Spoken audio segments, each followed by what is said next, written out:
our home. How y'all doing, everybody? Hello, hello. Hey there, Zatanna Okami, Pete Douglas, Ivy Blade, Ozma Glacius, Rich Chalk, Sojourn RA, thanks for the Prime sub. Starting out with our variety game today, playing some Monster Train to start. As a heads up, I guess I'll say this once or twice here. There is some maintenance work happening on my internet network today. So my internet may not be here for the whole time, which means the stream might drop unexpectedly. That's partially why we're starting with our Monster Train today. We'll switch to Spire once we're a little bit more sure that it's going to be stable. But regardless, I'm excited for some hellacious action here in Monster Train. Playing some, we'll do a classic Covenant 25 random. Just a fun way to play. How's it going, Fei Lee? Hey there, Omabi. Thanks for the Prime sub and the 14 months. Gonna get that fourth key eventually, it's true. So, what kind of start are we looking at here in Monster Train today? Is my first question. Good after morning to you, Fluffy Mittens. Hey there, Magic Banjo. Looks like we're playing Awoken plus Stygian. We played this combo recently with Wildenton and didn't quite have success. But I do wonder if maybe we can do a little better this time.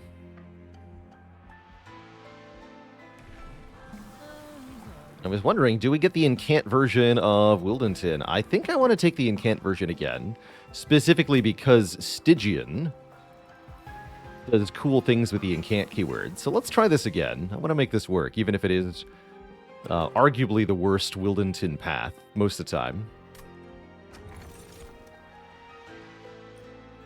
I do like the Vapor Funnel.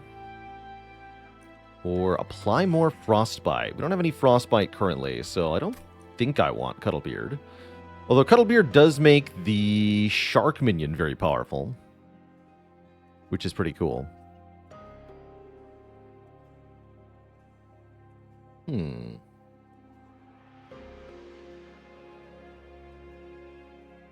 And J Devil, thanks for 13 months. What's the Silent's favorite sea creature? The Narwhal, because it's a piercing whale. Very good. Very good. Fun fact, the Narwhal's quote-unquote horn is actually an elongated tooth. I think from its lower jaw, or maybe it's the upper jaw. But it's a big tooth instead of a more traditional horn. So they're lying to you, is what they are.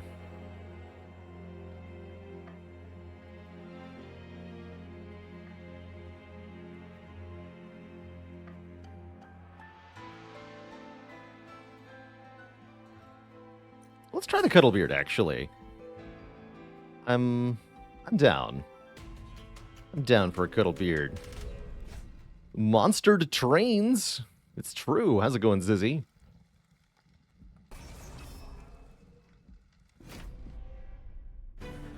Are you telling the tooth the whale tooth and nothing but the tooth? I am.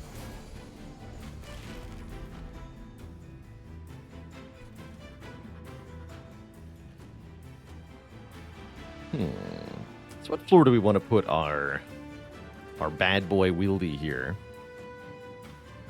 On one hand, bottom floor is a little bit risky. On the other hand, if I want to take advantage of these sting spells with the incant keyword, then I want to play on the bottom floor. So I'm going to put Wildenton on the bottom, perhaps against my own better judgment here, along with a steward friend.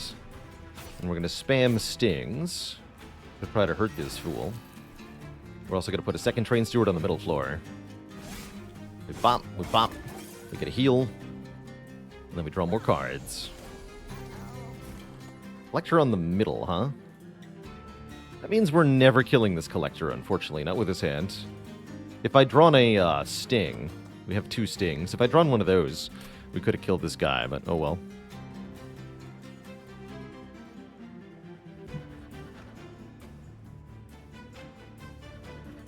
Oh well. So these 2 units are going to kill our steward, then Wildington will strike back.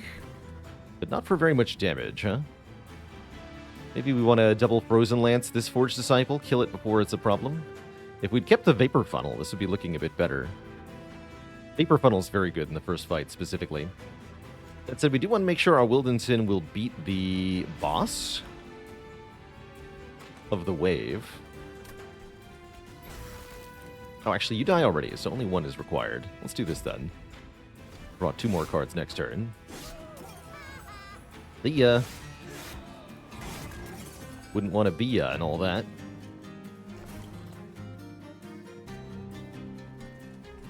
Okay, and ideally we'd like to kill this Discipled Foot Soldier somehow. Seems difficult in practice.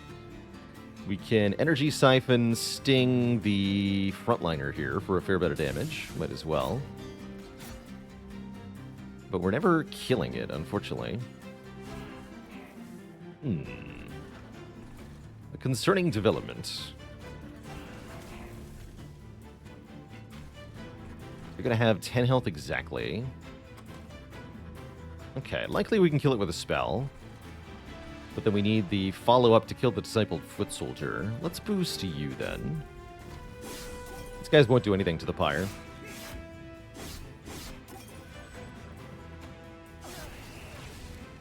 So it's all good. Well, yeah, I could have also gone with the tried and true strategy of just beat the boss, and then the top floor doesn't matter. Looks like we might still be able to do that, actually, since we have Energy Siphon, Sting, and several Root Seeds here. I think we can make enough of a difference. What's the other option? We Sting, we Energy Siphon, we Frozen Lance. Both of these die, and then I can whittle down the boss. Currently we're doing 100 damage, which means we're hitting 7 times. 15 times 7 is 105, right? Yes. So every added damage is times 7, basically. So double Root Seeds would add 6 damage, 6 times 7. Yeah, we can kill this fool.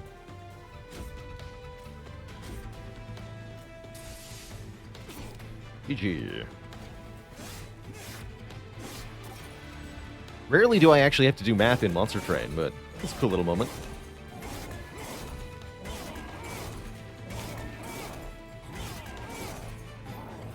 Get punched.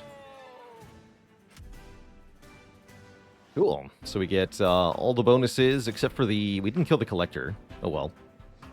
Do we add yet another Sting? I think I'm on board Team Sting deck. Each of these stings will do damage, trigger incant effects, and then draw more cards on the following turn. What if we had a Mollusk Mage, making the stings hit way harder? Get in here, little mage. Mollusk Mage is one of my favorite things to put into a Stygian deck, so I have a really hard time turning them down.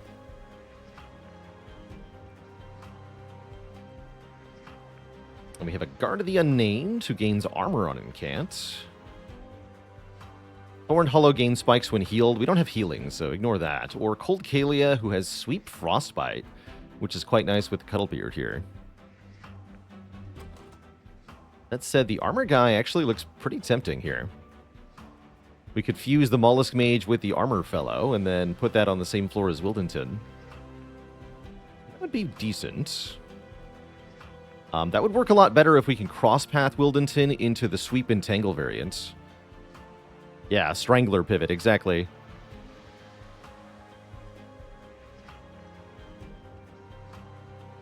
Because then we could just trap everything on Wildington's floor and pelt them with bonus spell power.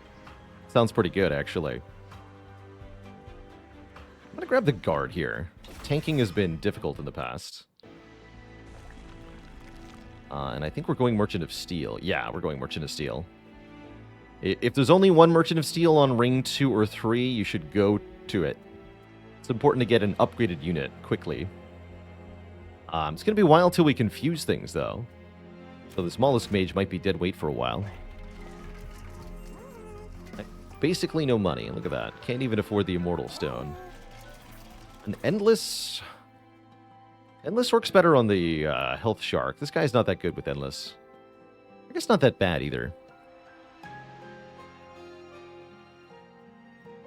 Quinto Game says, this game confuses me in a way Spire never has. Just not quite sure what's going on screen. It's got a somewhat garish color palette, as well as a lot of information being presented at once, which can definitely make it confusing. I do have a Monster Train Explained run that can help get a core understanding of how the combats and deck building work in this game. If you've not gotten the basics down yet.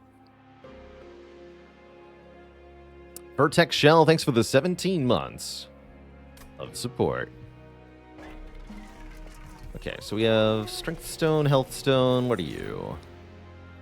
Another Cold Kalia option.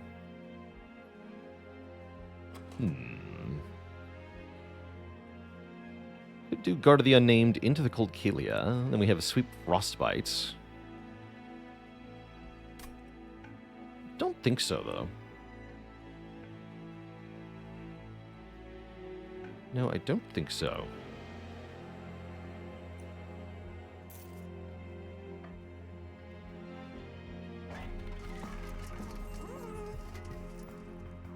I could reroll and buy the better upgrade if I wanted to. Mostly I'm just looking for tanking power here, not killing power. Is that correct? Did I get all of the card backs, the frames? I think so. We might not have the one for doing something Hell Rush mode. Yeah, we haven't done the multiplayer mode requirements. But we have all of the unlockable frames for the single player stuff.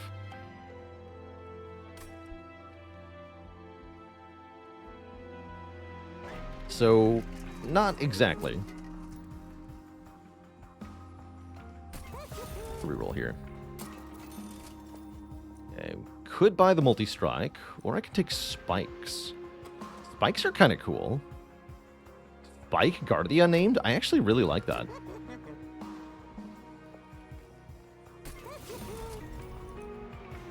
It's a cool way to do passive damage. That means I don't need to take the Divine Boons if I don't want. I'm considering not doing. Keeping our shard count low for now, in fact, keeping our shard count at 0 for now, is going to make the battles a lot easier.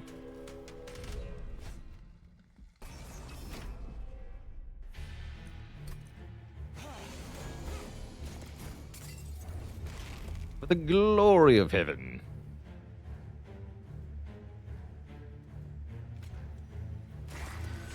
Glorious and Gorious.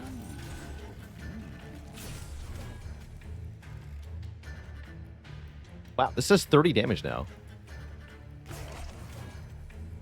And looks very strange.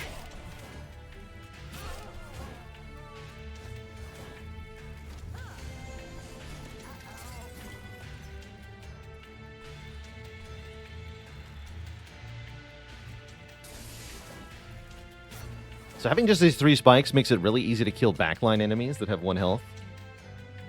Quite nice. Deploy our stewards down there, and we're going to start buffing our champion as much as reasonably possible.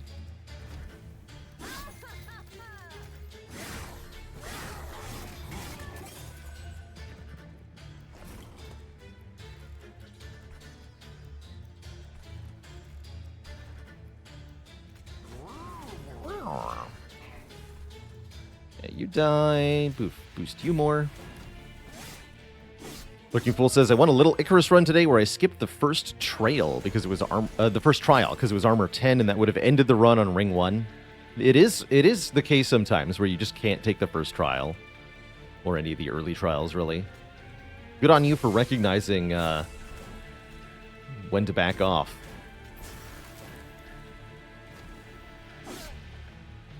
Protect the Bone Shaker.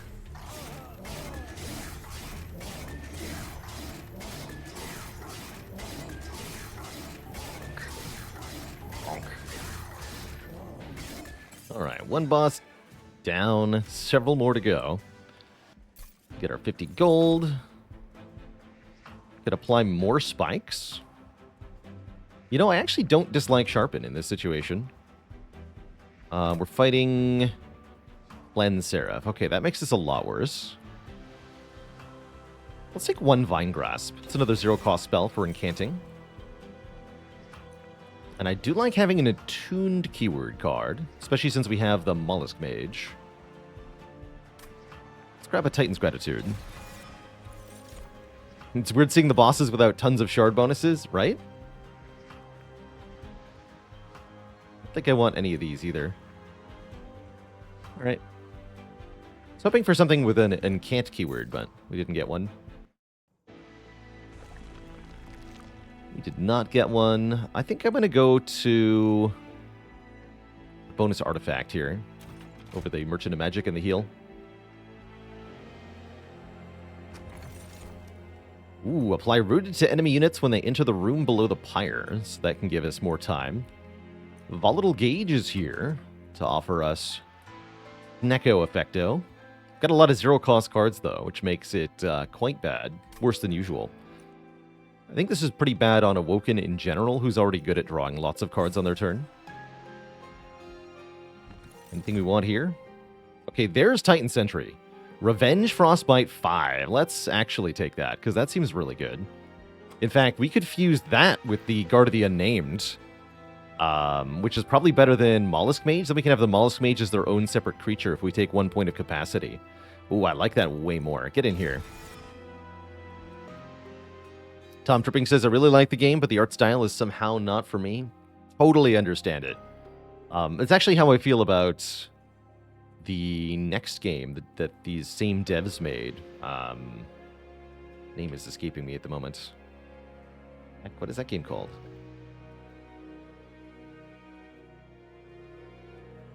Inkbound. That's right. Yeah, that's actually how I feel about Inkbound. I think a common complaint about Monster Train, the visual style is kind of love it or hate it. Took a little bit of getting used to for me. But yeah, I find myself bouncing off even trying Inkbound for a very similar reason. Ooh. Thorn Fruit gives us a freeze sting every turn, which means proccing Incant is easier than ever. Although this can overfill your hand in annoying ways. Alternate option, all cards come with a random upgrade? That sounds too fun to say no to. And we get an event, which is build a card, any card. Ooh, we can apply spikes to our own units. Let's do it. Give me spikes. Give me spikes heal or spikes buff. It's going to be spikes buff, surely. Spikes buff. And then we can make it push, pull, or descend. Pull to front, push to back.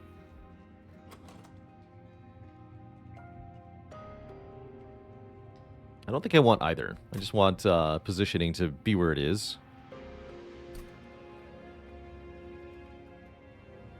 Do you take the orb? Apply spikes 5, gain 10 attack power. I sure do. Actually, this card makes it very apparent how bad Sharpen as a card is. Right? That's 2 cost, spikes 4, plus 4. This is 1 cost, spikes 5, plus 10.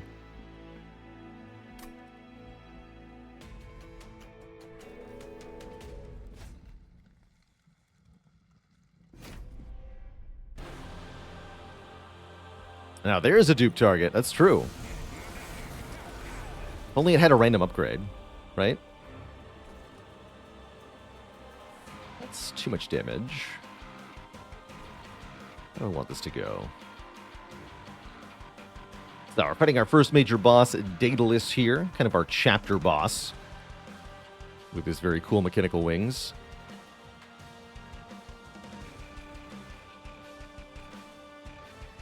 And he summons lots of jerks. Guess we'll put Wildenton with the Titan Sentry in front? No, we want Wildenton with the other thing in front.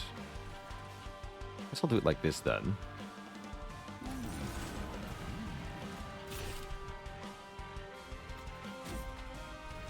Punch the boss. Be the boss.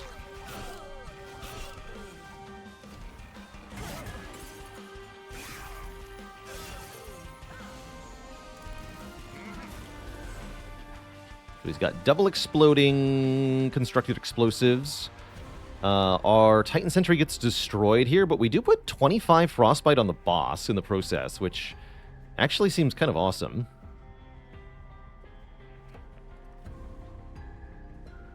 That means they'll take 25 damage each and every turn, since it doesn't decay. Yeah, let's just do that. That sounds great. Sounds perfect.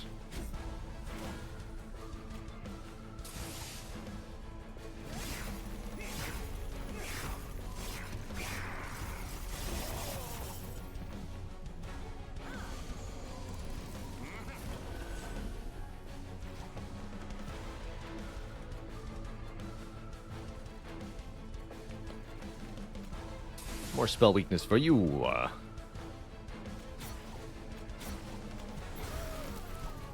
Let's use that for the incants up there. We should be playing more cards up top, actually.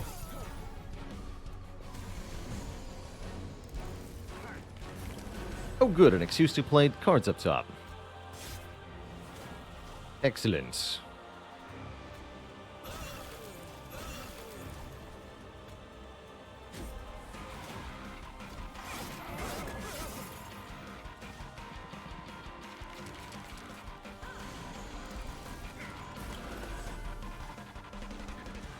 Have some spikes.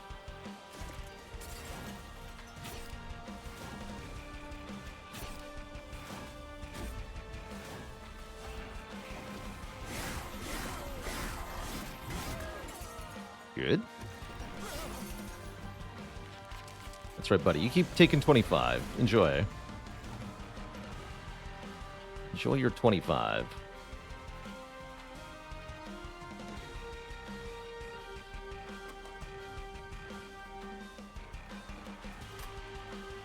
Realistically, this Titan's Gratitude is the best payoff for the spell weakness. Can I do 30 here? I can if I do this. Fine, right? Yeah. There we go. Boom. 75 damage from that. Okay, this guy should be toast here. If you're taking 25 extra damage per turn up against the top floor here.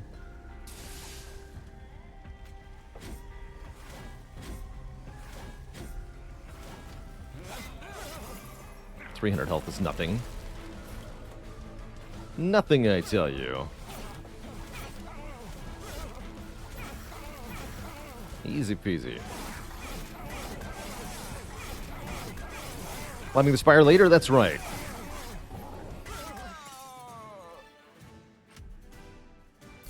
Probably do one or a couple of Monster Train runs.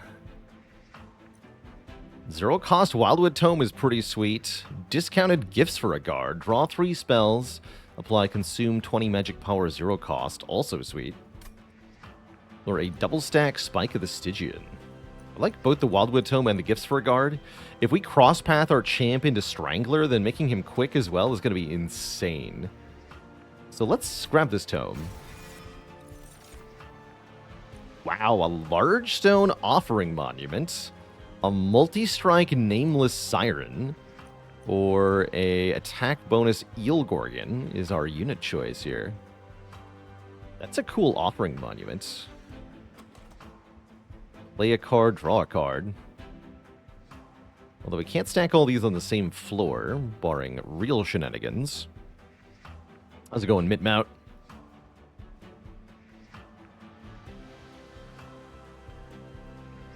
Really like this multi-strike Nameless Siren, though.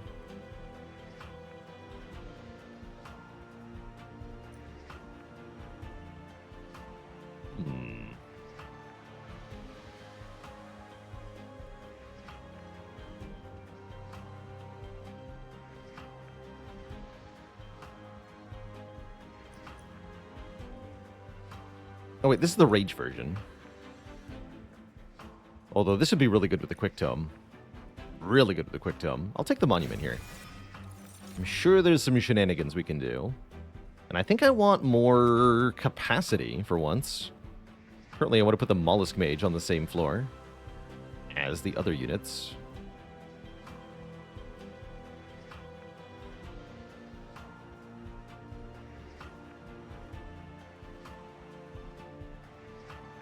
Might also infuse Offering Monument into Mollusk Mage or something.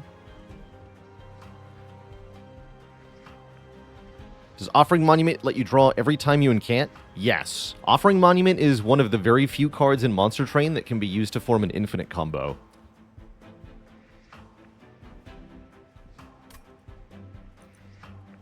Which is very hard to do otherwise. And Bofer with the Tier 1 sub. Welcome to the Cozy Sub Club. Do I need to upgrade my units? I do like removing 2 cards. I definitely don't need even more banner rewards, so I'm considering this Hellvent here. What would I dupe at this stage? Not much to dupe. Rather remove things then. Let's see, do we get Strangler? No, Thornlord Predator. Guess we'll go Thornlord too. Bummer.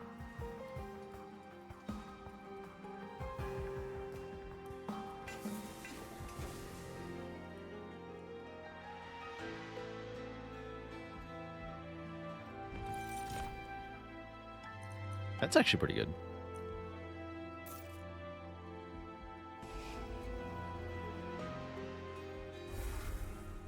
I can't believe. Thank you for the Tier 1 sub. Welcome to the Cozy Sub Club.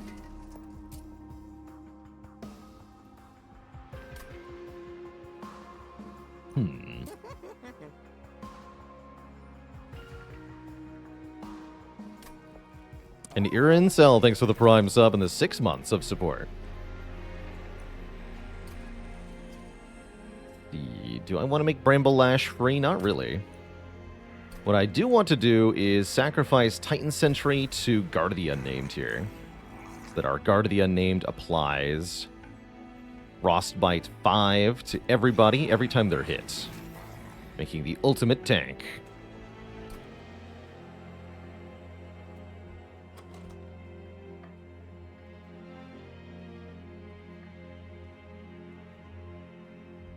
Ultra tank. Just wondering, do I add another upgrade to this Offering Monument? Currently, I don't really think I care. Let's remove a card, at least.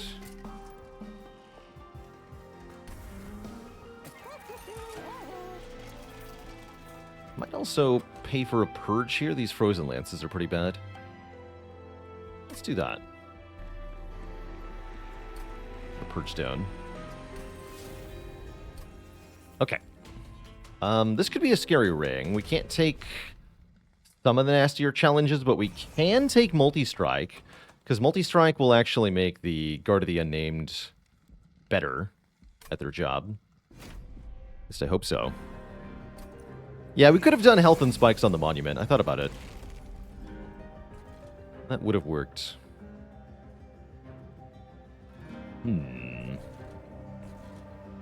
Absolvers are going to be a problem.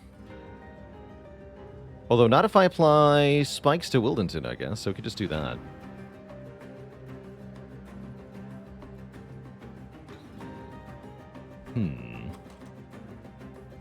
Or I could even put Spikes on the Offering Monument.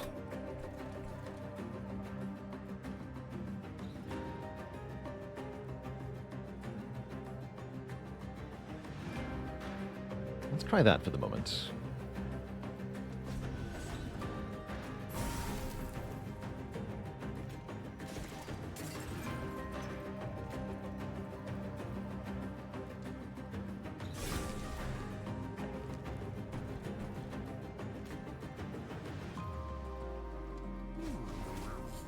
Right, if I play those on the bottom, we're going to draw even more cards. So don't play them on the bottom then. Looks to be the answer here.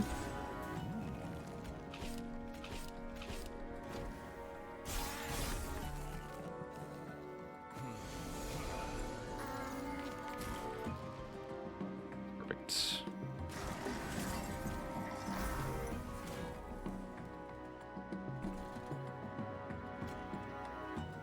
You need to die.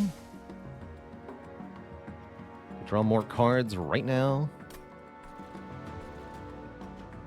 I want to play them up top, though.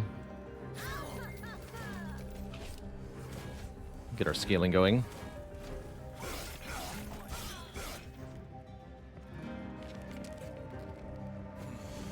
And right now, the thorns are working wonders on the bottom here.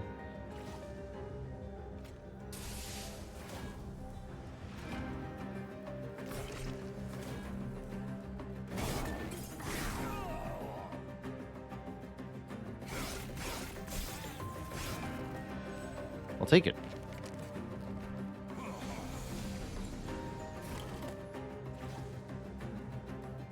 Bramble Lash again. Does 50 damage on the bottom, actually.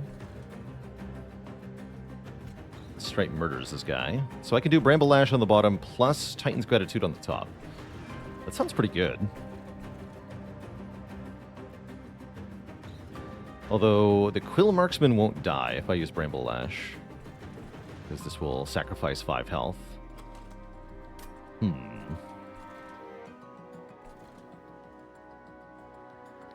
What to do?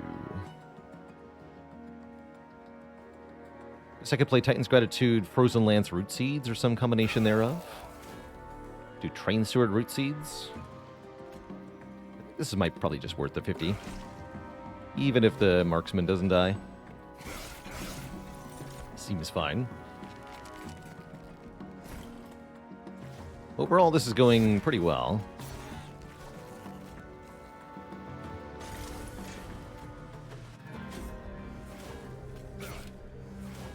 This fellow doesn't die, but he gets entangled. So he won't go up to the pyre here. This enemy, I maybe should have fought on the bottom floor, but here we are.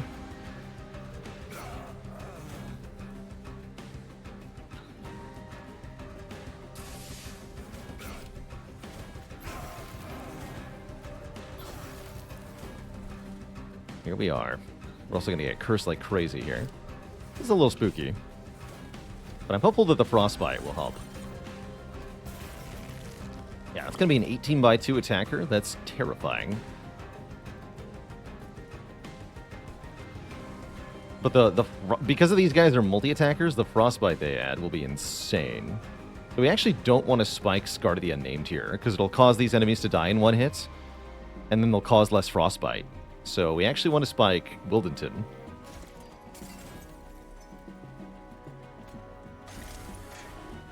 We're going to get so many curses, unfortunately. Might be worth taking a little bit of pyre damage to make sure we win the boss matchup. I think that's probably the case here. What else you got? The 18x2 is pretty spooky. We deal a mere 595 out of 670 damage. Plus we have a hand of cards. I'd say we're winning here. Easy peasy. And you know why?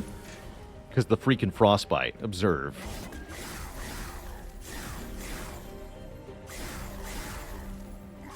$30 Frostbite. 40 Frostbite. 50 Frostbite. 50 damage at the end of each combat round. Including after he finishes murdering our faces. Right now. GG. All that for a Tempered Talisman. We get 3 magic power. I'll take it. I like that. Feels like this should be 5, but 3 is good. Second Bramble Lash? Interesting. This one with a discount. Honestly, I like it. Oh. And that Ice Storm is premium with a damage upgrade already socketed in and the extra 3 from Tempered Talisman. That's a winner right there. That might even be what I duplicate. Because I'm probably going to go Concealed Caverns Hellvent, as I don't really want to go to another Merchant of Steel. Where are all the Merchant of Magic? Hello? No Merchant of Magic. No Merchant of Magic. No Merchant of Magic. I don't see that very often. It's insane, actually. 3 floors in a row with no Merchant of Magic. I should have gone to this one, I guess. Oh well. Spell upgrades are for losers.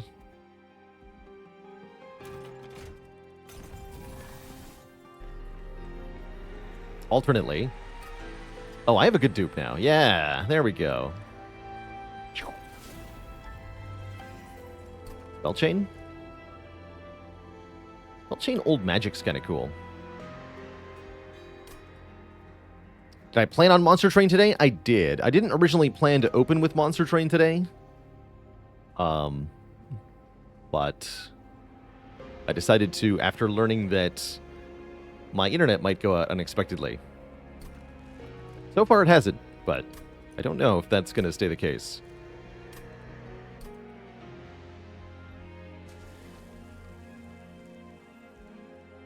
It's only 5 shards. That's an awesome deal. Do you need to make sure we get enough shards? We should be able to. We only need 20 more.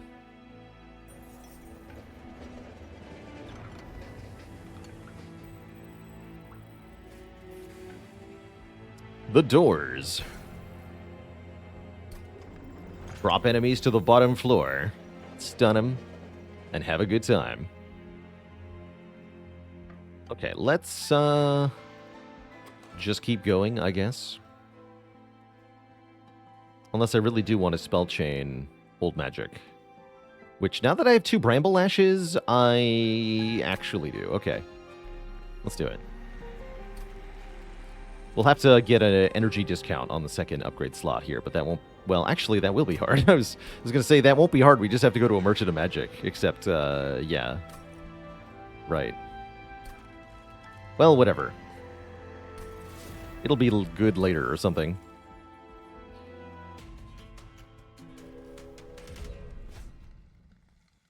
If they get spikes...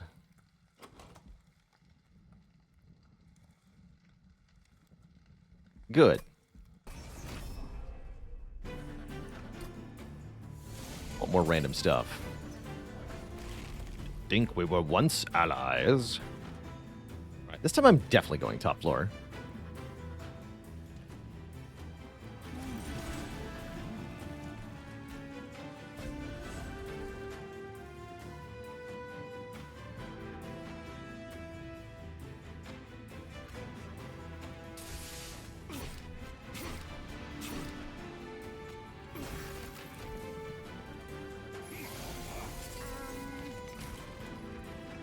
Perfecto. Alright, just like before, I think I'm going to Old Magic the Offering Totem. Although that means not playing Mollusk Mage, eh?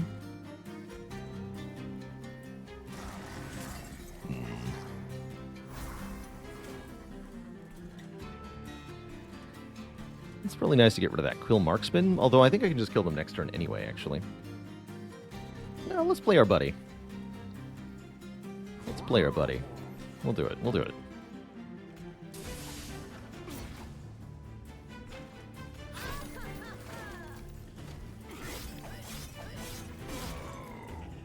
Get killed by a totem, sir.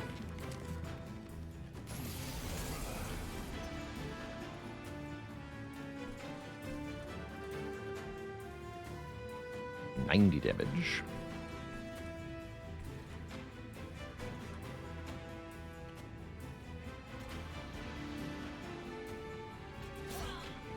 I want to buff as much as possible up top here.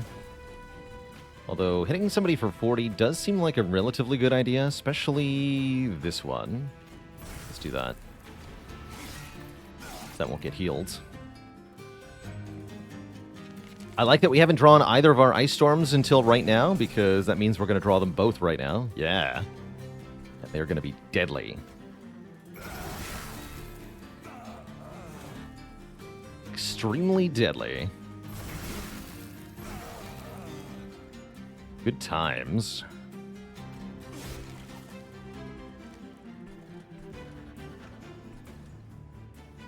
Could send this fool to the bottom. I don't think I want to. It's Chili Chili with the 33 months.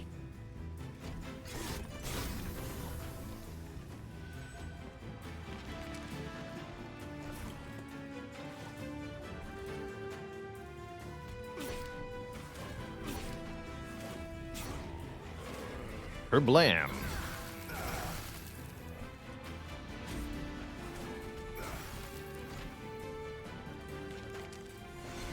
Okay, we got a sweeper boss. That'll be a little annoying.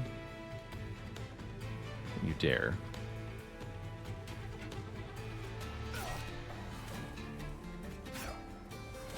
Okay, that's fine. So we can do Energy Siphon, Ice Storm. 72 times 5. That's a pretty good start.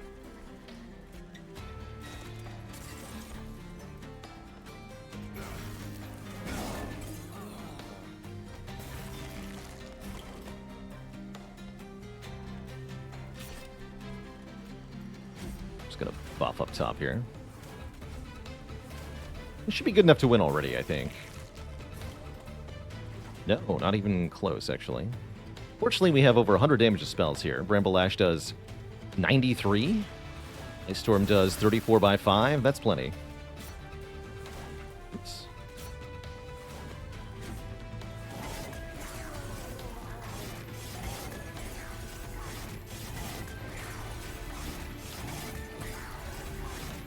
GG. Get Conscription Notice. When first summoning our champion, we get a random unit card that has better stats and smaller capacity. Sure. I like Conscription Notice. Non-consuming spikes 4. Permafrost Bramble Lash. Nah, we don't need these. Free Ice Storm. Or non-consuming spell weakness 2 AoE. Give me that. That's powerful. And I'm going to the Trinket Merchant, and we're going to buy the double incant thing. And it's going to be great. Also, I can put 30 magic power on the... Wait, did we actually take that Ice Storm? No, I took the spell weakness thing. I don't have another Ice Storm. Okay. Spikes 4 is still so bad, right? Yeah, it is a little sad. Blitz and Scourges are free. No, we're not fighting Evil Fell. Probably just reroll these. I don't think any of these are that good.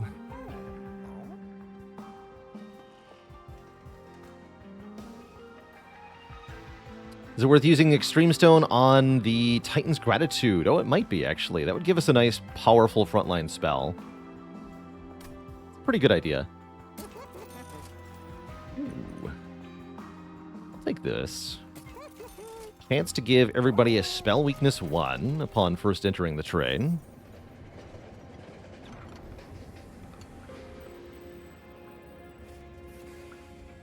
Honest, aggressive, or stealthy. Every time I find this late, I'll take Honest here. A one-time 40 times X gold bonus. Ain't too bad. Although it does require sacrificing your turn, basically. Yeah, make this 190 damage. That seems great. That's big enough to kill some of the powerful, scary frontline enemies we'll be facing in the final rings here.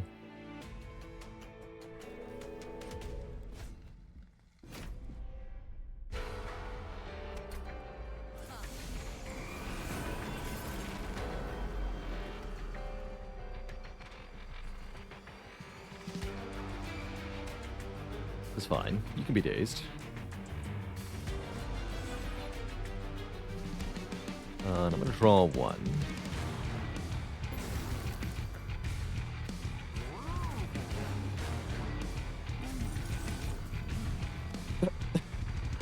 Cool.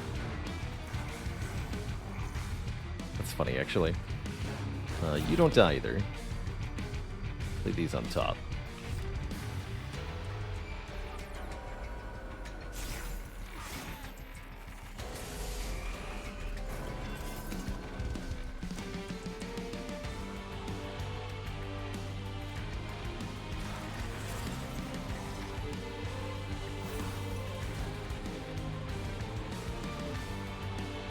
There's one of the units dies on the floor. No biggie.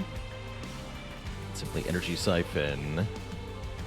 Play one of our Ice Storms. Seems good. Like I said, I'll be back for Gift of Gratitude here.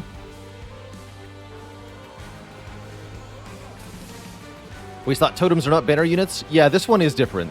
The Offering Monument is a banner unit. It's the rare totem. So like all rare units, it is a banner thing. Also, you picked the wrong turn to go to the top, Arcus here. You're about to have a bad time.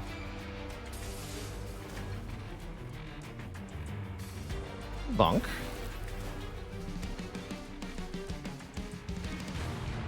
Good. Almost want to put Spikes 5 on you. This is fine.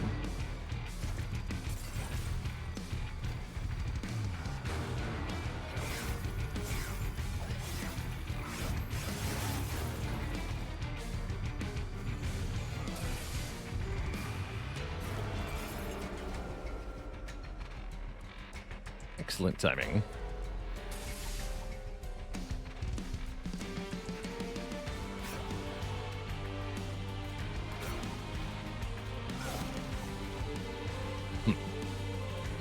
Have some more Frostbite.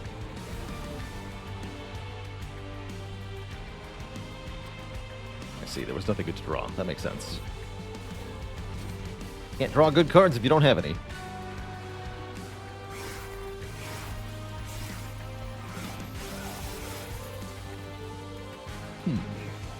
We have a goal in mind with Monster Train. We're just jamming some fun runs at the moment. I don't have a specific objective or goal that I'm working towards beyond enjoy myself.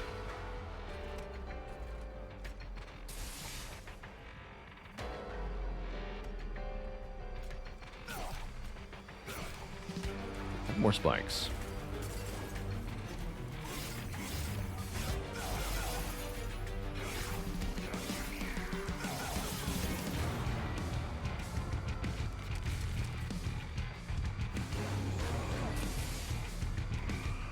Okay, that is a lot of tanky guys that I'm now having to contend with. Although I guess they're not that much of a problem, huh? Yeah, they all perish. That means we can get away with playing our Gift of Gratitude for 3 here. Get 120 bucks.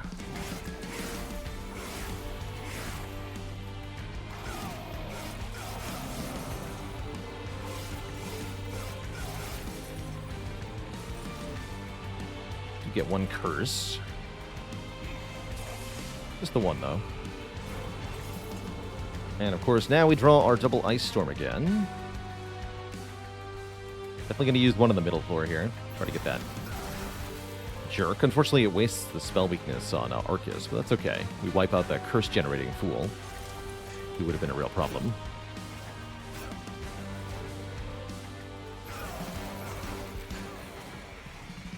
And we're getting ready for the boss wave. Coming in shortly here. I think Arcus has been substantially enough weakened. I'm not too concerned, although we can always do some more damage, right? Bonk.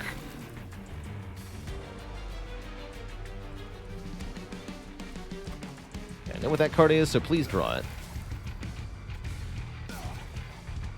Cool.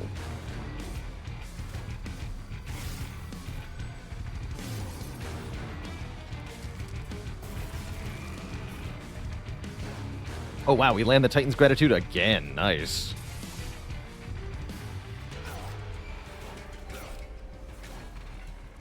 Bonk.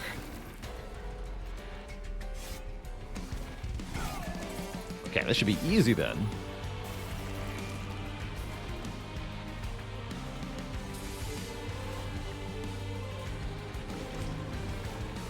So easy, we don't even need to attack directly. GG.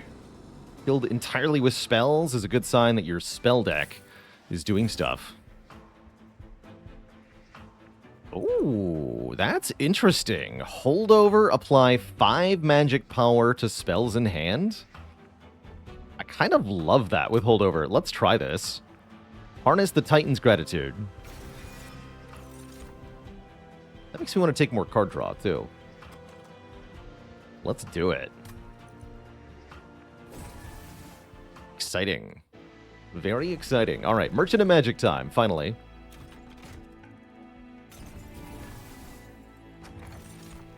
When you play a spell, spells that are cheaper get reduced to 0 cost. Need at least a 2-cost spell to get any benefit at all from that. Don't really have very many of those. Guess it's better than Boon of the Blacksmith, though, huh? We'll take it on the off chance it does something. No Strangler cross path for us. However, Incant +3 ought to be sufficient. 100 base health is good, too.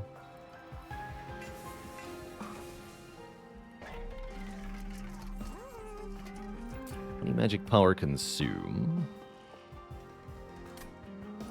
Move consume. Definitely want -1 cost on the spell chain card.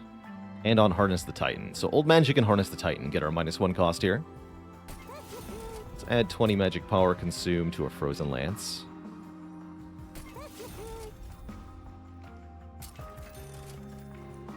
Add holdover to another card. We could hold over the Urchin Spines. That's kind of awesome, actually. Avi Papi with 6 months. Halfway there. Hope your new computer is awesome.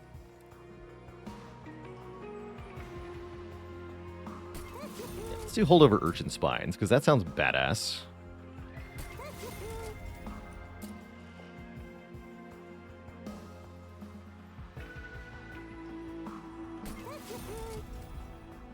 Or holdover on a 2-cost card? That's an interesting idea.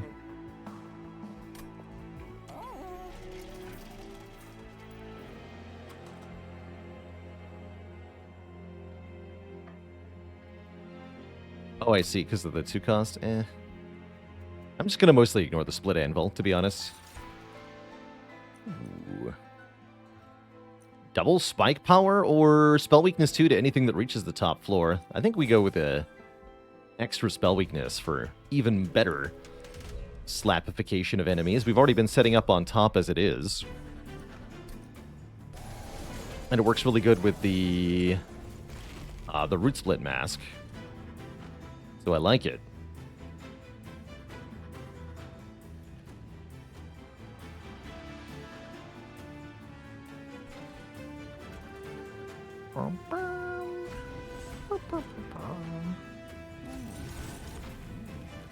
Ooh, harvest gain 5 gold. Cool. Here, earn me some money. Ho, ho, ho.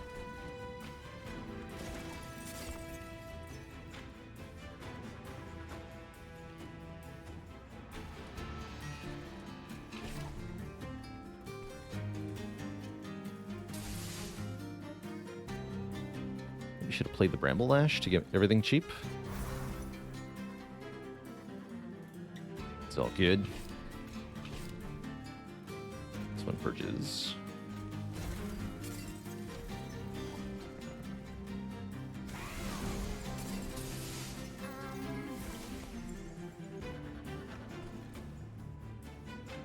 We need Sapper Days for top floor divinity. Good question. Great question.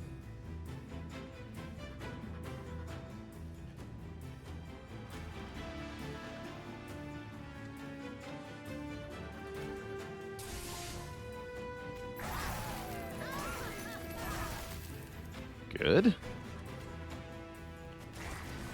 So no Urchin Spines anymore, that's fine. Kill you. Want to daze anybody? Not right now, I don't.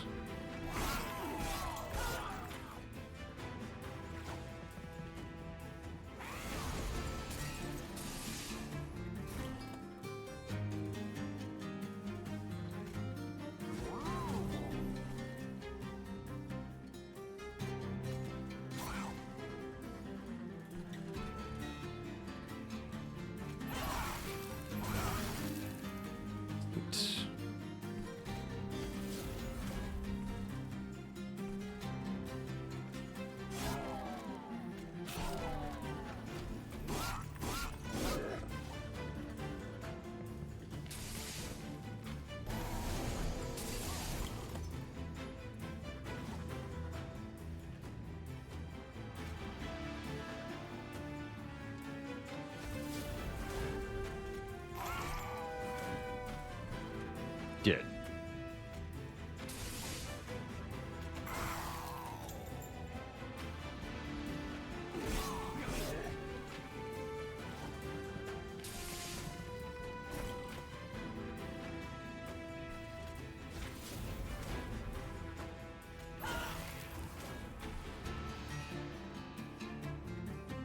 This won't be enough to kill anyone. I'd rather just have the incant bonuses.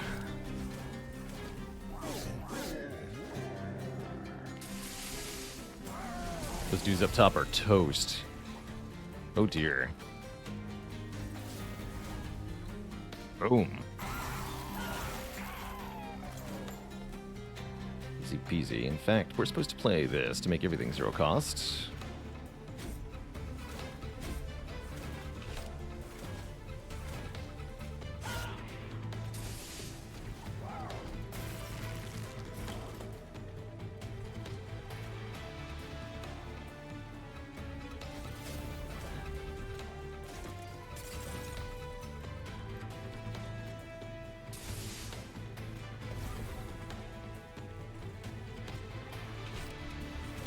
Should have played Vinegrass before I applied Spell Weakness. No, it already had Spell Weakness.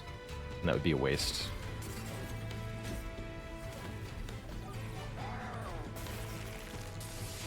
So 6 Spell Weakness.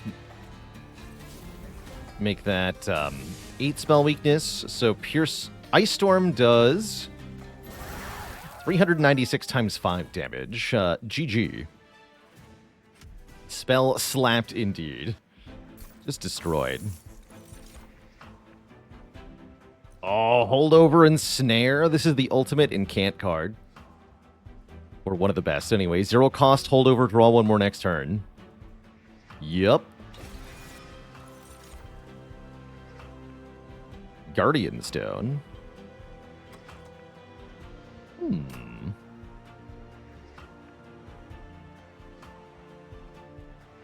Get in here, Guardian Stone. I can use you.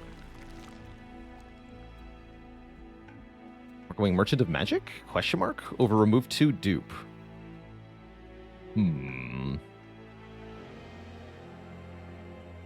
Merchant of Magic gets me what? A couple cost reductions.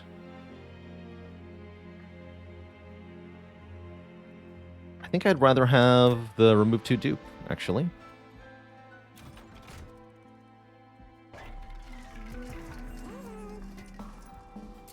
Perfect.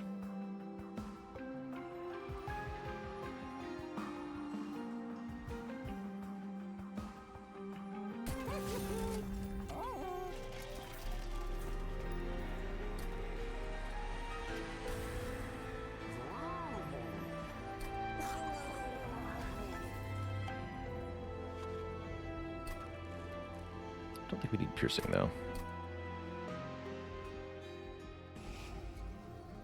Could dupe that little unit. It's an interesting idea.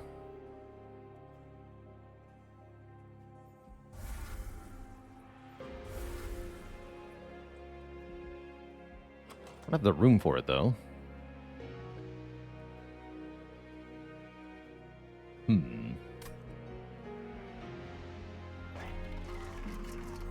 Maybe if we get double incant. Plus 20 magic power on Sting is good. 10 magic power on Sting is good. Okay, so our Stings have 30 magic power piercing. That seems pretty strong. 43 damage. Hello. Feel the Sting. Duplicate Sting? Don't duplicate Harness the Titan. Duplicate Ice Storm. Yeah, one more Ice Storm, for sure. How's it going, super awesome coffee? Life's good. We can purge one more Frozen Lance. Streaming is my full-time gig, Boba Twitch. I sustained myself entirely off the stream.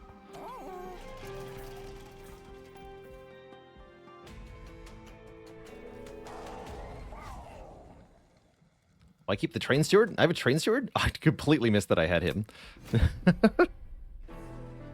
Definitely did not keep that guy on purpose.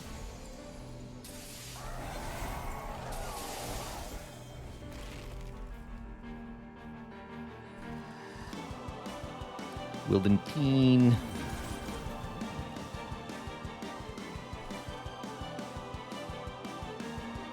Too much damage.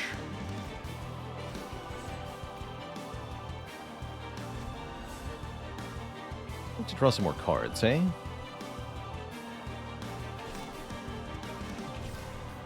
That's more like it.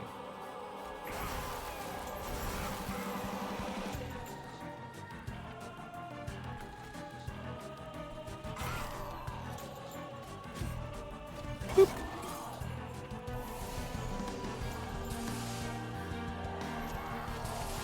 Is it too cold for you? Watch your tongue.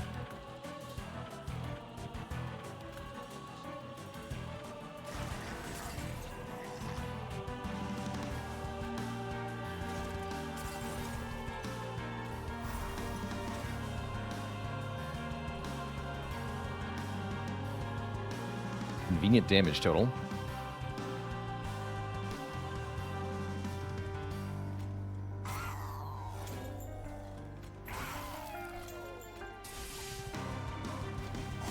It's not quite the right order of operations there, but good enough.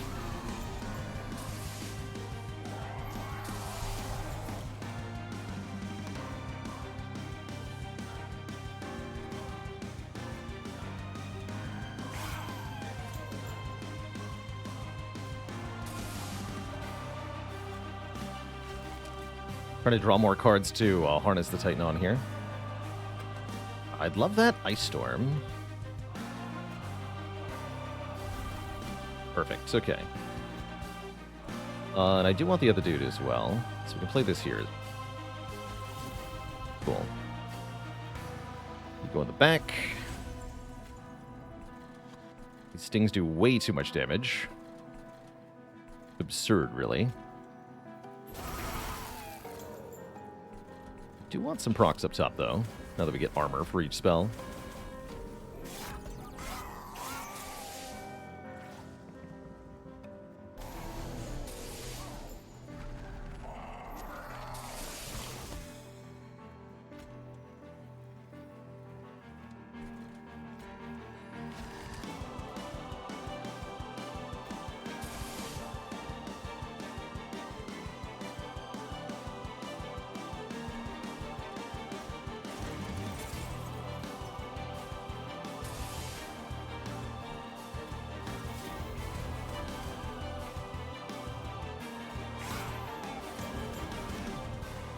$315 damage.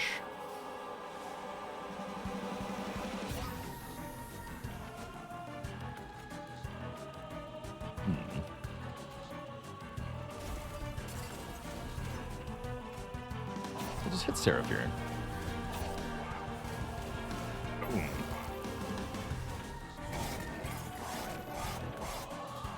Like that we have a multi-attacking totem. Just from the Capricious Reflection. Yeah. 5 times 2. The power.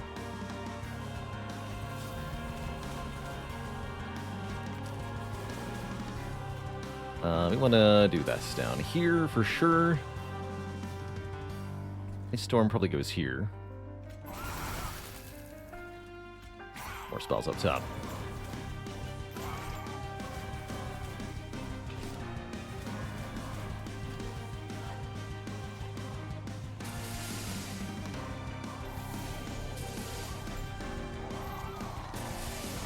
I remember the last time I had this much spell weakness. Pretty sweet. Get to play this.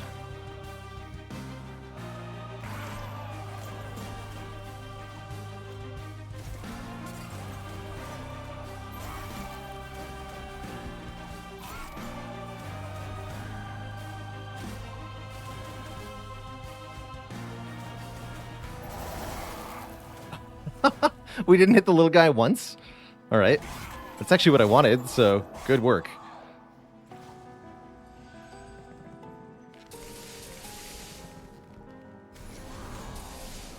The streamer luck. It's real.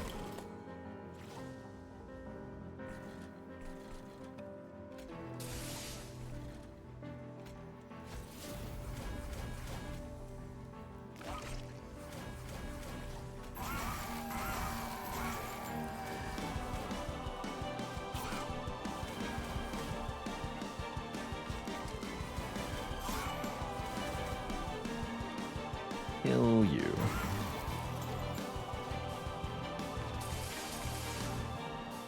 And Seraph will come back to the top floor now. He's obliged. Oh, no, he's stuck on the bottom. Excuse me. That's not where he's going. He's going to have a bad time. Stings do 60 freaking damage. 272 damage sting. What's happening here? Oh, I should be ensnaring these guys to separate them from Seraph. That's right. This is easier. Yeah, we'll entangle the big guy. I want to hit Seraph with a really big spell here. Just ensnare you. More of this. More of this. Boom. 290 thorns damage. Get wrecked.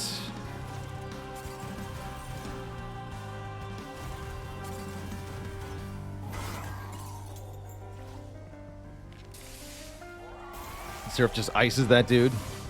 Cold move, Seraph. Very cold. Alright, how much damage does this Ice Storm do?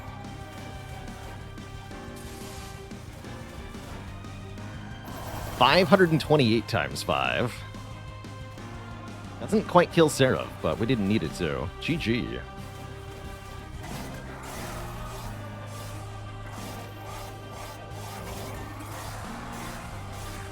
Oh, that lifesteal, though. You're wrecked, Seraph. And now, for the final boss of the run, the last divinity. Either in victory or defeat, the divinity's endless destruction rages on. So, perhaps problematically, this boss is on all 3 floors at the same time.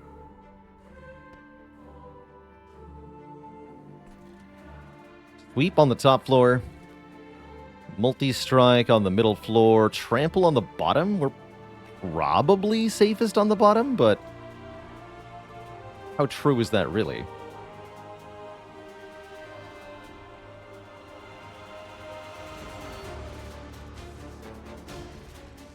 Maybe if I do play the Offering Monument on the bottom floor this turn, that could get out of hand fast. We set up top. I'm not sure we can keep our totem alive, although it has 3 armor per spell. Actually, yeah, this will stay alive just fine. Actually, yes, we can go top floor. We also have Dazed. Yes, we can go top. Upon review of the footage, we'll go top floor. Ooh, we get a Siren of the Sea. Okay. We can do Siren plus Offering Monument. I'm down for that, actually. Down here.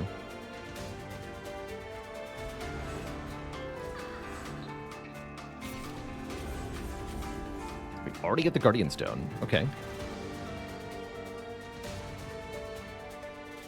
Works for me.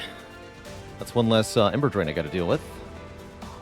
Means we need to play some cards this turn, though. Or else.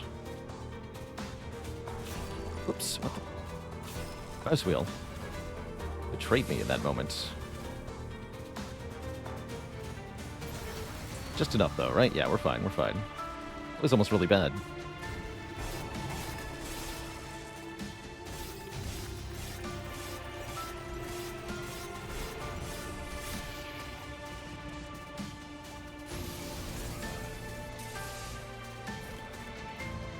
Okay. Question is, can we keep it alive? Yes. Answer's yes. Let's play all the spells on top, though.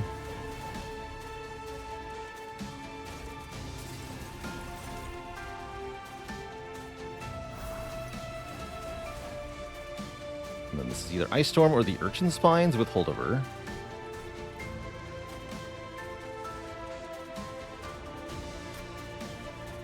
Going to be on the top floor. Or I can play the Old Magic, actually. I'm not sure this is going to work out for us. I'm a little concerned here. I'd like to get the stun next turn. That would buy us some valuable time. Alright, let's just Ice Storm.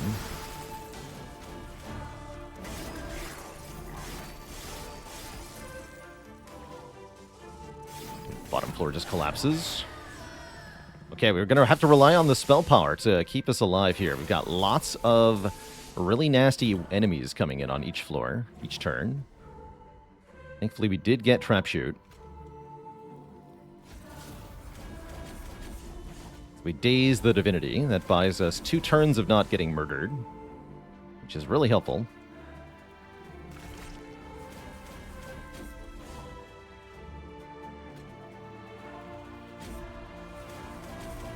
I guess we want to put the energy siphon on last divinity? Yeah. Everything else is already dying. Unfortunately, divinity purges the frostbite each turn. So there's no benefit there. The ice storms, please. Now's the time. Although they're actually a little unreliable, sadly.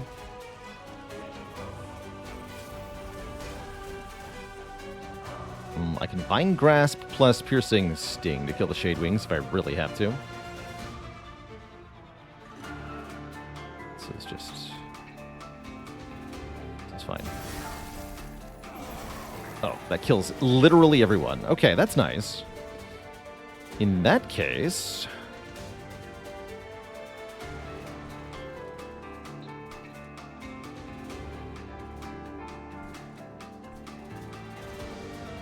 Why don't we separate these fools?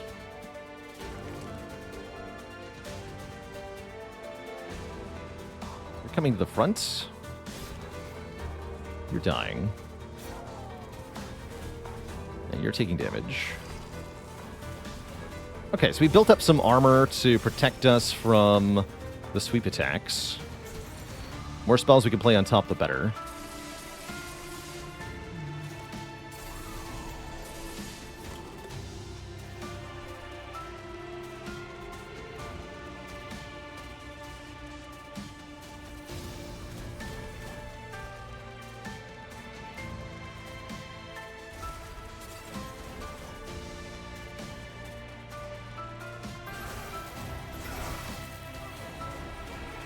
Cool.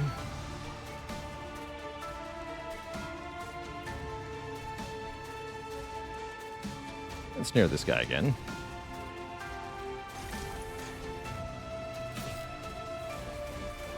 Okay, so just 12 damage each. Yeah, nothing we can't survive. So I'm a little bit worried about our health being constantly worn down here.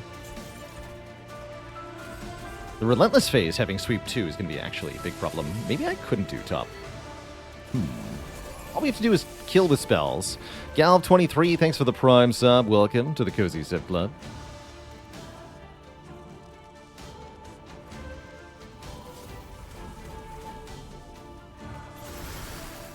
I was a little afraid of that, actually.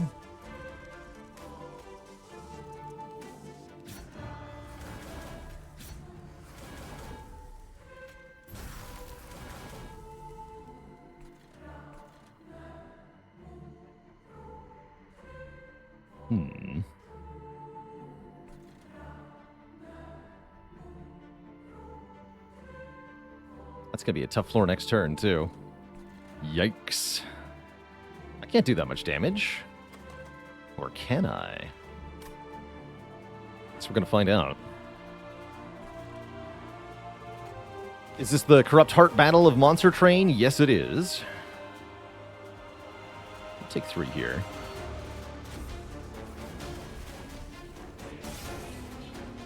Yeah, this is the final ultimate confrontation.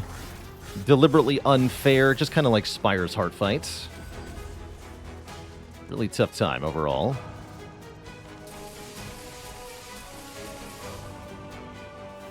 This is the final boss of our run as well.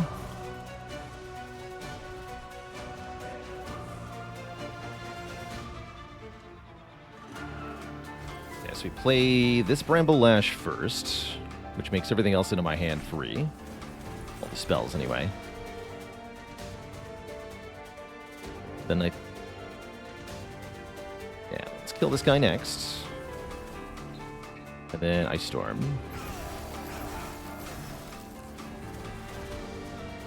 That's pretty good, actually. There's a lot of supercharged units on this floor, and we dealt with it.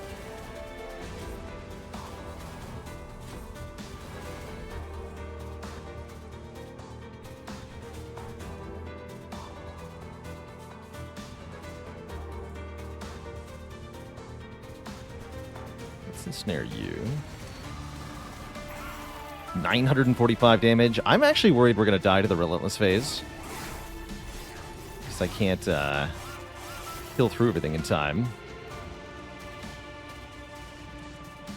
How's it going, Bape? Thanks for the Prime sub. Welcome to the Cozy Sub Club.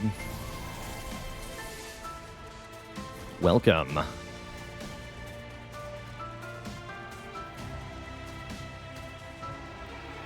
Okay, now we have a real problem. I think we're going to die here. My honest answer. Looks like we're in big trouble.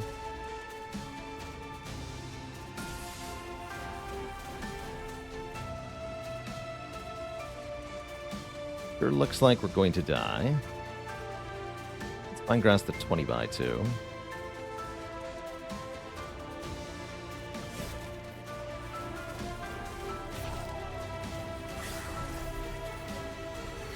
Okay, you're not dead, but you might as well be.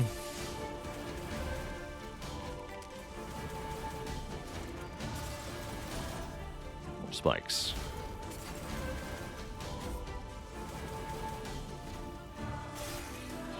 And Lady Card, thanks for the 5 months of support. And this is a really tough clan combo.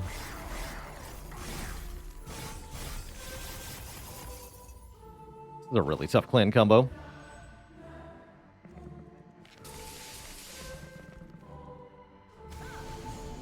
I think there's only one conclusion, though, here. We are very dead.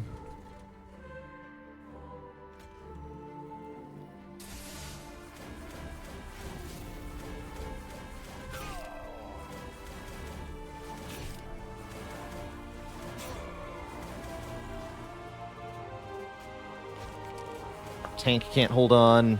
Our champ won't be much further behind.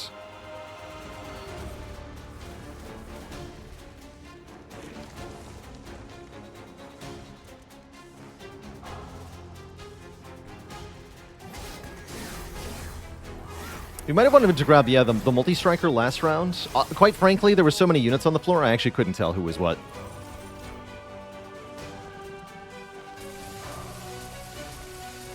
I had no idea what was going on that turn.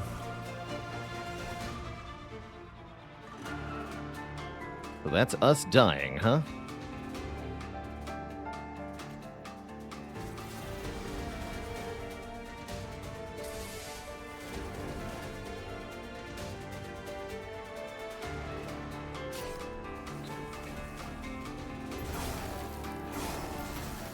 Hit the divinity twice.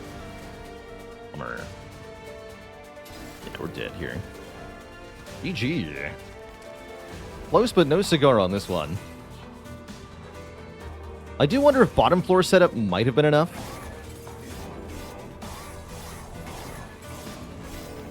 But we lose more often than not with this particular clan combo. It seems really hard to scale effectively most of the time. Oh, I get another turn? No, we're just dead. GG. Had we been able to target Divinity with our spells, maybe we could have done something there, but there was always units in the way. There's so many units in the final battle. GG. GG. I'm gonna go, as they say, again.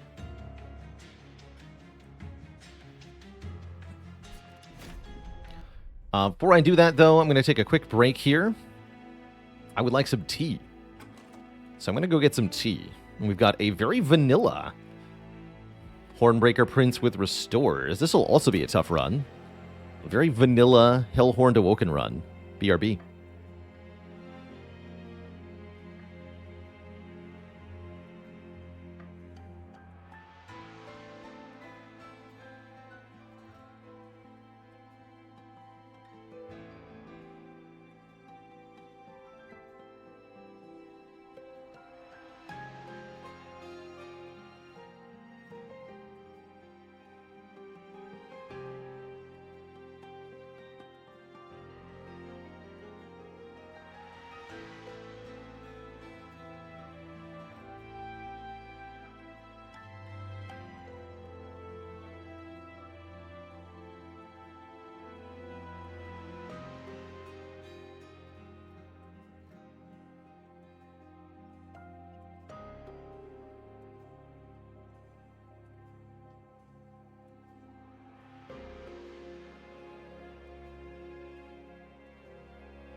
Alrighty, Twitch chat, we are back.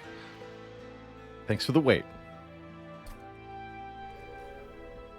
Completely hate our starting cards, although I don't love Sharpen. Maybe it's okay if we can get Wrathful Prince, which I could see doing with this combination specifically. We do get offered Wrathful or the Multi-Strike Brawler. Wrathful gains armor on kill, rage on taking damage. And that can do really cool things with spikes, because they'll kill with spikes and then gain armor from the kill. Let's try it. Went with the old standby, Peppermint and Honey. Steve with a B. We can start with Armor 5 or give enemy units -1 attack power. Presumably -1 attack power is better, barring 1 attack enemies, which will be unable to attack the Prince now. Because of that niche interaction, I'll take Scorched Steel, I suppose. And we can add an extra 5 health as well. We could make Consume deal damage. Works with Imp in a Box. And a few other things. It's a pretty good relic overall. I think better than 5 health, probably. 30 just is a lot of damage. And hopefully we draw the Spikes card turn 1. Savannah Vaz with 55 months. 5 plus 5 equals 10. Thanks for the 10 months. Oh yeah, we get Sharpen? Okay, so check this out. Hornbreaker Plints, play the Sharpen. And suddenly, everything's dying and we're gaining health. What do you mean? Well, numbers go up.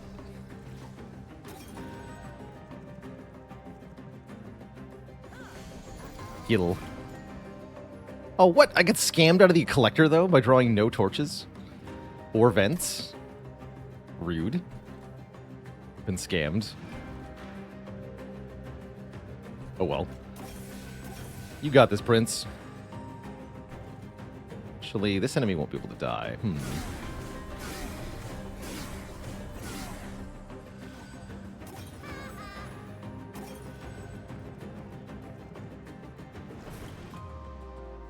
Garbage. Oh well.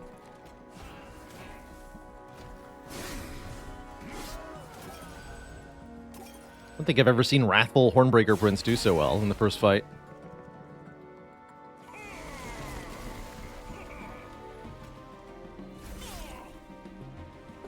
$20 more armor. I can get back I can get back Imp in a Box. Are you kidding me? Hello? Infinite?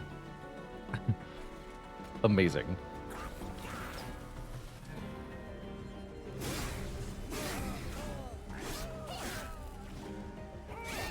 Infinite.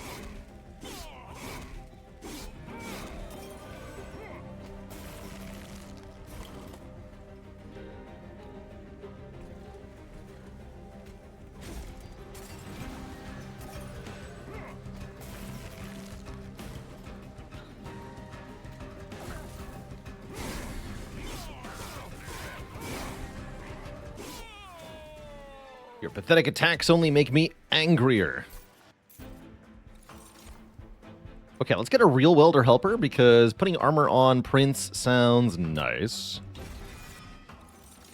Can you add attack to enemies that are healers? I don't think so.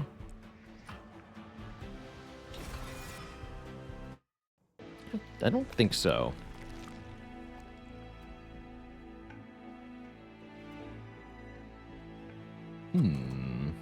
This Divine Temple is too early.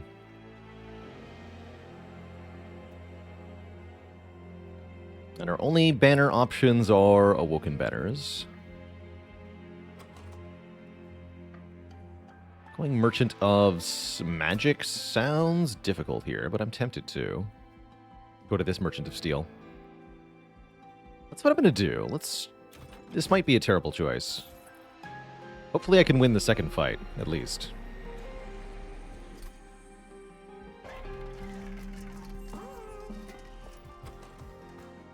Gonna add magic power to Glimmer here.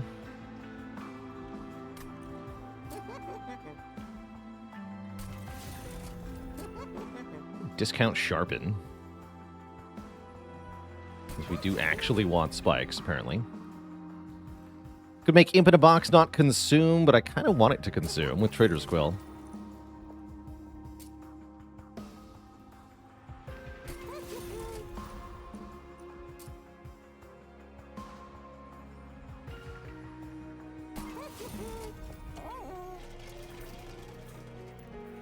Let's see how this does. This might be bad. Only one way to find out. Armor 10 will prevent our spikes from working. Maybe that was the thing we're not allowed to do. Was also take 10 armor here, but we'll see.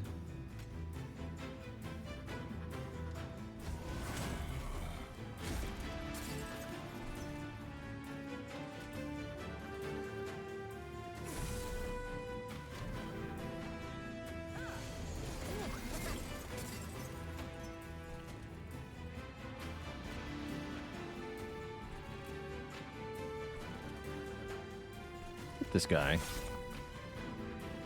Once again, we get the Scholar combo. It's kind of funny.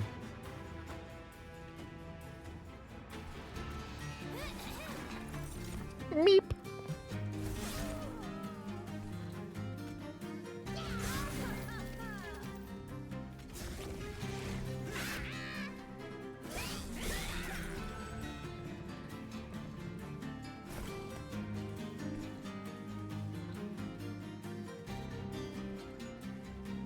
Okay, so we can make you down to spikes here. Works out pretty well. Millet time! Thanks for the prime sub of the 4 months. Support. Not fond of this cold, man.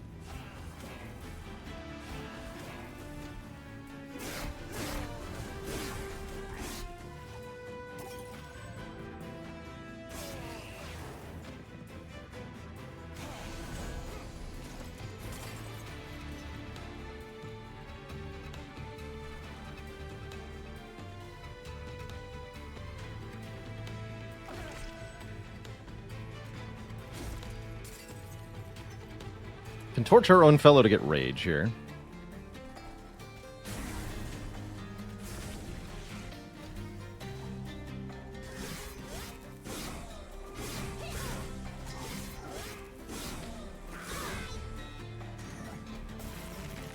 The bot is drunk. We've got armor 5 and deal 30 damage when consume is played. Oh, I see. What happened here?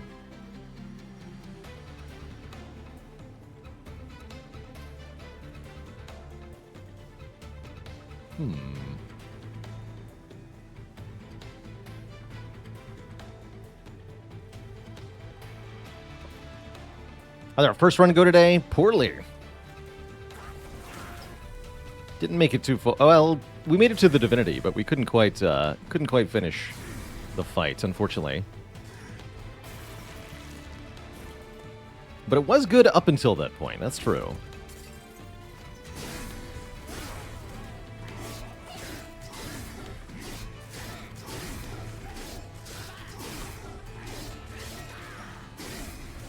You will make a fine trophy.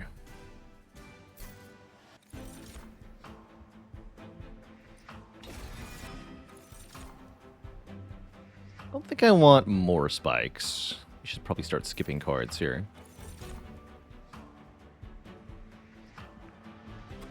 I like Horned Warrior more than I like Thorned Hollow. Nice backup dancer for the Hornbreaker Prince. Sounds good to me. We'll need more space then. No, we won't. No, we won't.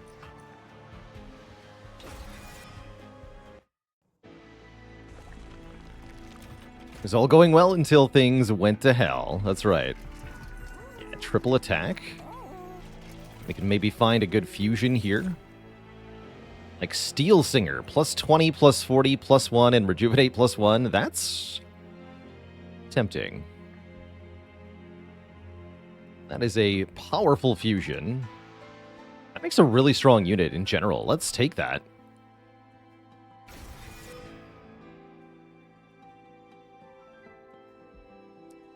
And we can fuse it soon. Upgrade first. So I think we're using the Horned Warrior as the base unit. Steel Singer at 3 cost, 4 pips. Very hard to put in play.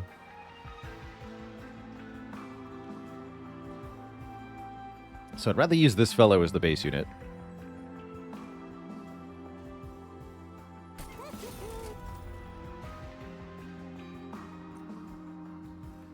And then maybe a reroll and try to get Quick.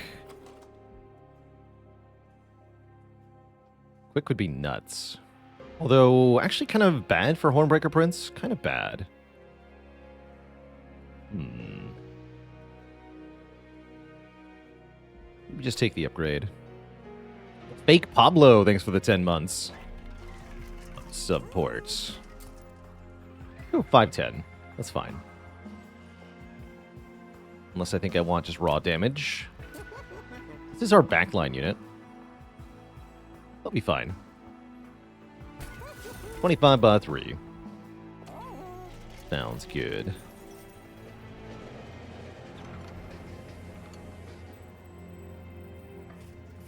Build a card. Any card? Armor or spikes. No, I want more spikes. Spikes 5. Buff the damage. Ooh, an increased capacity. Hell yeah. Then we can fit the imps. No problem. Excellent. What a great card. Even better than last time. What's the Train Steward Essence? I think it's +5, +15. Let me double check that. Yes, +5, +15 is the Steward Essence. I don't ever really recommend fusing stewards with anything. It's not worth the 25 shards. Generally.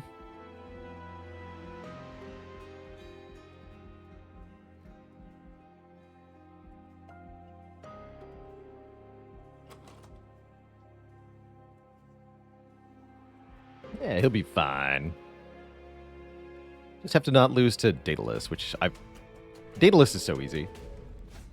I'm really struggling to remember the last time this guy was a problem. Probably before I installed the DLC. I guess you're going to be joining us today, huh, Steel Singer? Sure.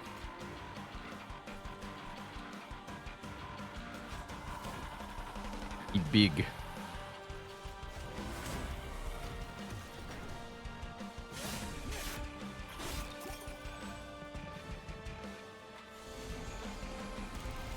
Although damage shield bombs could be a bit of an issue.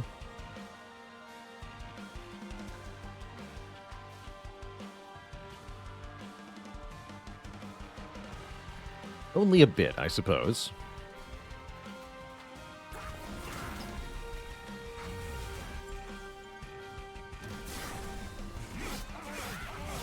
Rarg.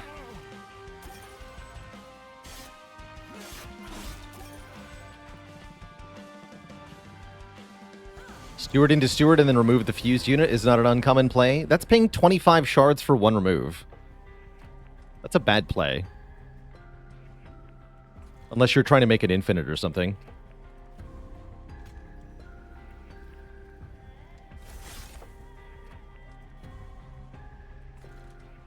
Has the Steel Singer always been in the game? No, they were added with the last Divinity DLC.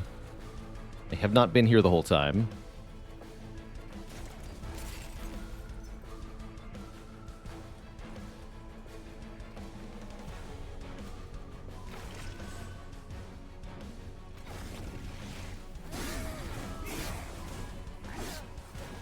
Armor.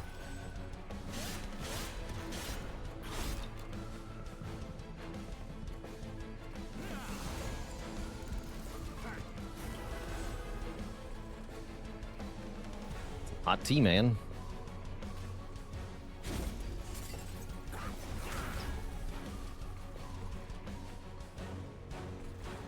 Become angrier.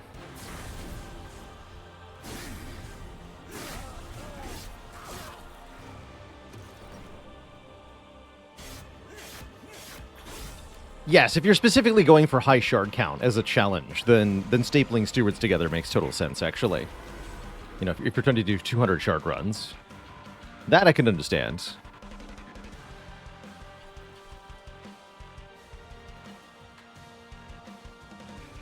You die.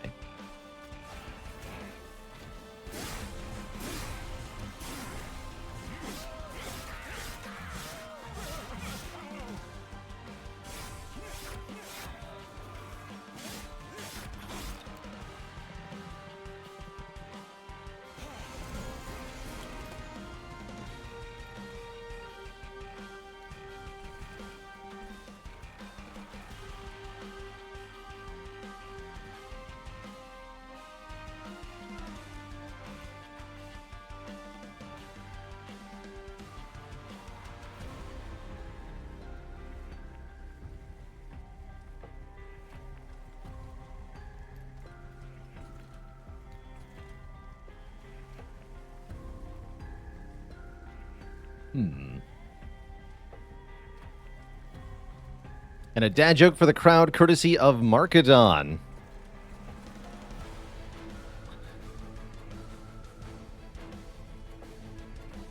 What do you call a steel singer who's wearing lame glasses? A square root. No refunds to a shed.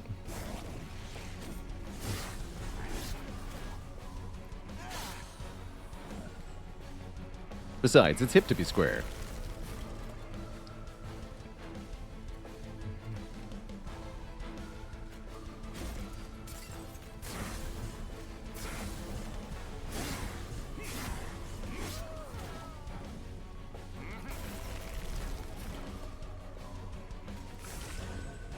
Easy victory for the prince.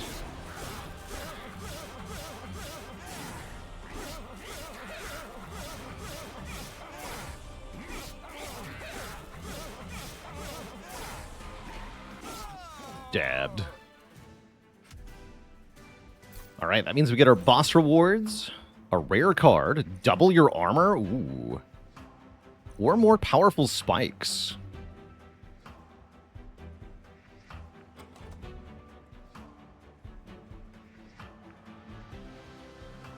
Powerful spikes with the Hornbreaker Prince here is kind of hilarious. I think I'd rather have reinforced, though. Double armor is very strong for armor stacking. Could have had an even better multi-strike base unit. Horn Warrior's just fine, though. Yeah, reinforce is a win con, which makes it pretty dang good. I think we should upgrade our card draw. Yeah. Card draw first.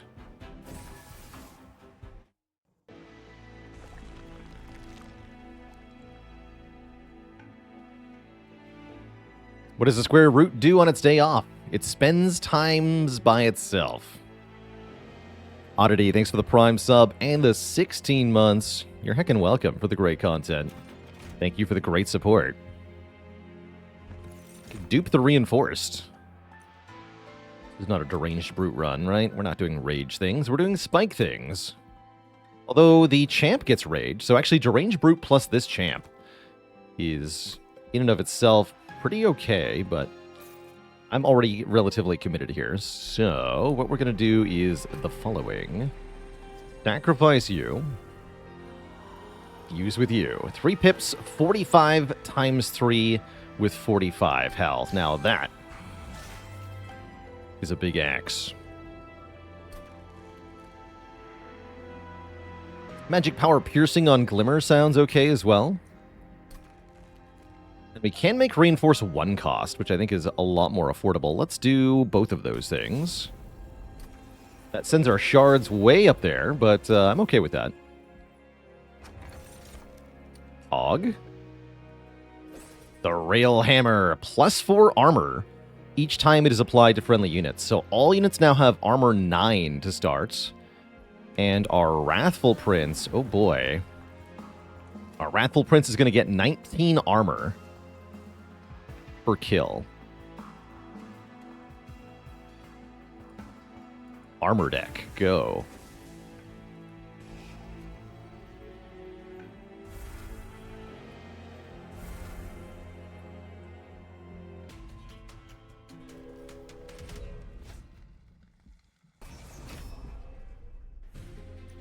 Spikes will only make the Wrathful Prince angrier.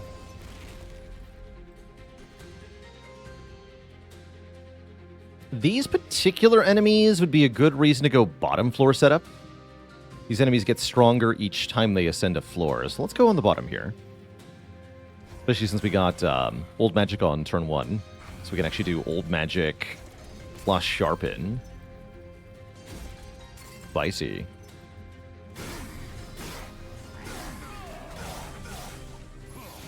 That does mean it's harder to control whether we take damage from spikes or not, though. Sounds like a problem for future me. Okay, currently you're killing... Spikes 9? Not quite.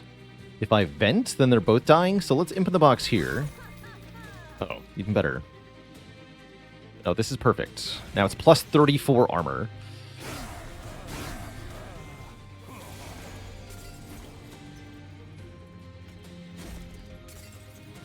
Love it. You'll love to see it.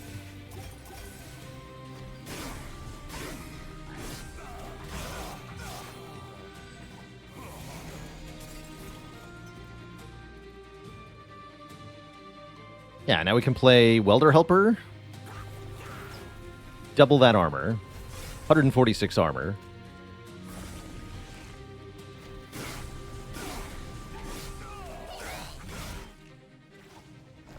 Beautiful.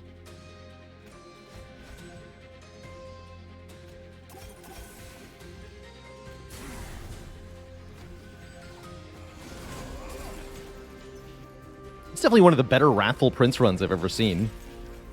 He's doing really good work with the spikes here.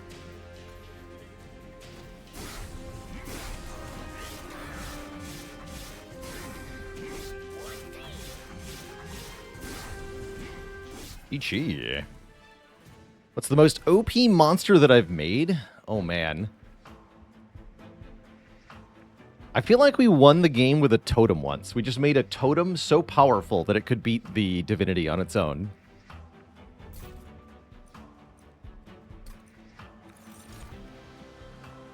Battering Ram is kind of hilarious.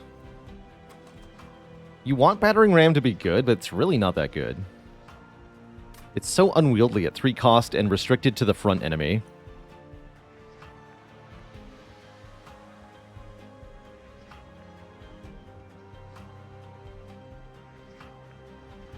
I'm going to skip these.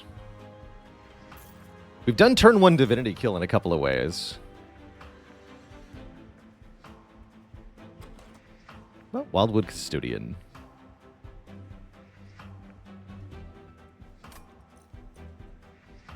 Nah. Nah. Jam with a gifted sub. Thank you, thank you. Not duping any of this, am I? We could dupe the 1-cost Reinforce. Actually, that's kind of an insane dupe, but I really want Unstable Vortex, Merchant, and Trinkets. Concealed Caverns. What a great combo of nudes together. Too good, man.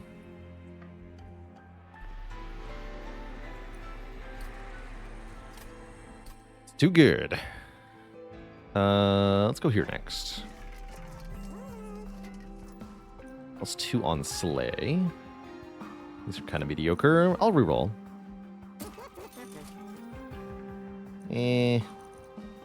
Not what I was looking for. Got to look at a lot of artifacts, though. We won't see any of those this run.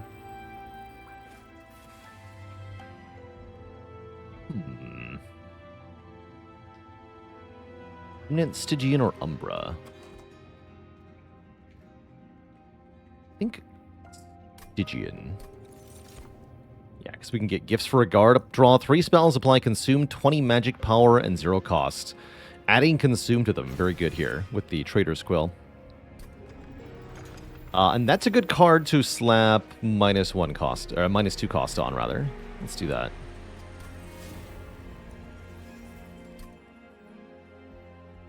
I think that event is always 3 clans that you are not. That's correct. Pretty sure. Pretty sure.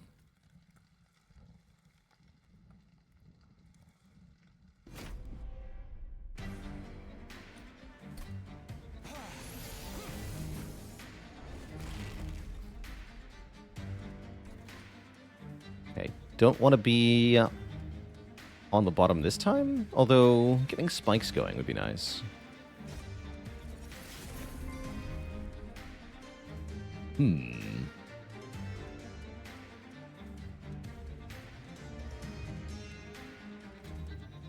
Oh, and consuming will kill you, right? Okay, let's go top floor.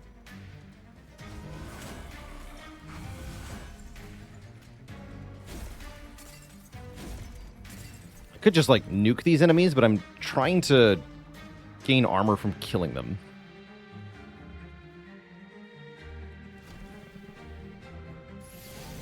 Go Bower Ranger, thanks for the Prime sub and the 10 months of support.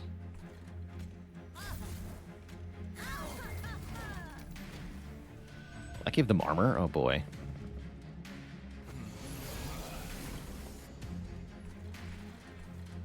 It's okay, they still died to spikes.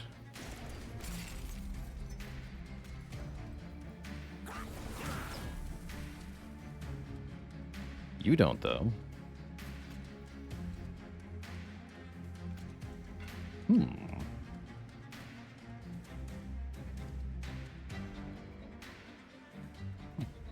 Oh well.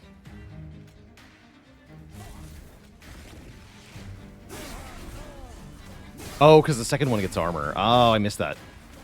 That's right. It's like, why didn't that add up? Ouch.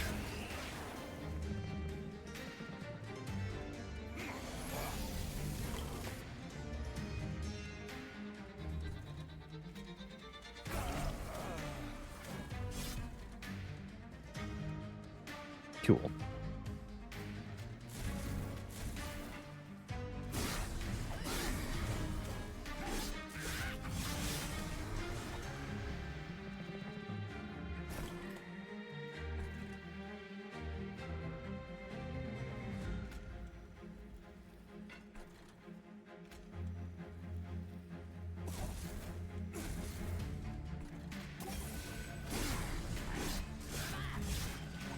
Virtual 256.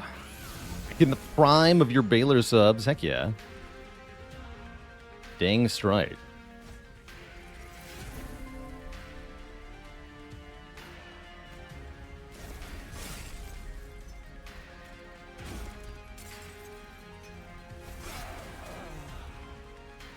Good, we have enough spikes. Armor. Wrong order, by the way. Oh well.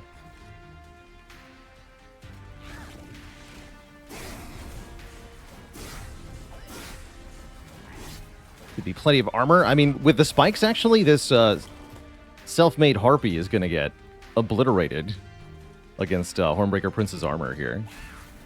It's good news.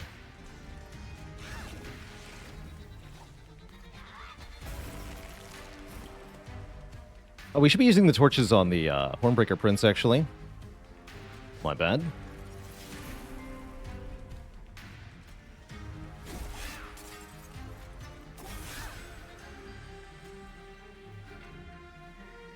Oh yeah, and this guy has Rejuvenate +1. Also forgot about that.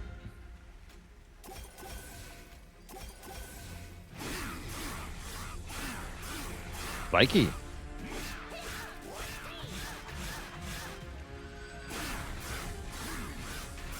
Also, my rage goes up per hit. Get stabbed.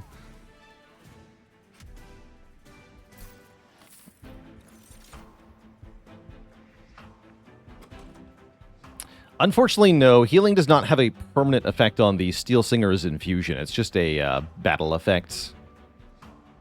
Only the base version Steel Singer gets permanent scaling. Yoink. Maybe yoink. Sure.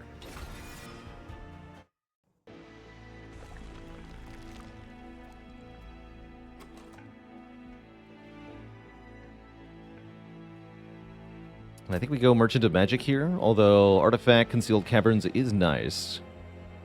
I want some spell upgrades. And I want the healing, quite frankly. Aha! Demon units get multi-strike 1. Would give an extra attack to the Horned Warrior. Or Rage adds an extra +1 per stack. Means the Hornbreaker Prince scales up their damage even harder. So either of these are very good. I almost like Resonant Shard more here. Although if we take the extra attack, it's even more worth it to play the Rejuves on the Horned Warrior. Heck it. We'll take the goad. I'll be goaded into making that choice. Yeah. Spikes 10? I like it.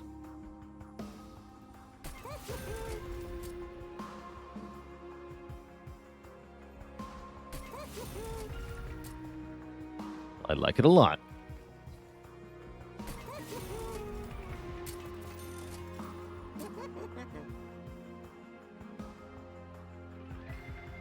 Is this an appropriate choice?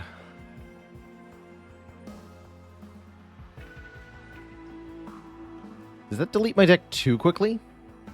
Hard to tell.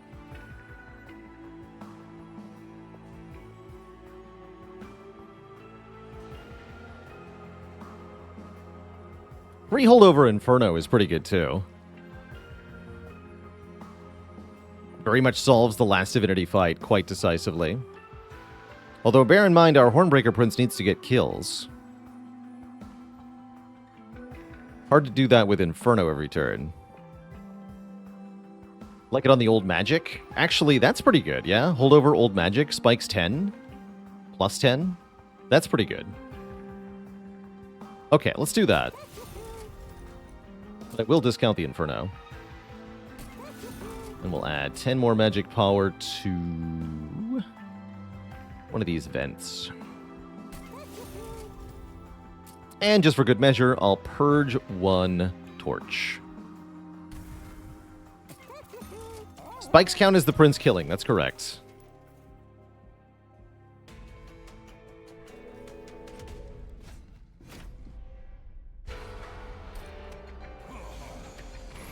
That is correct.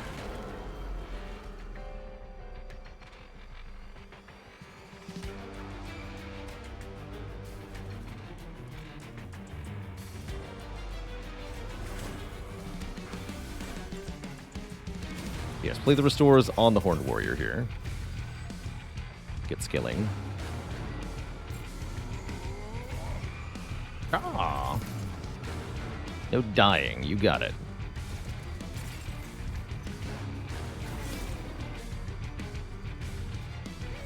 Mama.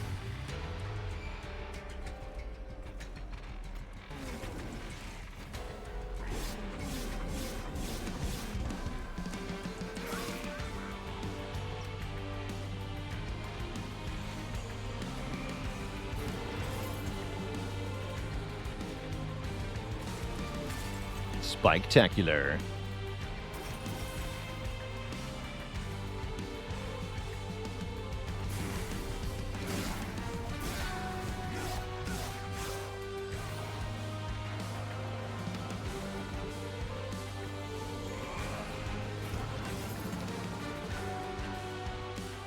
Okay, this is a good floor for Inferno.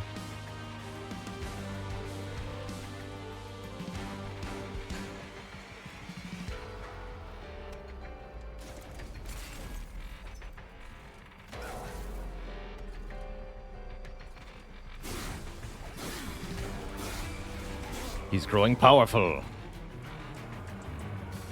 Kill the defect, chat. I beg of you. Kill him.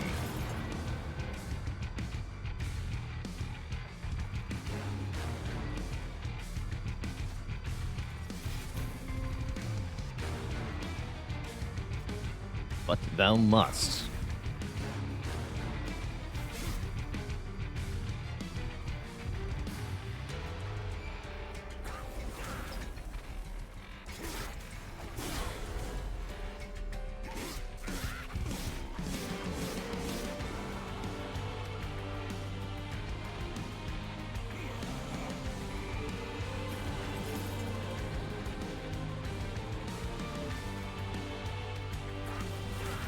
All the armor in the world.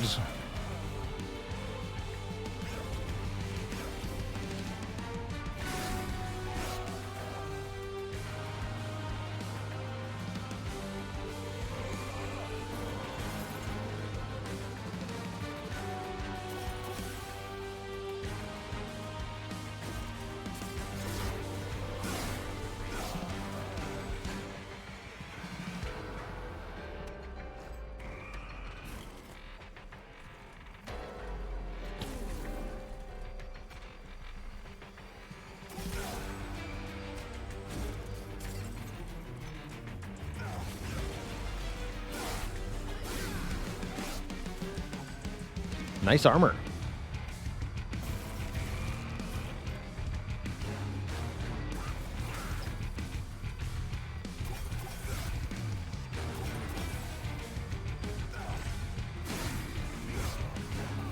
All right, GG Arcus. There's no way you can stand up to this stat line. Maybe if I play Inferno. Do that.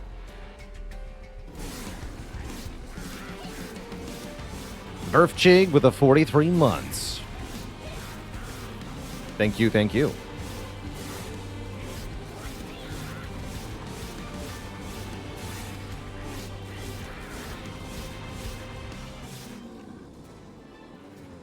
GG. More armor. Or Awoken Rail Spike. I think we want more armor up front here. With Alloy of the Ancients. And I could take even more card draw. Is that correct? That is correct. Double card draw. Almost certainly the way to go here. Much as I like going to a Merchant of Magic, I think I want to duplicate our Reinforce here. Seems quite likely. We do get offered -2 further cost for that Inferno. I'll take the bait. Let's do it. It's a nice cheap card now.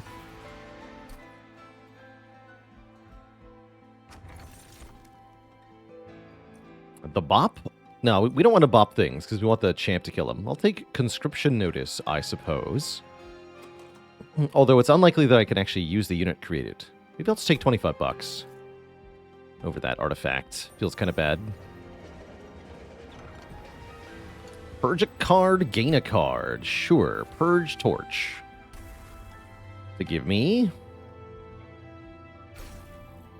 Rail Spike. Now I don't have to choose. Although I did put the -2 cost upgrade on the wrong card, apparently. Could have had 2 of those. Rail Spike, come back. Do we go multi-attack or 10 more armor per kill? I want full Wrathful. This has been a really good showing of Wrathful Hornbreaker Prince. So let's keep it up. With 29 armor per kill, that means it's worth Spike killing even the 25 attack Shade Wings in the final battles.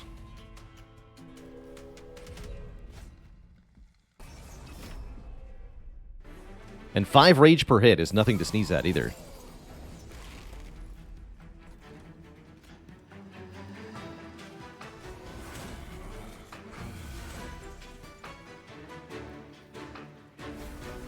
I need to just double armor right now, but I need the spikes, actually. At least I think I do. Yeah, I do, for these guys. I want to break my old magic, do I? Maybe I'm okay with it. Good.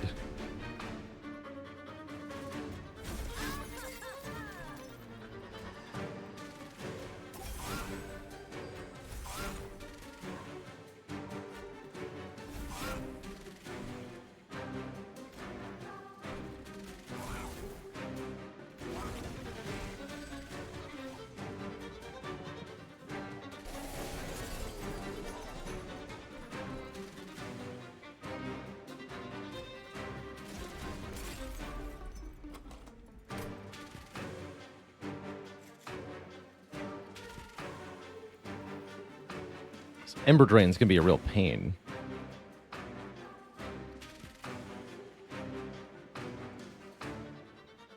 Oh well.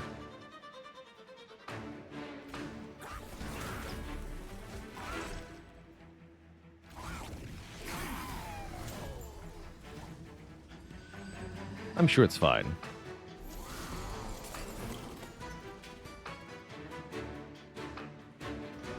It is fine, okay. Also, I have energy.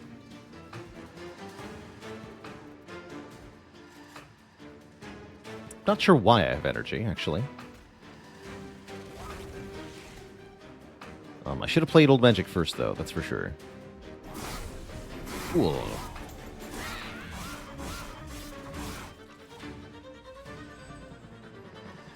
It didn't apply the Ember Drain because of the spikes kill, which you didn't know was the thing until now. I was wondering, actually. Lucky. Oh, jeez. What? You're dying? Because you have 8 thorns. Oh, dear. Well, that's not desirable. How much does this guy do to my pyre? Way too much, right? Spooky. Anything I could do to save myself?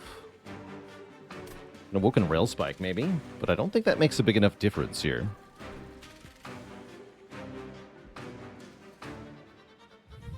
Fiona Reeves says, when having Snecko and Pocket Watch, do I play the most important 3 cards, or do I play as many as I can? Yeah, it does depend on what you want for next turn. And how good the 4th and 5th and 6th cards are. But usually I'm trying to play 3 to get the draw 10. Will the Restores save the back guy? Maybe, actually. He takes 24 plus 6, right? That'd be a no.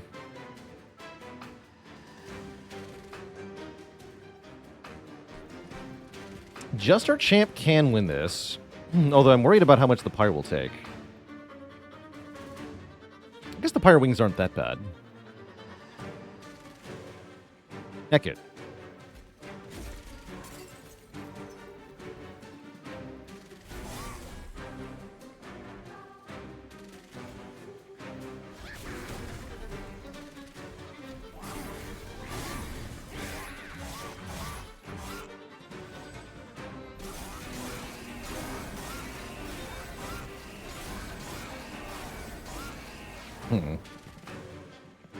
Seems fine.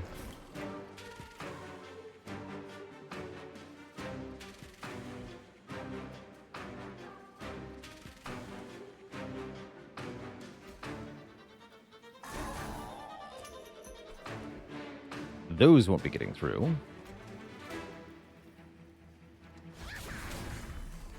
Good. Yeah, we're fine here.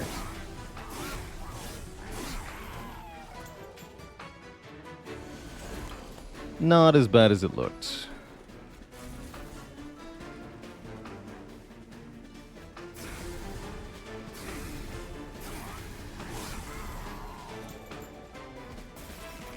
Huzla with a Prime sub. Thanks for all the great content. You're welcome. You are very welcome.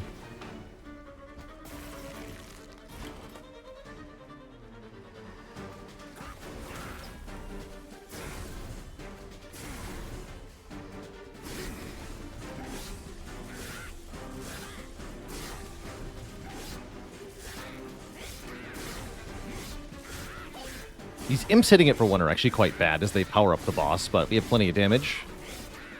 So it's no biggie.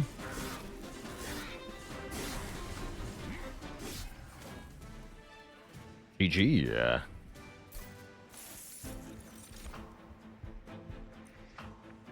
Grinding Right is particularly good with Wrathful Prince, as it enrages him and gives him a ton of armor. Give me that. Give me that.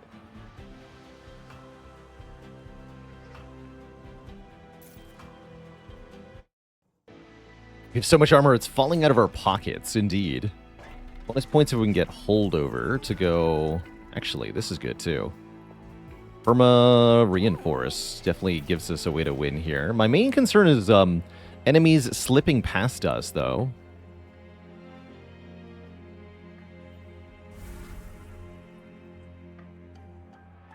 That could be a potential problem.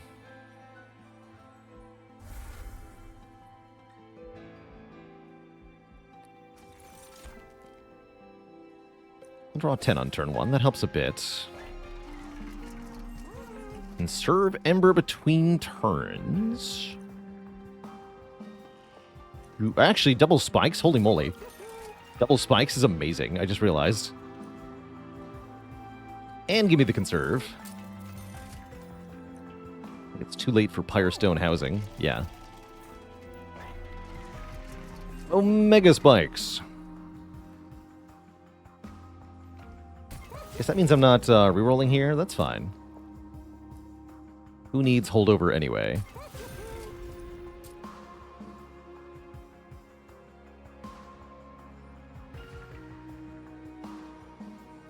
Let's consume one of these vents. And we have one card purge. Or one more restore here. Alright, that will have to do. I can dupe the Perma Reinforce. Or I can dupe the zero... No, let's dupe this, actually, for Last Divinity. If I'm not going to have him hold over, I want two of them. I think we have this one. I do. Gotta be a little careful. But overall, I think this goes very well.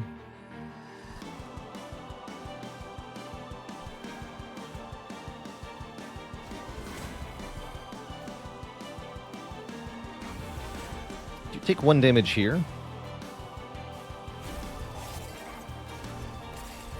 Which is fine.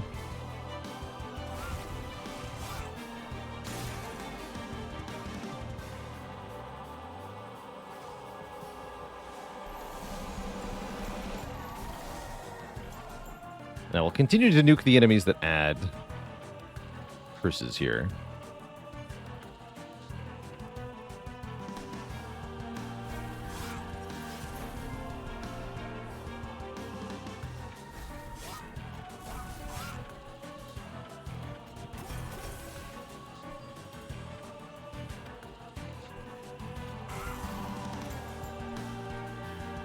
Can make our own armor easily enough.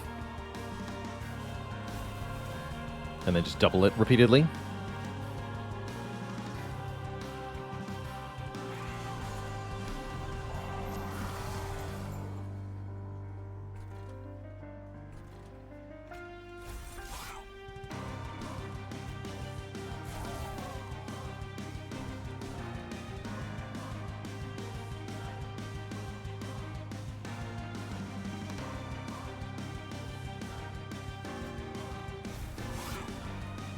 Good, he gets the kill now. Play these.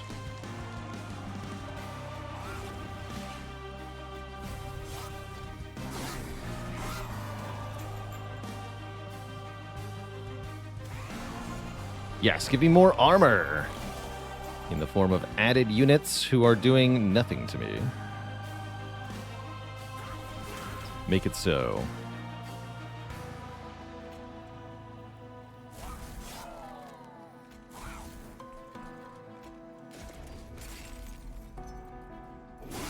.48 return damage. It's actually insane. That means we might be able to scale with the double spike damage. We might be able to scale our spikes high enough in the last Divinity fight to just chunk relatively large enemies. Which is kind of cool.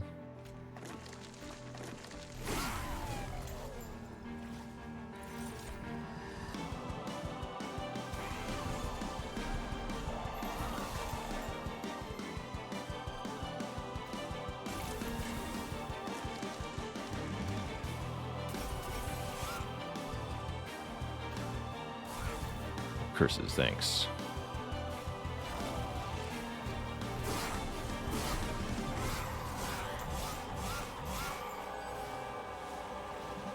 Probably want to go a lower floor setup, though. We don't want to be top floor for Divinity.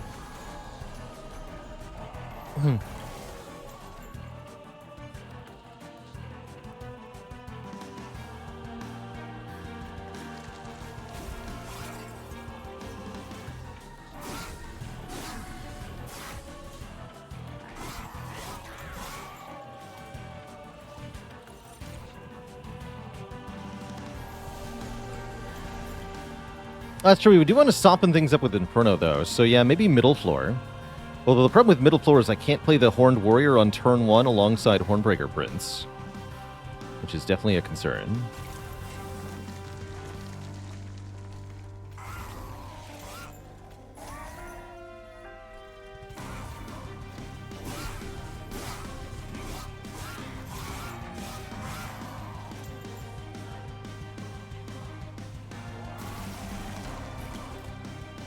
Just draw the old magic turn 1. That's the easy way. That would be the easy way.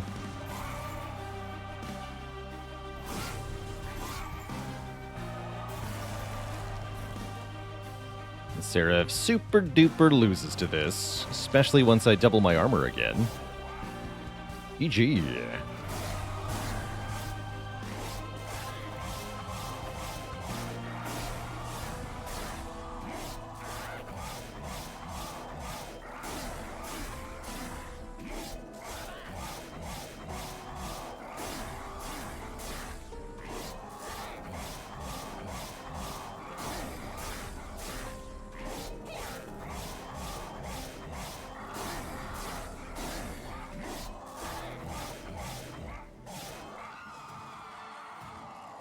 Alright, GG. Is there a DLC boss after Seraph? Yes.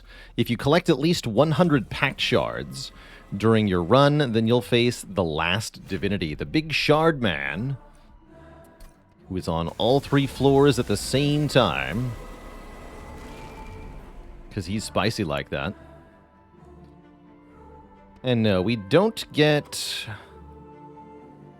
Old Magic on turn 1. So if I put Hornbreaker Prince in the middle, that means there is not going to be a Horned Warrior here. And maybe that's okay. Although I worry that enemies will slip through in large numbers. If that's the case. What's my turn 1 then? Hornbreaker Prince. We play Welder Helper, Invigorating Solution. Draw another 10 cards next turn. Hopefully we can get 1 or more of the Infernos. Hopefully we can get our Old Magic. As long as we get the spikes high enough, this shouldn't be an issue. We start out with plenty of armor, at least. I can even do Reinforce after doing double Welder Helper, right? No, but we want to play the Invigorating Solution. So let's try this. I'm not entirely convinced this is going to work so well, but we're going to try it.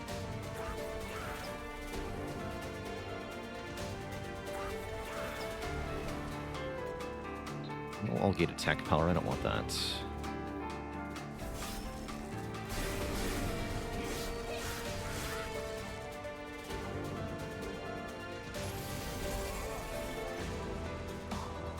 Okay, we got Old Magic. So Hornbreaker Prince will kill stuff. Although, why is Hornbreaker only getting minus 20? Oh, I see, because we're losing a lot and then we're gaining it all back. I understand. Hey there, Mr. Megabits.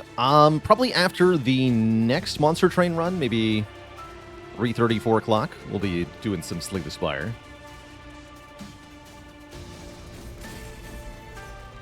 Okay, now we get plus 42. That's a good sign. I'd like to Piercing Glimmer down here. Kill some stuff.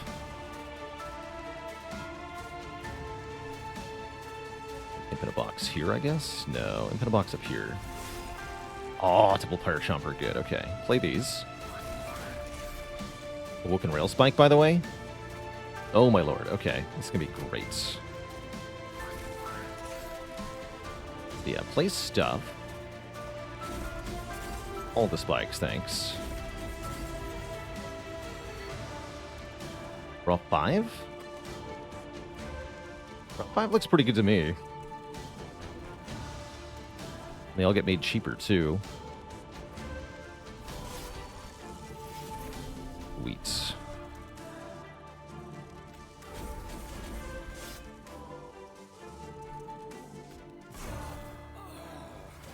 That's free armor. This is free damage.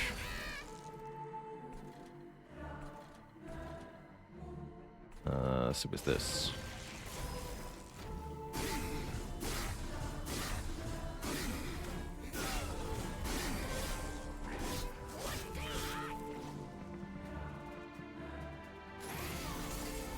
Okay, good start, good start.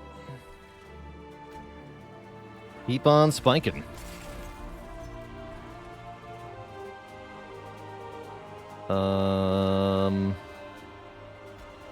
Does not get them both. That's a little concerning, actually. I guess one of them gets to punch the pyre? Spooky. We might as well double sharpen, then. More spikes. Actually really spooky. Mike Quest, thanks for the Prime sub in the 4 months. Support.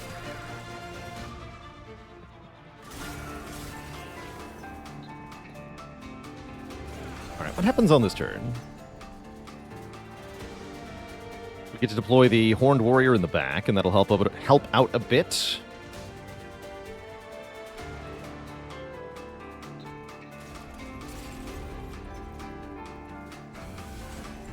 Okay, so this Clipped Guardian still lives, which is a problem. But we're guaranteed to draw Inferno next turn, so I don't need to overthink it here. And if I play the Gifts for a guard, that's no longer true, so I don't want to do that.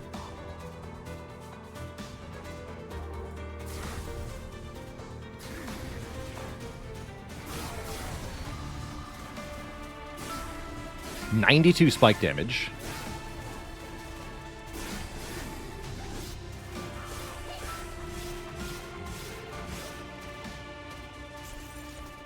That is a lot of spikes.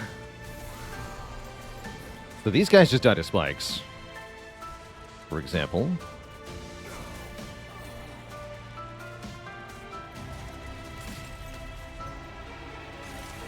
Reinforce!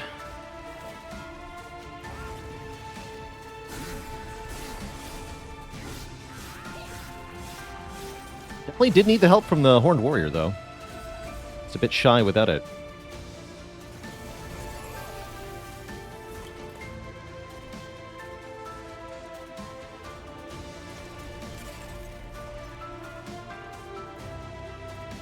That is an enormous amount of spike power.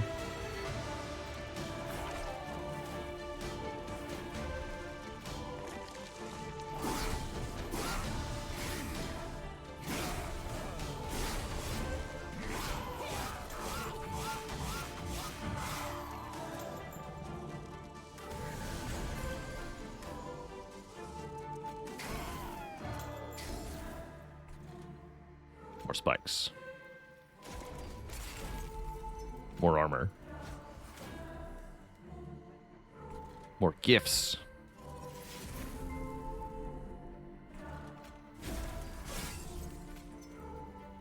Oh, that does way too much damage? Hold on. Careful with that. Yeah. Good talk.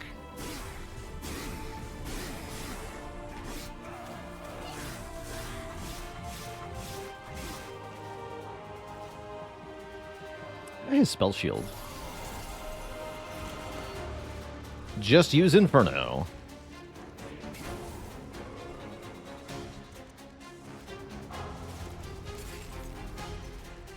A lot of spikes. 800 armor. You'd love to see it.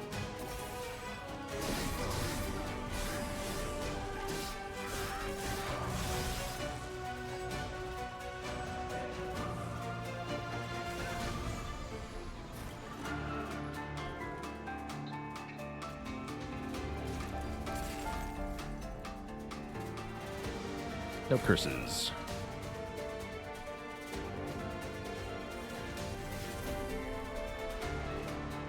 Over 1,000 armor.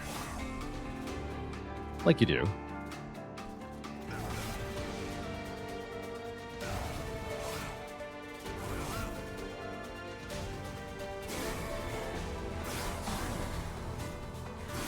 $200 rage. 200 spike damage.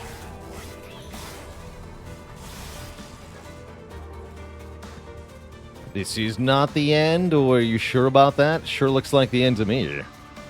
GG. I like the even 100 spikes, actually. Also 600 attack power. Holy moly.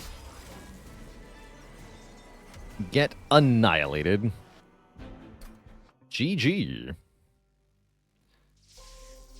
A spike-tacular run from the Hornbreaker Prince. GG, Twitch chat. GG.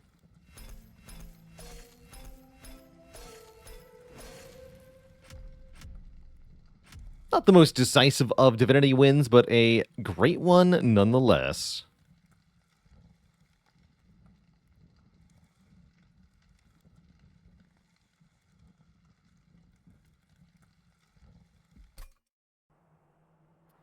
Still relatively early in the day. Let's do one more. Yeah, let's do one more. One more quick run of Monster Train before we switch things over to the Spire for today. My longest random win streak? I don't know. Maybe like 10? Not that many. Not as many as others. Mobfather says, been getting more into Rotato. Any tips that help you take your Brotato play to the next level?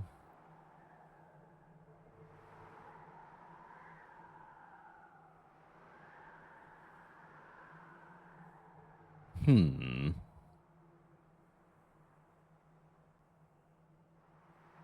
did pretty well once I started focusing on armor, health, move speed early, while also grabbing of damage, of course. Don't value luck much unless you're playing a character that has a bonus related to luck. Early harvesting is okay, but not too much. Having about 20% move speed is usually one of the things that really kept my runs alive for a long time.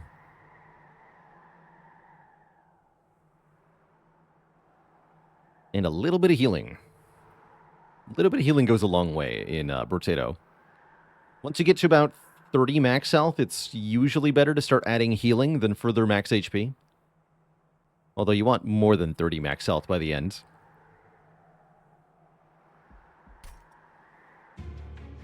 What game did I struggle the most at that I have streamed? Probably, I would say Slay the Spire, quite frankly. I've lost a lot of Spire over the years. And some days we don't get any wins. That's still true. So as kind of a lame an answer as that is, I think that's the actual answer here. Sharktail Queen run, huh? Ooh, this looks tough. Although double Mollusk Mage is tempting.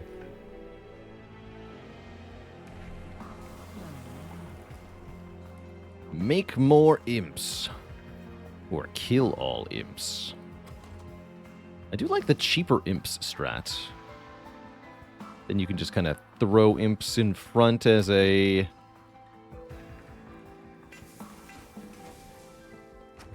barrage of chump blockers. And having a floor 1 Gurg's Goad. Maybe we don't need the Sharktail Queen if we just get a really good demon unit from a Hellhorn banner, which doesn't exist. There's one. Dang it. Well, that sucks. Maybe we'll get one from a unit draft. It's always an option.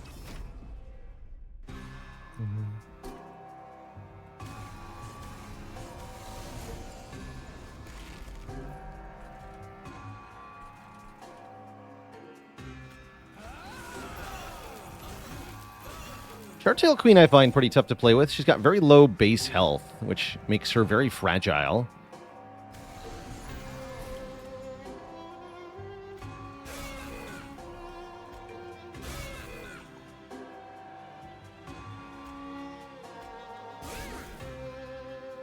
There we go.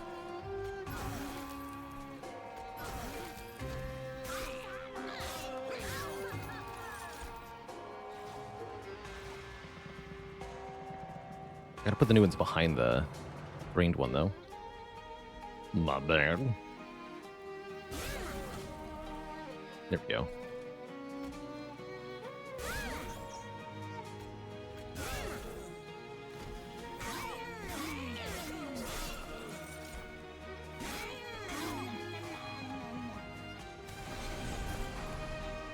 Oh, imps, you're so cute.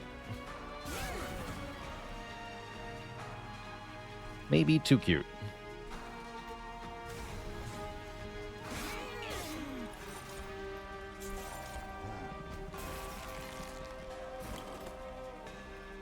I could see an Endless Imp being really good with Short Tail Queen. Of any variety, really.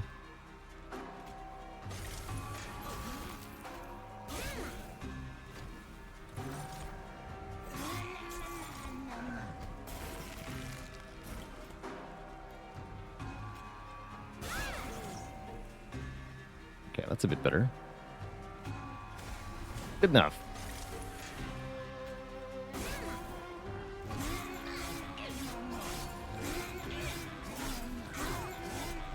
Yep, sounds are too good.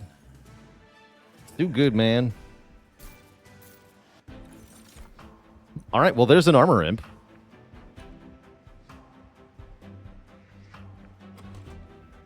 Yoink.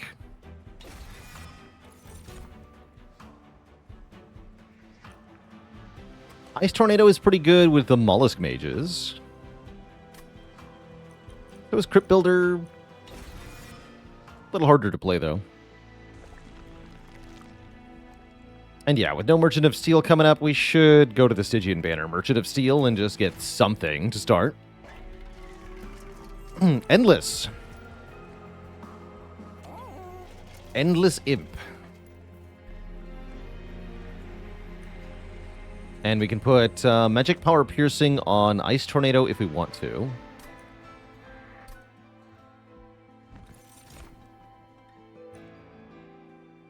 This is also decent with Endless.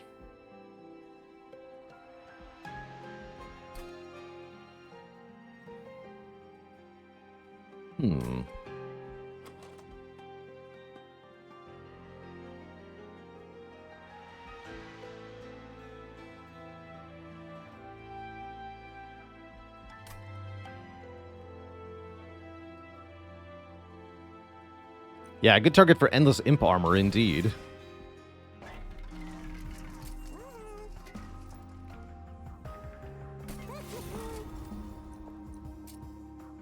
Don't really want to put an attack power up on anything. We could reroll. Have many things I'd want to actually buy, though, so I'm just going to save my cash.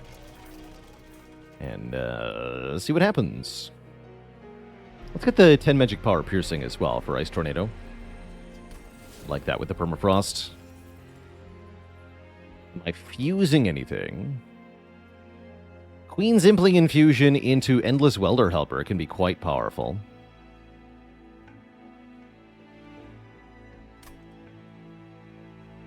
Let's do that.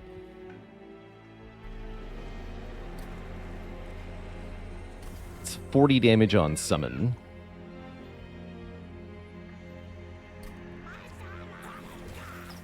And if we find a Transcend Imp later, then, well, heck. It'll be good. Surely I can handle spikes, right? Surely.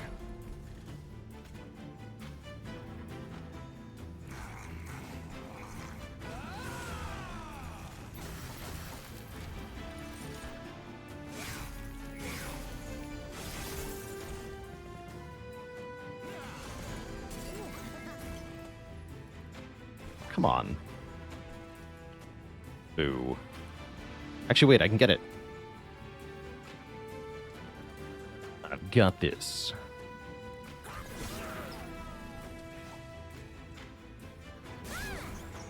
Worth it. At least I hope so.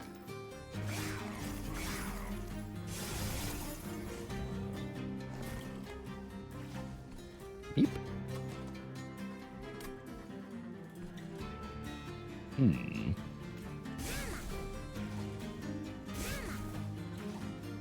So those will all die.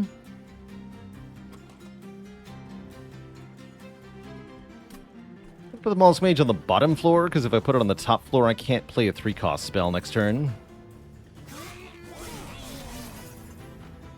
Seems bad. Yeah, we gotta use Ice Tornado to kill this thing. This is fine.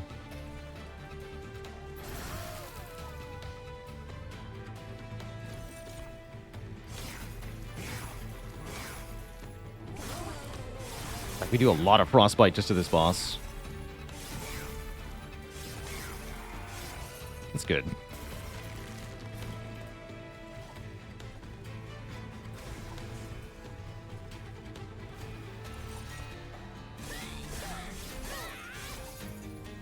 So the Endless Imp comes back to our hand. We can play them for armor 20 plus 40 damage. You go in front. You get rage. You win. Not too bad. Note that neither of our first two trials gave a unit draft, so... no demon units for us, I guess. Bummer.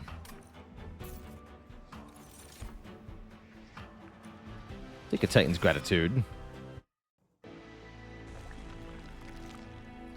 Is there anything I really want to dupe? I guess we could dupe the Ice Tornado. It's not terrible. I don't love it, though. We could dupe the Endless Welder Helper Queen's Impling, though. That sounds better. Dupe that thing. For 15 shards. Take a second Titan Sentry. Could make a double Titan Sentry. That's kind of cool, actually.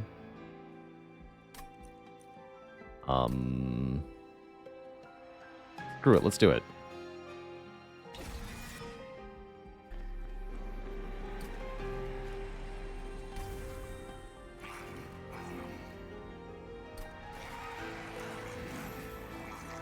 Let's do it.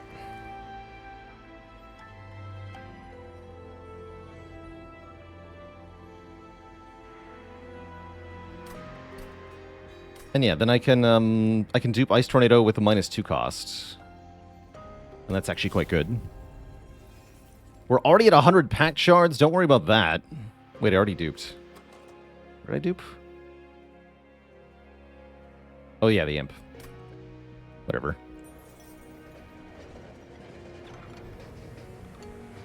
Sword, shield, or skull? Cool.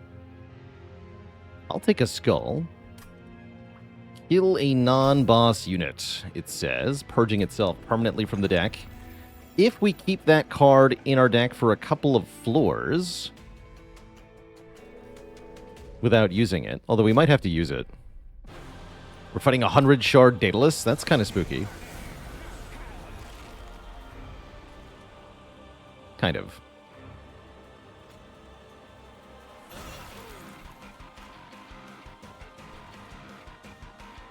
Double explodes? Oh, man.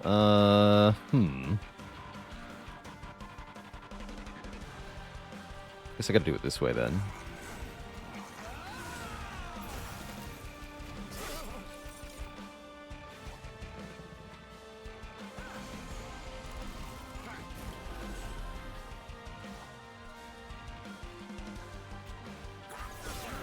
Currently, my only problem is that we have no way to kill the Endless Welder Helpers after we deploy them.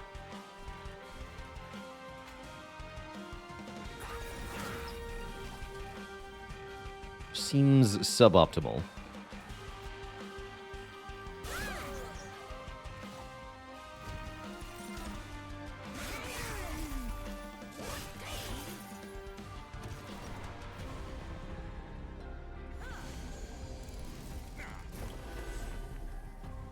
Alright, here I will permit the bomb to double explode so we get tons of frostbite on the boss.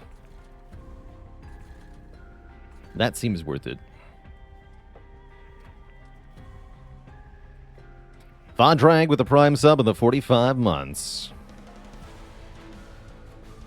And Crypto Commander with a prime sub. It also says no, it does say non-boss unit. So yes, you can skull your own units, I guess. If you really want to. I think I'm just getting rid of 2 of these.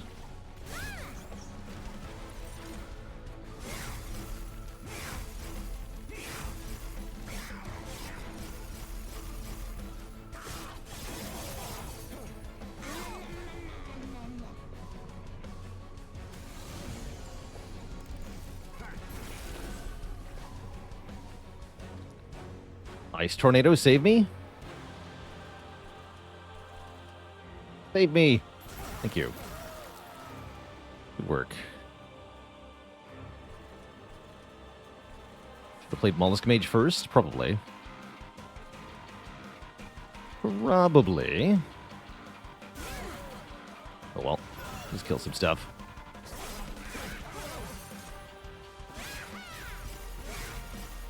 Hey, my unit. I successfully got it killed. Good work.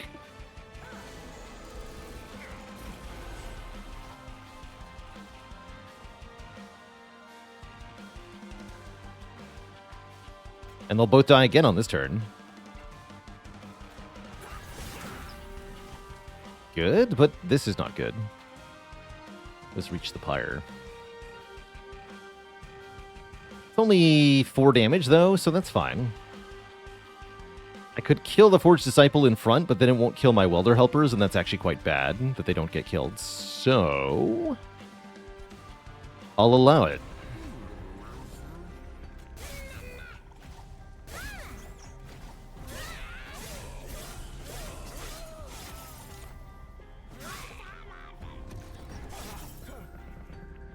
Yes, it's 2-1-1.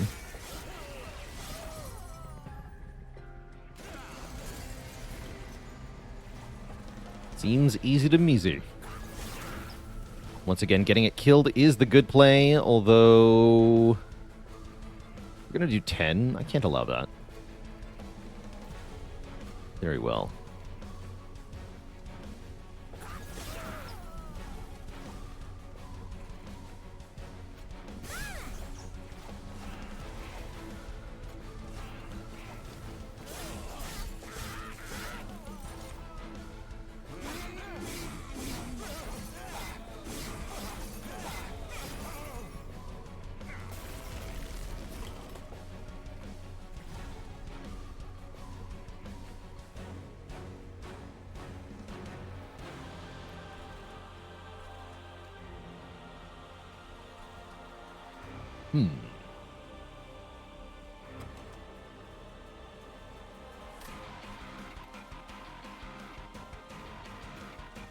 Seems worth it.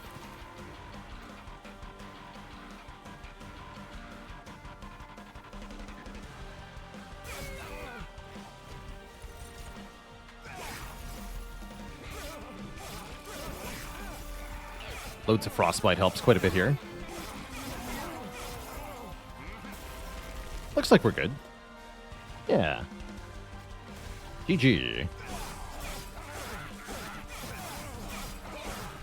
We would definitely like to get the version of the queen that throws her own imps away, though. If we could possibly get that on the cross path here. We'll see. GG. To our first major boss. Reinforce and Gifts for a Guard are back. I don't like either of those that much. I guess Gifts for a Guard is okay here.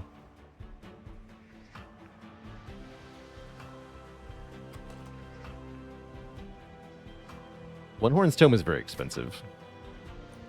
Let's try Gifts for a Guard. Lodestone Totem is here. Interesting. Apply Sap in an AoE. Or our first multi-striking demon, the Branded Warrior, applies Rage to friendly units if it kills something. Am I going here? There's no Merchant of Steel. Good lord. What garbage.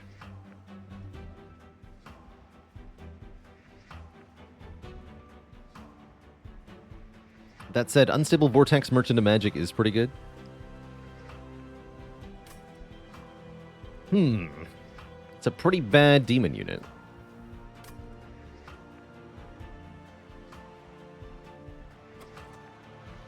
It's a pretty bad demon unit. Yep.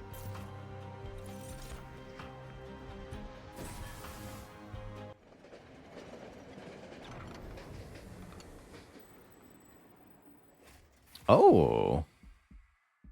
Could turn this into a broken wheel run, huh? Interesting. Oh, and these are endless?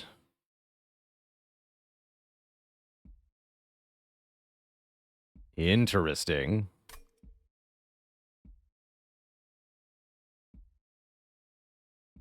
This one gets healing, right? So each of these we keep for 2 combats, and then we get an upgraded version. Oh, that's true. We can take Corrupted Cloud and our imps will die automatically? Wait, that's brilliant. We can also purge all of our stewards and all of our implings and our mollusk mages for free here, which is pretty powerful. My main issue is that we would probably lose the Titan Sentry in the process. Unless I refuse to play it or something. Endless imps don't get purged because of endless overrides, basically.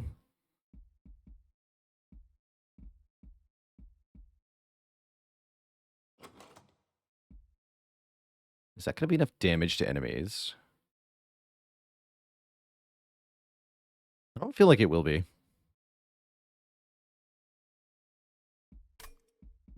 But I'll take the Corrupted Cloud. Just not the Broken Wheel, too.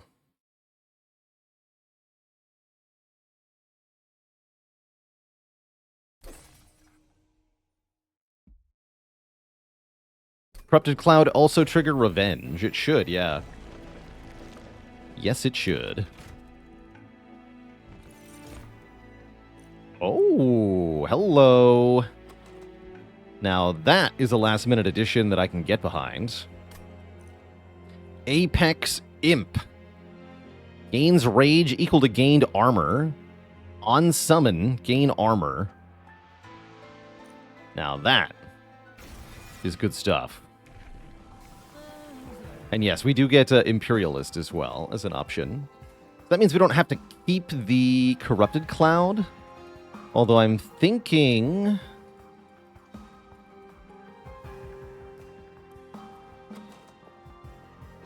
What if I did? And I went in Parade 2.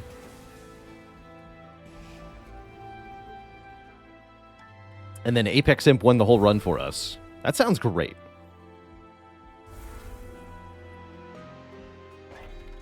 That sounds really quite great.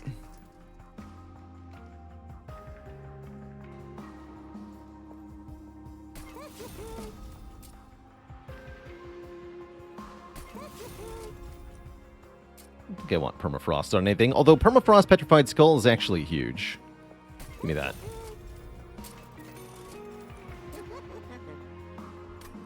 If only.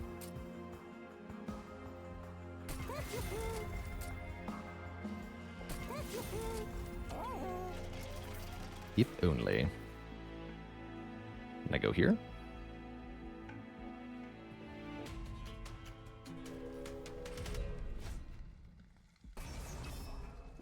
Don't imagine enemies are going to be a threat here. Maybe they will be, though. Maybe they extremely will be.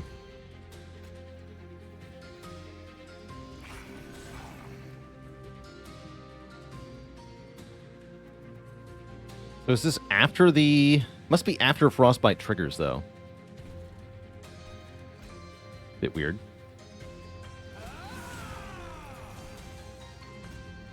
Apex Imp is cheap.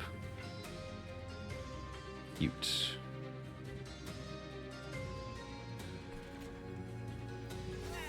Wah.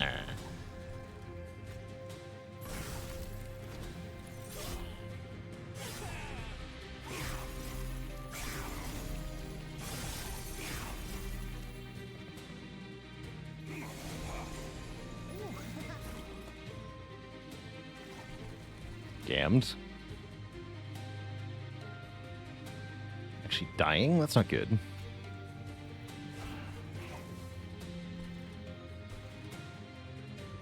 I've been scammed.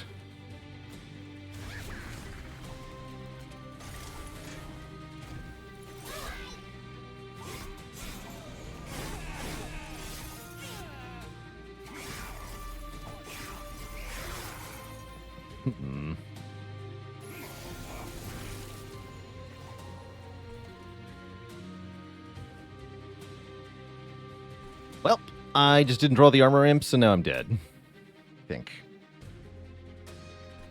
Or at least the Apex imp is dead. Maybe we can use the Queen to win.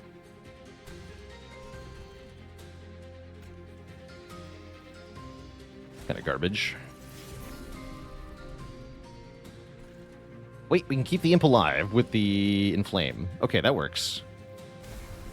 You're alive.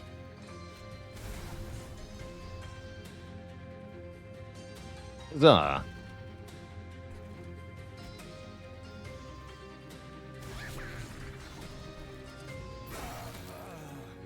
Okay, okay. Don't panic.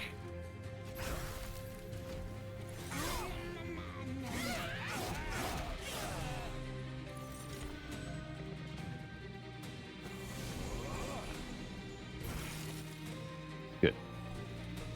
Okay, all is well, I think. Sort of.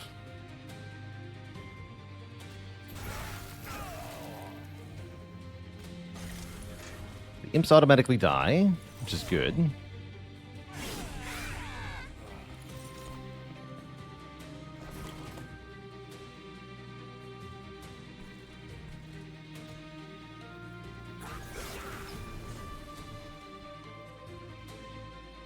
Yeah, I don't think we want to overthink it. Although that's too much damage.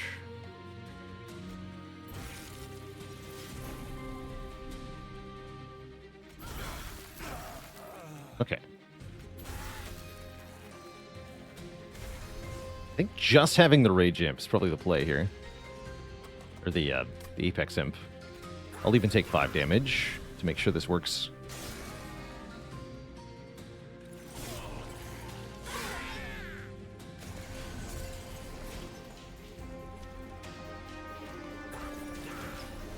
Ultimate Angry Power.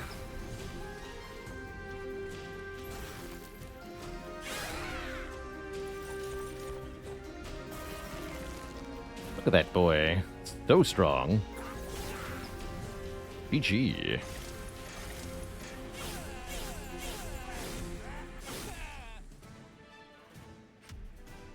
Excellent. A little spooky, but we made it work.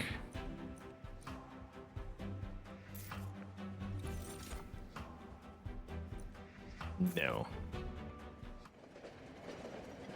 All right, and we get the Hope for Peace. So our spells that have Purge now say instead Consume, meaning that we can use the skull at long last.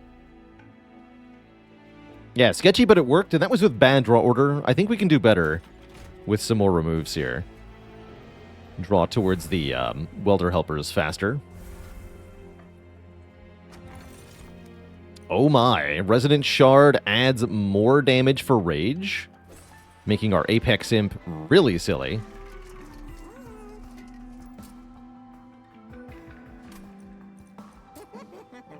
Really silly. They're all weird.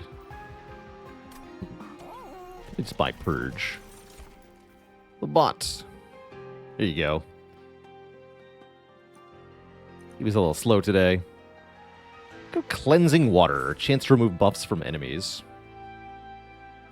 Good upgrades for the Imp at this point would be Quick, Multi-Strike, maybe a bit more survivability overall.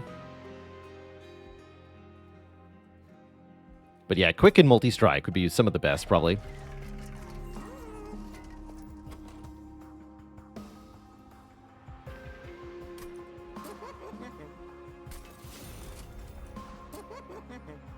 Flame is such a weak card. Do I want holdover or anything? Yeah, we want something for Petrified Skull, probably. Holdover on that would be really good. Although, no, we need to make it Eternal Stone. Eternal Stone's what I need for that. Perfect. Just kill a non-boss unit. Perfect.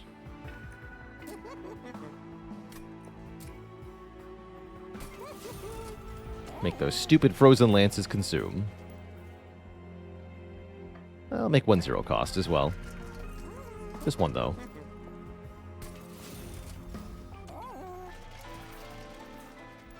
How do I kill the armor imps now? With Corrupted Cloud, I kill the armor imps. Right? Nothing changed about that.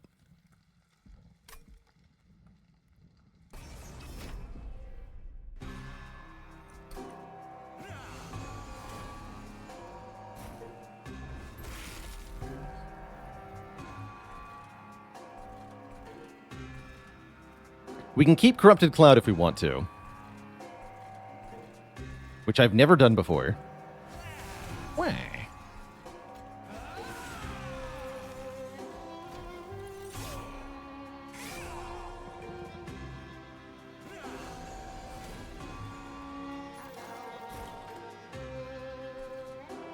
Question is, how do we keep the Apex Imp alive long enough to actually do this?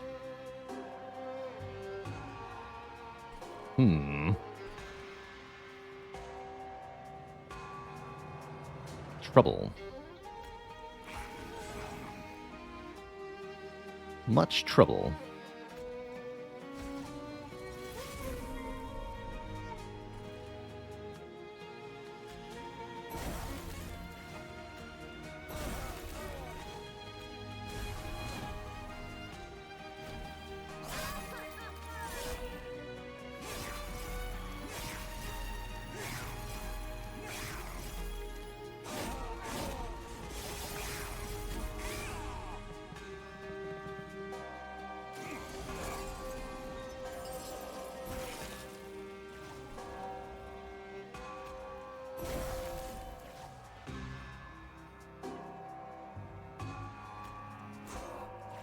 Kill that guy.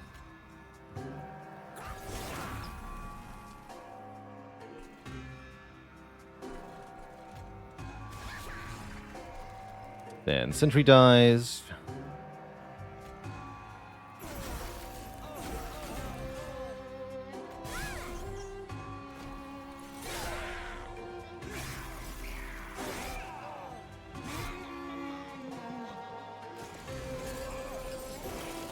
And then imps.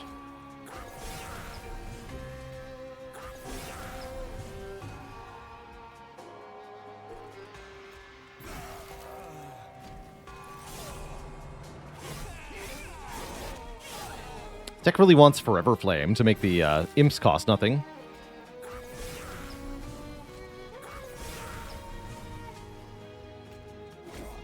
We should just kill the front one. Currently, the Apex Imp can only actually kill 2 units per turn, which is not good enough.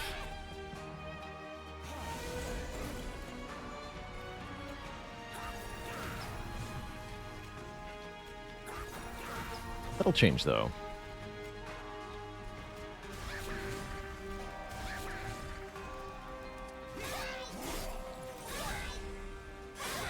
Bye-bye. Frostbite guy is mostly obsolete. Still need something to buy us a little bit of time sometimes. Oh, so holy crap. Obsolete because we're dead, sure. Yikes. 7 times 8 Harpy. I didn't even parse what we were up against here. Save me. Okay, that looks pretty promising, actually.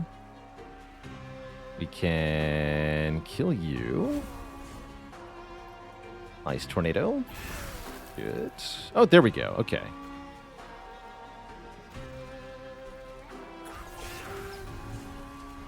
Bonk. It almost looks like we have over 1,000 rage, but that's a 1 and then a 168. Just one-shot the boss. Easy.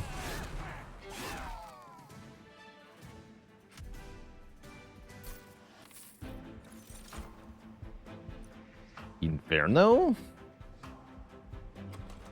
I'll take an Inferno.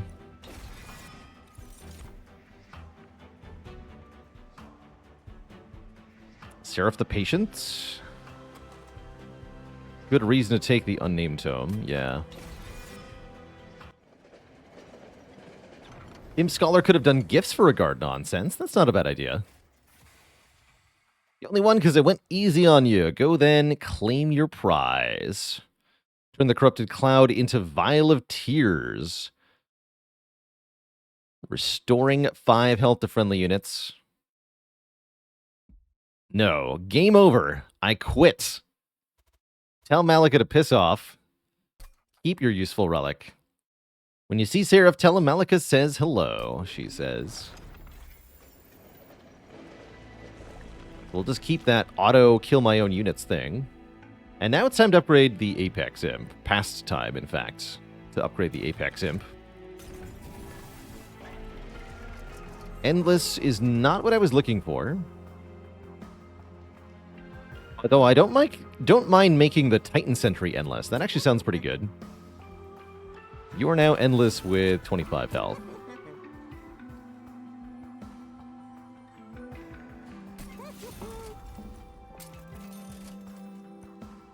Can't armor 2. Large stone's okay.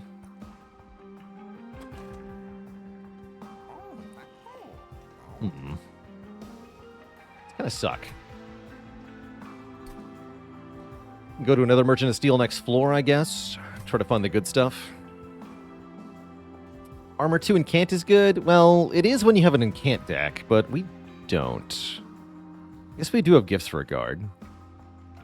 Also, armor means rage, so actually, yes, that is good.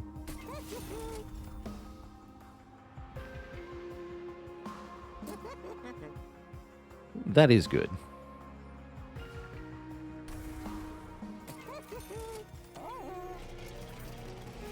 But yeah, mostly we're playing our units over and over again.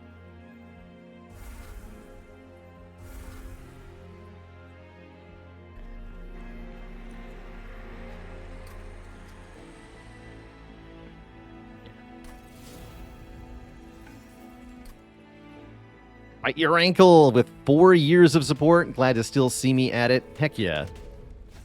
Here's to 4 more.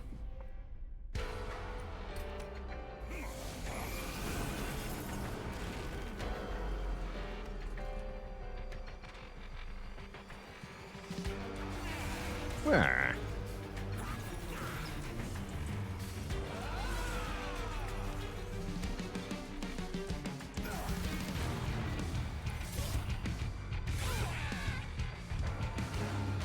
I should just play that here.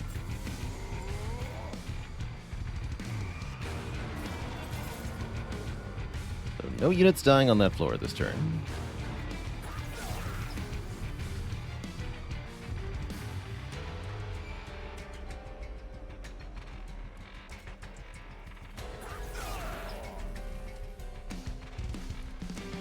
And no energy.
Working. At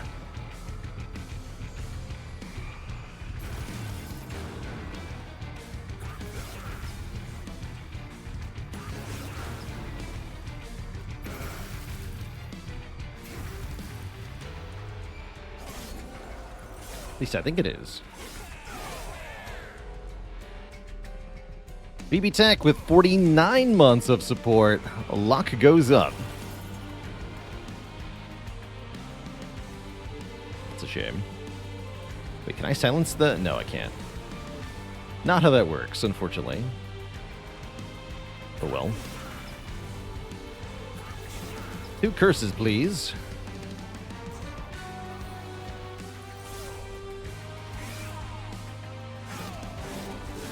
Yeah, note how few spells we played on the floor with the Imp here.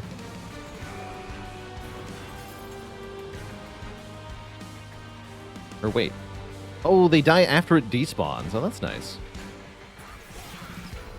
Convenient.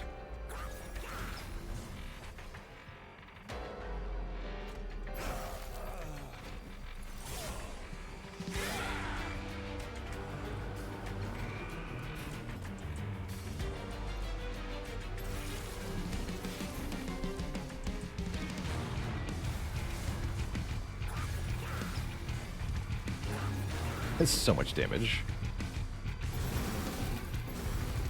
Resonant Shard is ridiculous.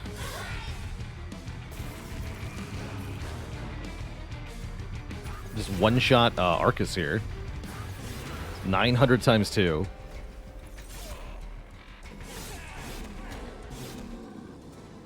Dang. The damage. Apply armor. I like it. I'm actually thinking we might want some more energy here. We are struggling to play everything in our hand. I'll take +1 Ember per turn.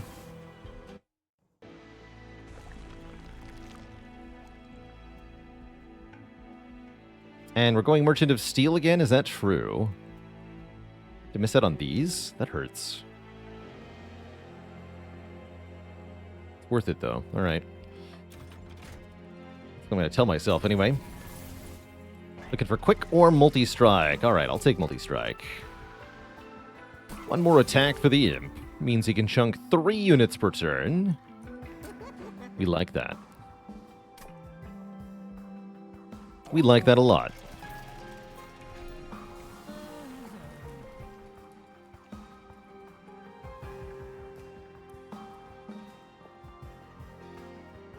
So now we get 2 imps per turn with Imp Parade 3. It's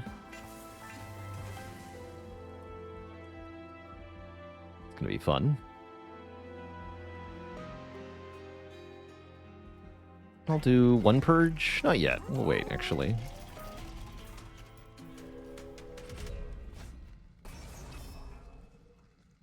Is Imperialist every floor? No, just the floor with the queen.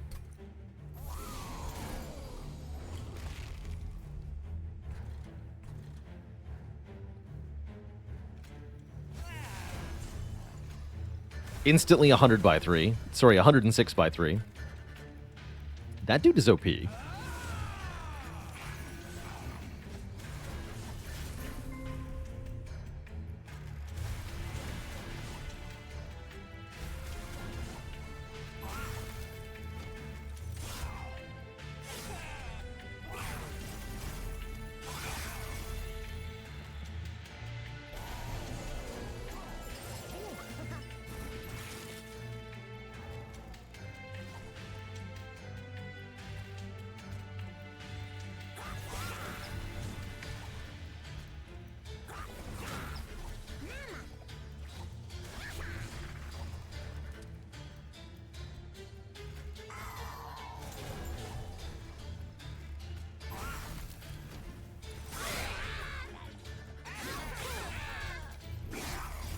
Too good.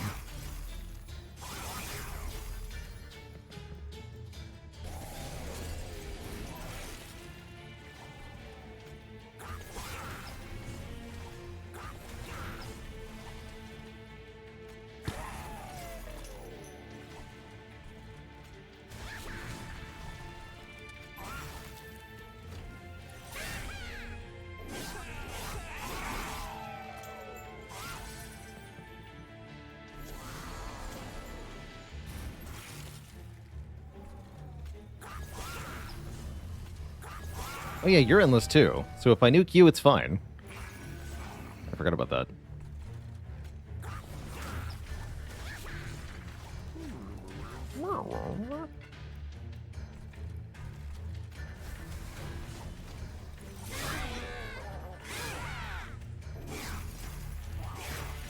So many imp deaths. Okay, that's too much damage though. We have to Ice Tornado there.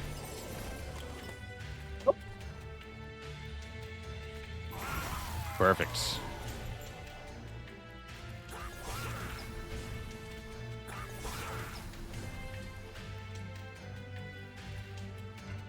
You're not even really helping.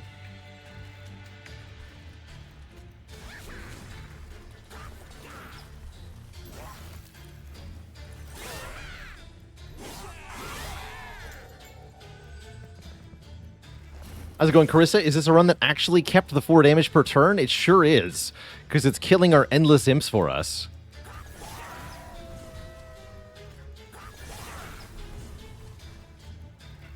We told Malika that we quit.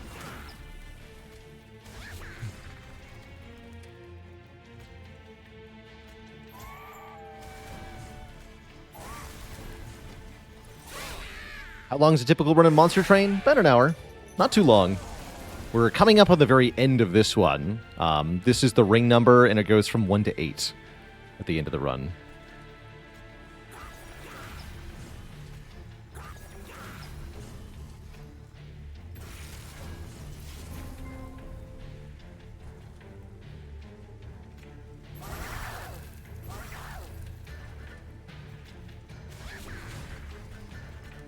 Death.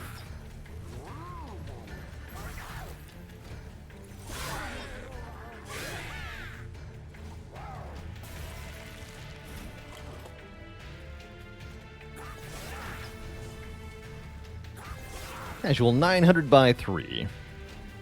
What you do? Good lord, that damage. Good lord. I don't need another Inferno. What, Impish Scholar doing gifts for a guard things? Nah. We've got a strat, and it's a good one. Although I don't mind having the ability to daze units for a turn, our Apex Imp can't survive Unbridled Aggression all that easily. Gotta be a bit careful with that. Be a good holdover card to get.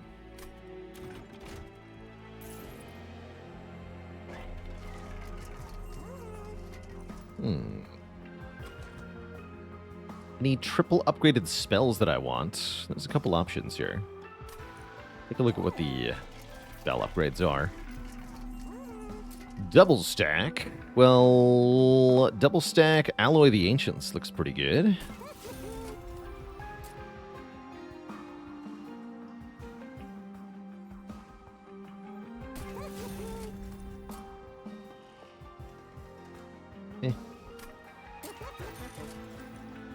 Permafrost.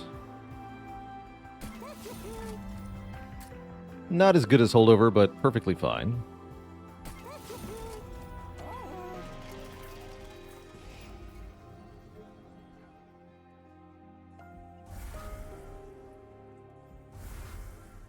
Feels weird to remove the Mollusk Mages. Hell's Banners. When you summon your second unit on a turn, gain 3 Ember. That's perfect. That'll work every single turn with what we're doing, so it's a lot of Ember. And with the deck shrunk down a little bit, things ought to be A-okay here. I think we're good for the last couple fights. Is the Divinity plan put Apex on top and hope he kills in 3 turns? I don't think he does. Although Apex on top is not a terrible idea.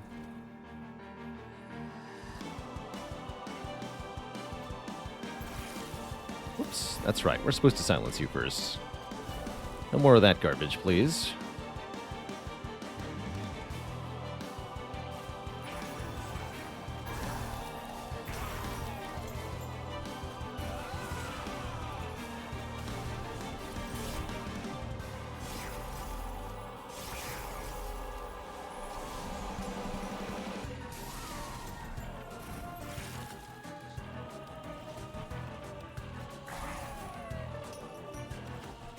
IP.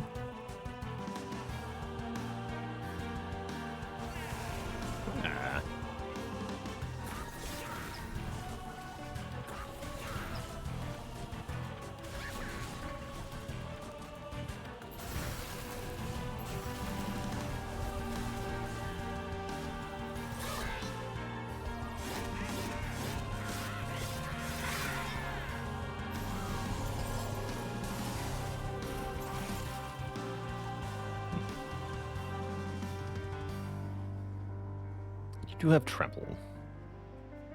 Spooky. Lock the hit.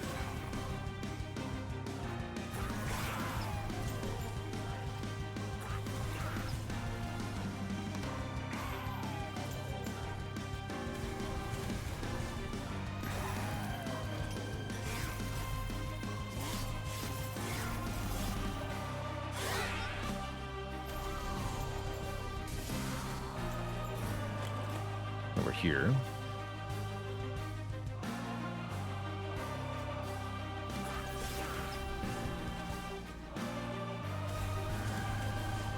$1,600 damage. Works for me. More room up top, that's fine.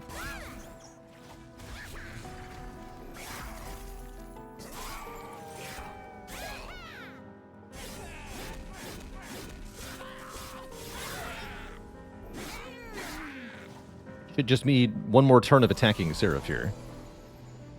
We'll always alternate between the top and middle floors, because that's where we have units. He'll always try to attack us.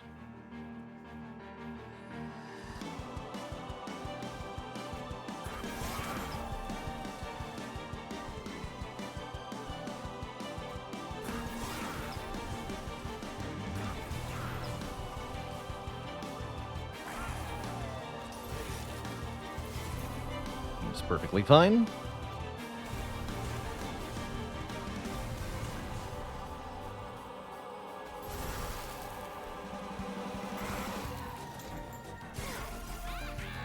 No units. We should get a Seraph kill this next turn here.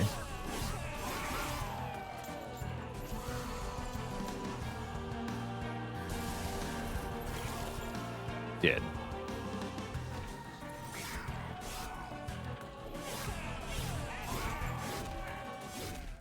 Get bonked, sir. GG. One more battle awaits. That's the last divinity. Who exists on all 3 floors simultaneously.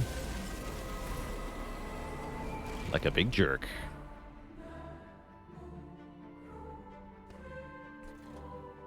So yeah, Apex M top floor seems reasonable. We could put the Shardtail Queen in the middle, maybe?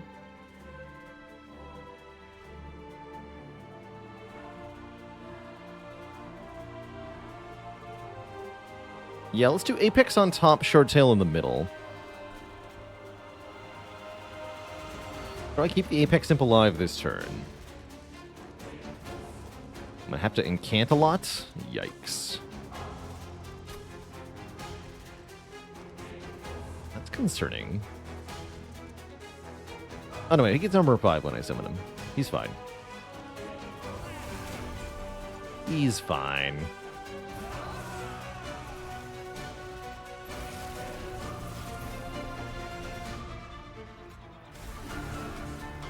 Well, I mean, he's barely alive, but he's fine. Also, we're able to purge the bottom floor easily. That's good. Please absorb a hit for me. Make armor. Good enough start. Queen will automatically make an armor imp so we can keep the Apex Imp alive for another turn here. And here's armor 50. You can also put the shark in front of the queen. You can put the shark on the bottom for nonsense.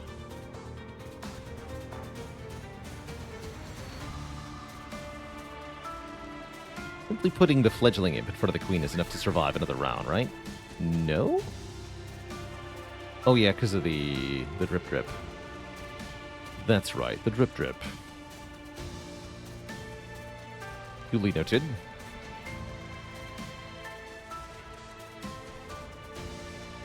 Ah.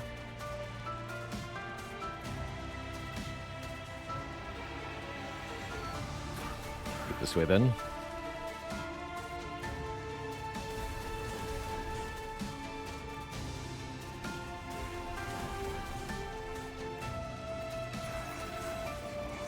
You die, you die. I'm gonna kill you. You're not a threat. Okay.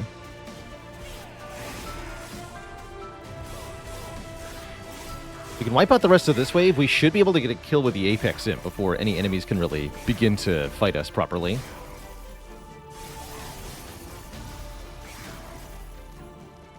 All that frostbite, man. This wave we silence. Look at it, 4 purple circles. We turn them all off. That's what silence does. Disables purple circles. It's not great.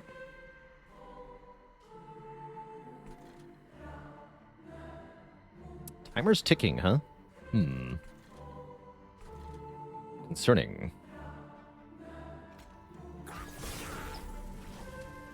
You're still dying, because this thing's alive. So we'll have to Frenzied Swarm, maybe.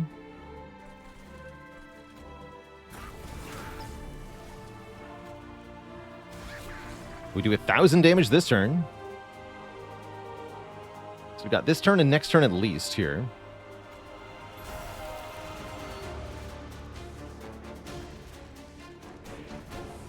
Do Mollusk Mage, Titan's Gratitude kills this guy, but then I might discard something important, although either of these should save this floor, so it's fine. So yeah, Mollusk Mage, Titan's Gratitude, kill you, play Ice Tornado here. You still get the Queen, that's unfortunate. Within acceptable parameters, though, I believe.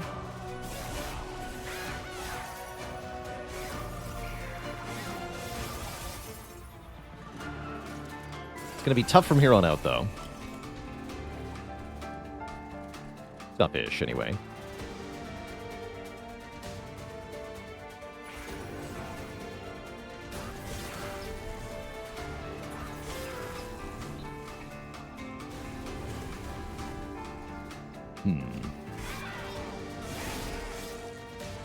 You got this, Imp. I believe in you. Oh,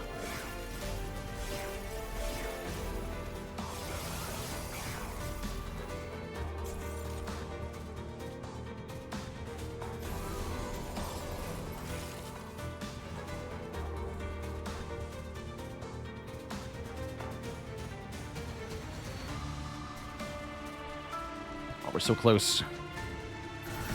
No, you're supposed to hit that guy.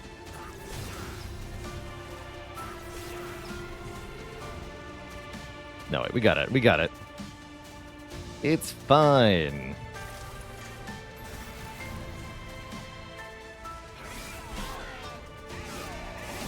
Just got to do 46 more damage. Surely that's easy, right? Pretty sure we get it on this turn. The mini boss dies in one hit. We sure do. GG. That's one dead divinity. Ice Tornado, you can do this. Boom. GG. GG.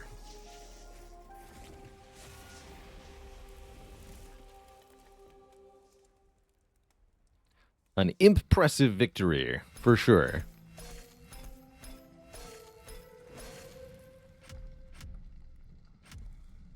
$68,000, very good guess. We get 666 as the score. Excellent. With a new record for number of imps played, which is apparently a stat the game tracks. 124 imps. GG. All right, Twitch chat. The much-awaited time has arrived. It's time to switch things over to Slay the Spire.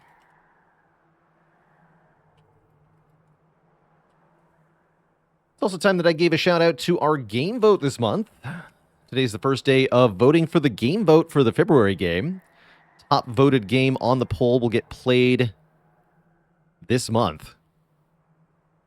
Just like every month, which is spectacular.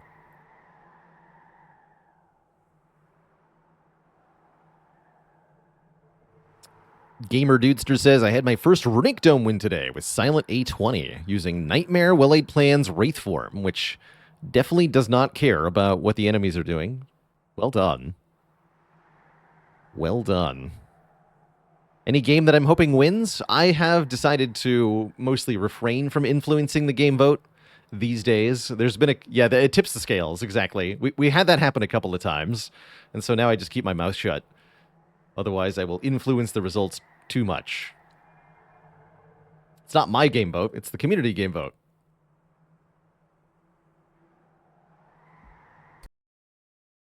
Going over here now. Wait, there's an update for Against the Storm. Hold on. Patch 1.1.6 and post-release roadmap.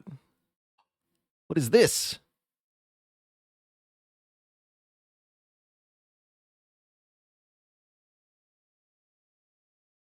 Oh, they're going to add production consumption trends as desired. They've announced a DLC with a new playable species, new biome, new buildings, new events, new perks, and new orders. That's pretty cool. DLC coming for Against the Storm? I like it. Looks like today's patch was mostly bug fixes.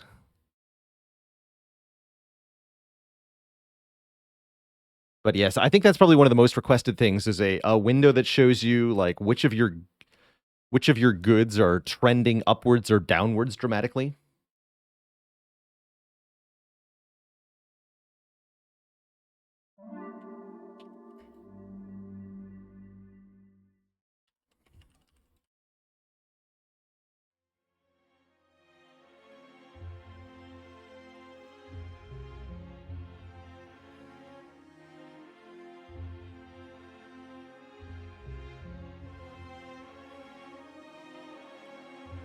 Any link to that roadmap? It is on Steam? Let me see if I can get a link directly to that.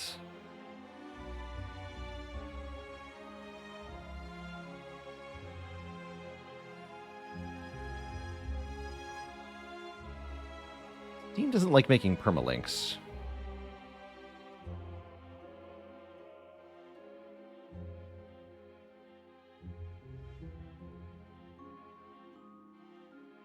Not this. Oh, here we go. Yeah, Two-Pert's got it. There's a Reddit link. Here is the... And there, Do Not Put Me on Pizza has the Steam-powered link. Perfect. Just as I was about to post those. Thank you for the links, everybody. I negotiate with terrorists. Thank you for the 40 months of support.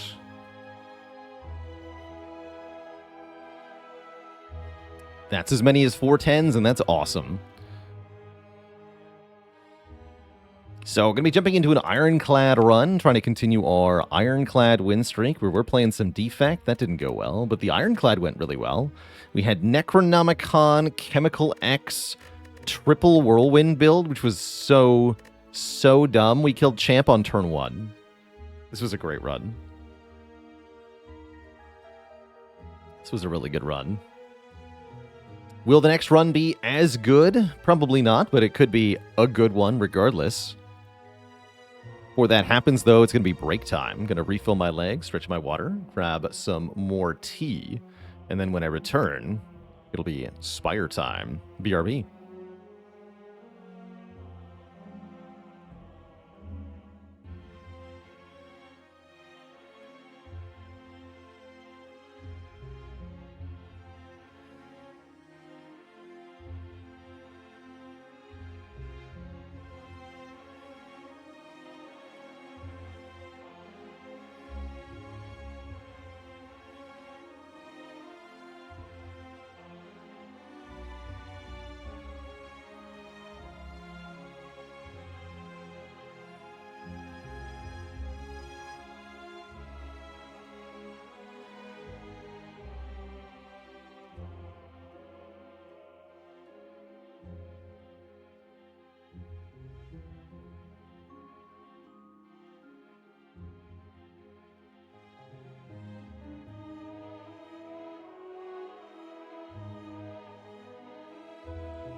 Alrighty, folks, the wait is over.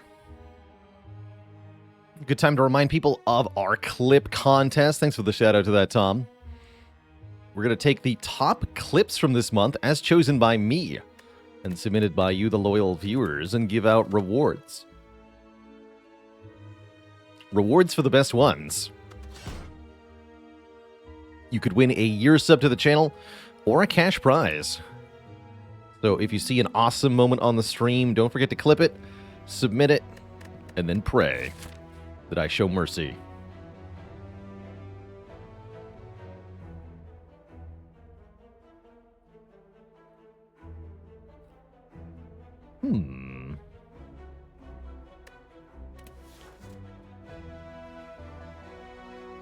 This is not the worst boss, or not, Meow Snipe here. We could potentially get this elite for free.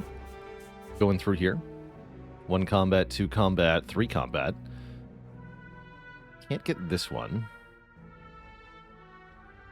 And this green path overall looks pretty good. Upgrade, elite, upgrade, elite, upgrade, guardian. It's only 2 elites, but that's not bad. Could try to get the burning elite instead. Although, can't do that with the snipe. Could just upgrade Bash, but eh. Any time of watching the honorable mention clips, we'll definitely watch the winners and announce the winners live on stream. That's going to be a thing.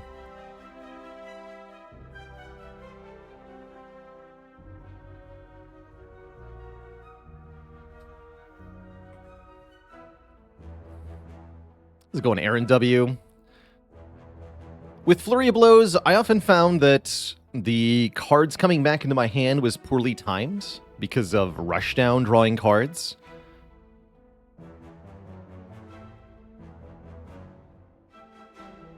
I also found it to be a royal pain against Time Eater. I think those cards come back into my hand. I think I'm going to go with the Niao's Lament here. Try to snipe the first elite. Means going to a shop with not much to show for it, but that's okay.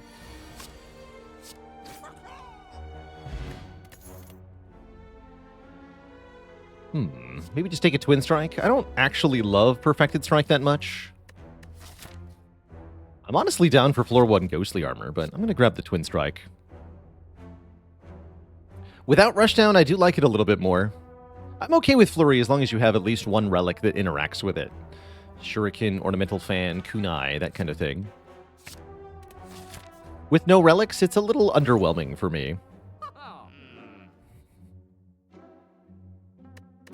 On sale Searing Blow, huh? I don't think so, but it's an option. Only I could buy this offering, I would do so in a heartbeat. My plan on playing Against the Storm anytime soon. We played some yesterday. We just found out that there's going to be post-release content for that game. And I do want to play some tomorrow. So yeah, tomorrow.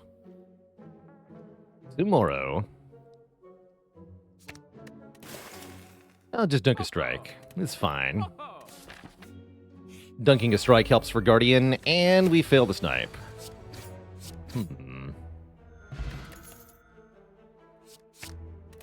Interesting.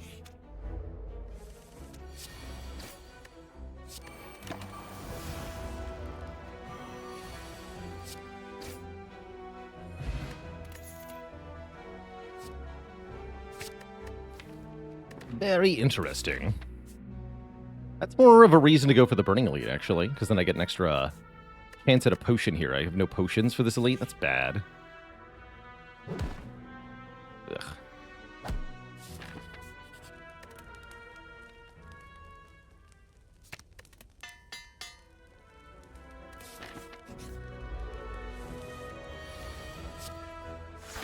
Bad, I tell you.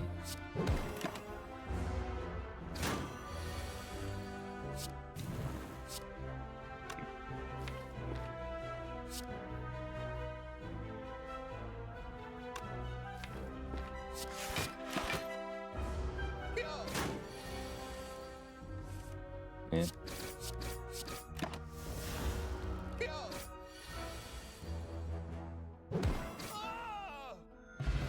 Okay, we get a good potion and another attack card, specifically Headbutt, which is one of my favorite attack cards to pair with Spot Weakness, allowing us to recur our scaling option. That is hopefully enough to defeat the Burning Elite. Sentries are good because you cannot miss Spot Weakness against these foes, and I think the Dark Embrace will also help in this fight.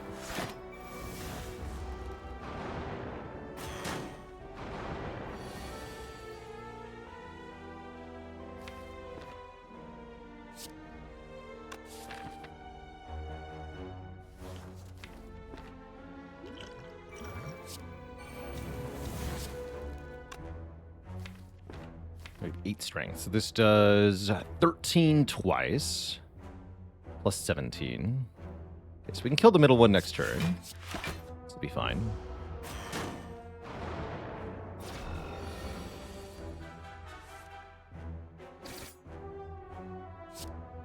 Shame we're one off there, but whatever.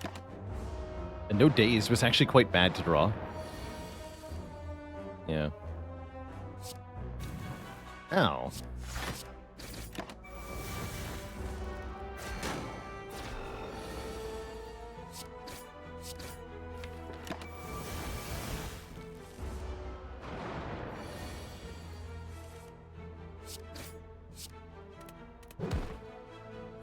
Not happy with that fight, but I am happy with a toxic... Oh my good lord, yeah, I'm happy with a toxic egg. Alright, that makes resting at the fire very reasonable. I also have a Dark Embrace already, so Dark Embrace Toxic Egg is real good. Yoink. And... healing! Although, delayed healing. Yeah, let's have a sleep here so I can fight another elite here. Am I okay against Gremlin? With 41 hit points and no potion? Let's not, actually. That's kind of iffy. This potion luck is atrocious. Bummer.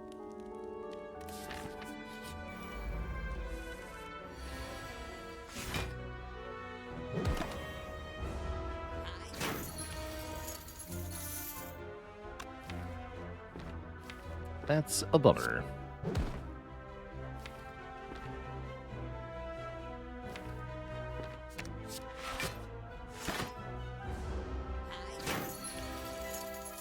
Damn it.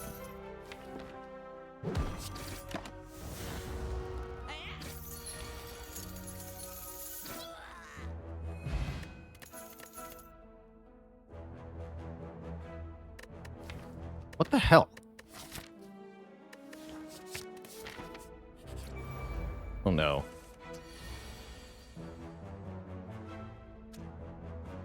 And of course this is 31 damage. Great.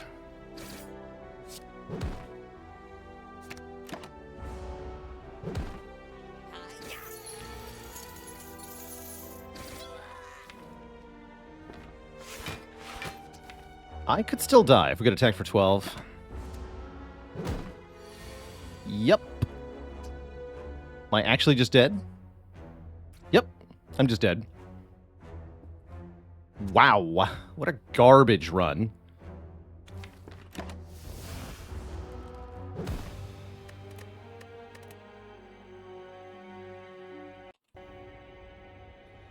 Wonder how that elite would have gone. Probably the same way, actually. The Toxic Egg curse is real, though. If you get this thing first relic, you are completely screwed. Seems to be the case. That was definitely bad. 21 damage to the looter, 31 damage to Exordium Thugs. Ugh. I could have lost less to the looter, too. Still would have been a really bad pair of floors. Just a really unlucky start to a run. Whatever. Let's go again. How much do I feel like luck plays into the Mastery Challenge? You mean last year's challenge? 100%. It was entirely a luck-based challenge.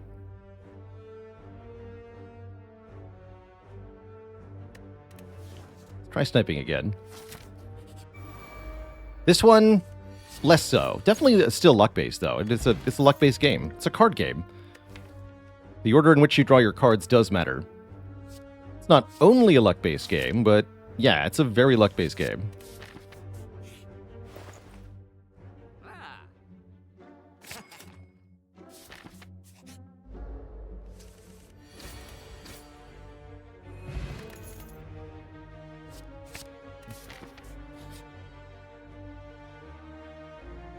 Nice. And we get the snipe too. Good. Very good. Revenge!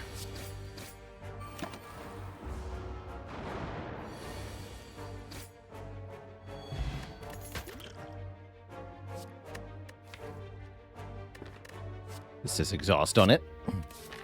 Anything that says exhaust is good at the moment.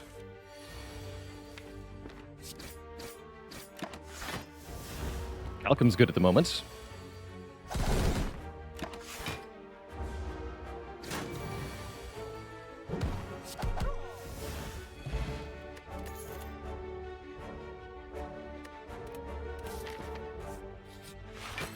Elite number 2.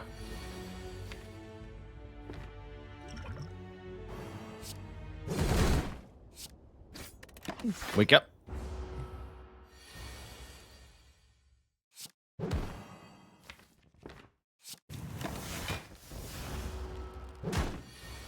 I say wake up.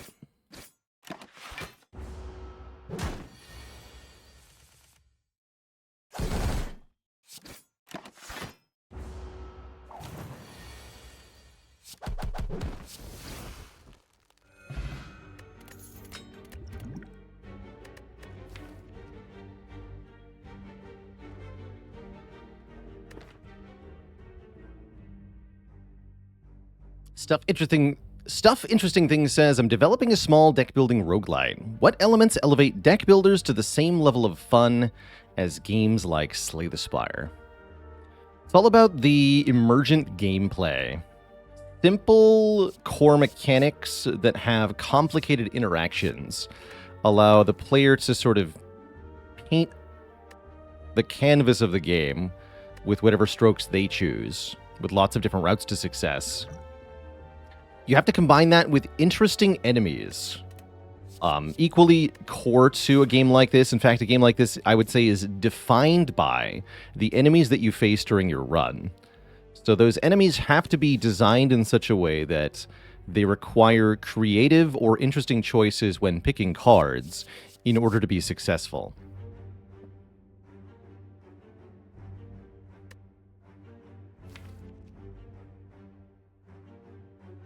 Cards like Disarm aren't that useful unless there are lots of enemies that attack many times, for example.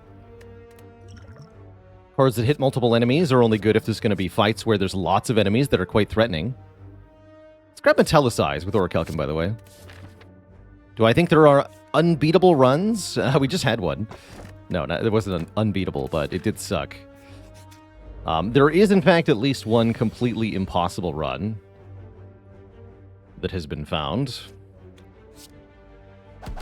So it is a thing for runs to be quote-unquote unwinnable. Very rare, though.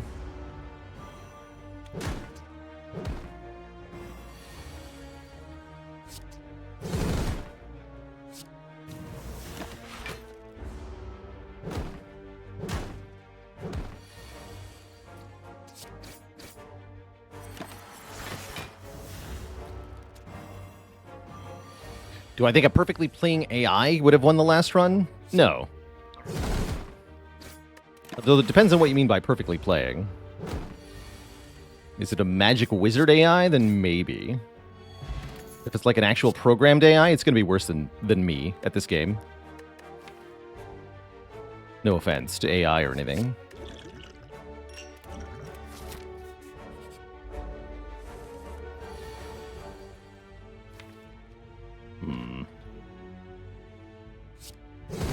Well, at least we have Orichalcum.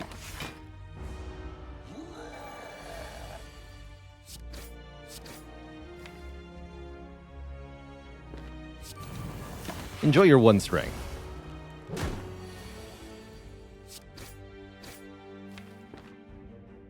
Might not even be a 4-turn kill. That's pretty sad.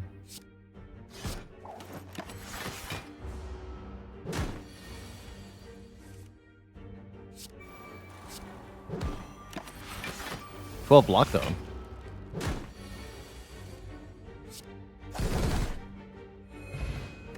Gurya. Gurya is very spicy, allowing us to gain strength at rest sites up to 3 times. We're going to make a priority of that.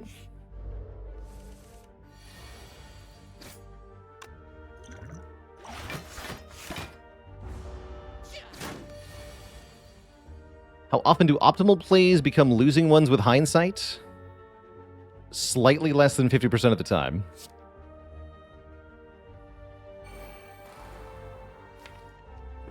That's what the optimal play is. It's just the most likely outcome. So the optimal, the chance that it doesn't work out for you is equal to whatever the remaining percentage is. I'm getting entangled next turn. That's a bummer.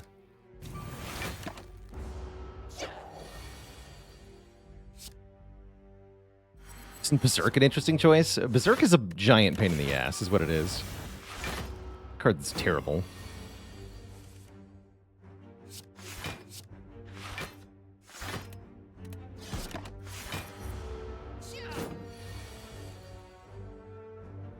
Truly awful.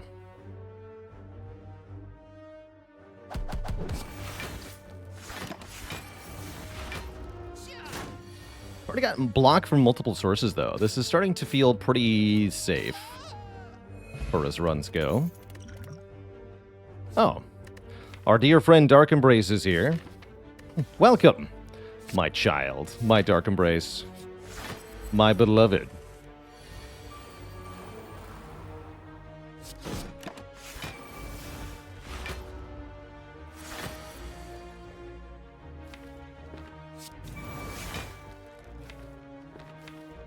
Can't let Carnage get exhausted, can I? Guess not. Once again, we'll be without music.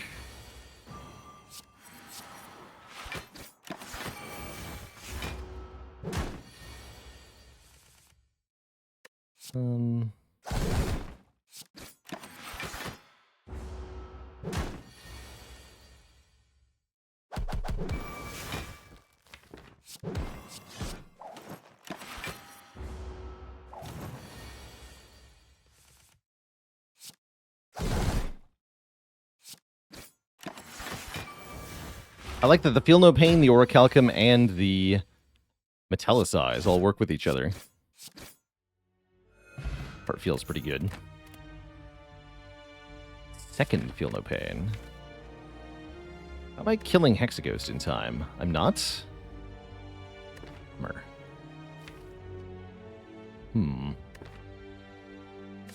I get to lift? Get to lift.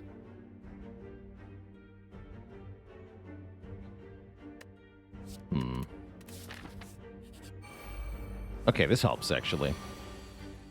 Good.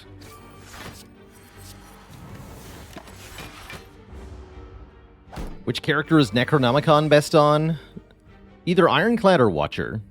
Both really appreciate it.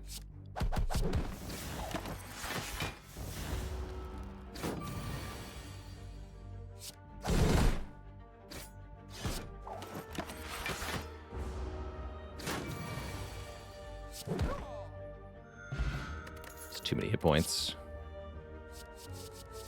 Okay, Burning Pact and True Grit let us deal with the statuses, at least. I think I want the Burning Pact, where we're headed. Let's try this. Exhaust a card, draw 2 cards. Gain 1 strength. Does this beat Hexaghost? I'm actually not sure. It might not. Although turn 1 Carnage is definitely helpful. I almost want to use my Kunai here, but I'll play Disarm for next turn. Make this into a mere 2x6.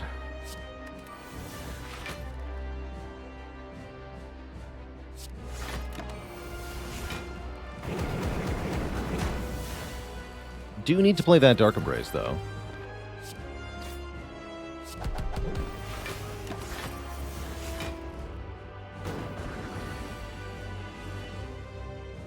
Okay, so we'll skip this bash. That's fine.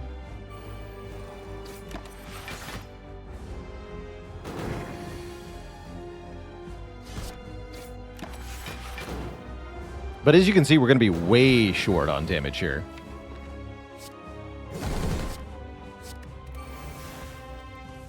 Uh-oh. And we lost Carnage. I think we're dead.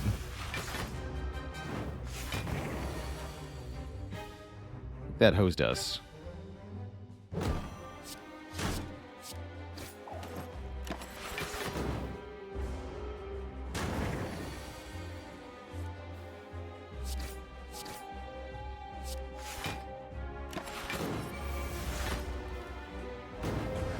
This is 4x6, which definitely hurts. Now the burns overwhelm us. Way behind on damage.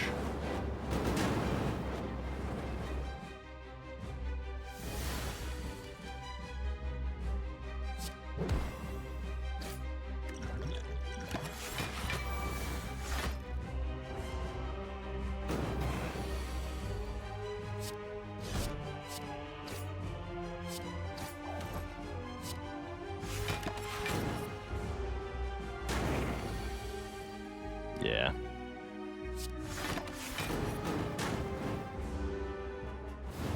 Conquered.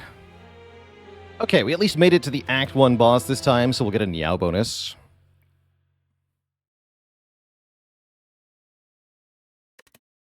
Is this a point against Niao's Lament? No, it's a point for Hexaghost.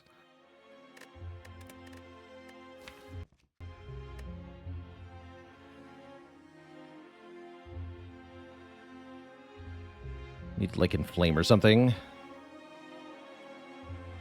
Could have taken that Combust maybe, although that wouldn't have been enough.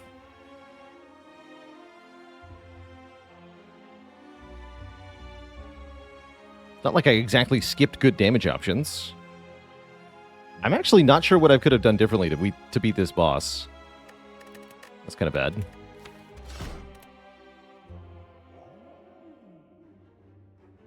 Yeah, the Carnage redraw really hurt us there. Clothesline not good enough? No, Clothesline does the same damage as Strike. Clothesline is not good enough. In fact, with Guria, it's worse than a Strike. We're playing 2 strikes. Clothesline is not a damage card. Don't ever mistake it for one. Same for Body Slam in Act 1. Also not a damage card.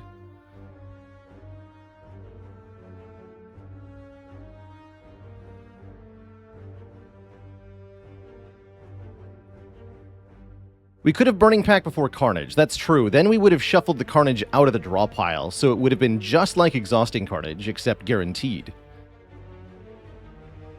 That's not quite true, but mostly true.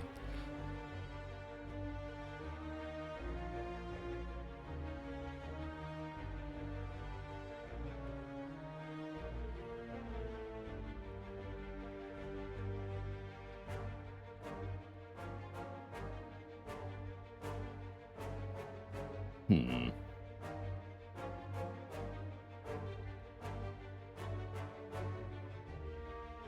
it's gotta be this shop.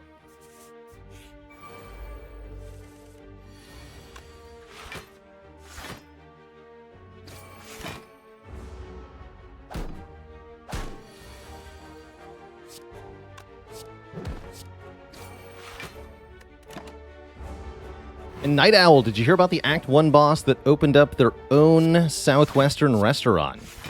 It's Tex-Mex Ghost. Smoked Gouda! Didn't hear no bell. Thanks for 7 months of support.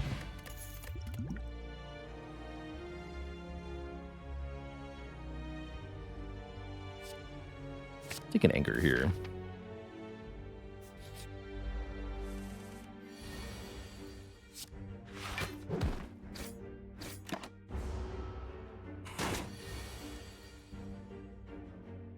Why did the Watcher fail out of school? She couldn't consecrate. It's pretty good.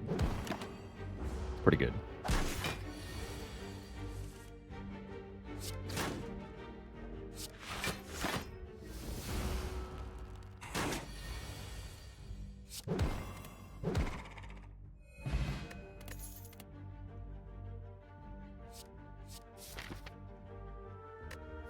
Power 3 into Guardian's a bit awkward. I actually shouldn't have taken this anger. I'll take an armor, though. Upgrade a card in your hand. And a good old remove transform upgrade. Actually, upgrading armaments before our first elite sounds very helpful. So I'm going to do that.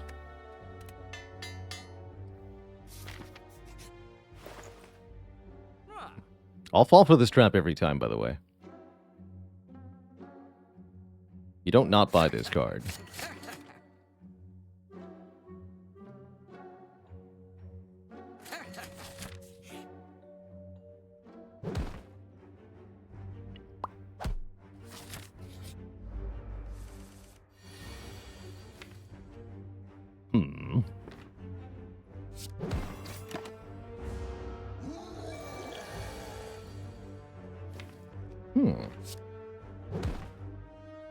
Orange pellets versus Gremlin Knob. It's kind of interesting. Although I don't have a skill. That's funny. It's not funny. That's terrible. I'm going to go ahead and use this now. Should have used it turn 1.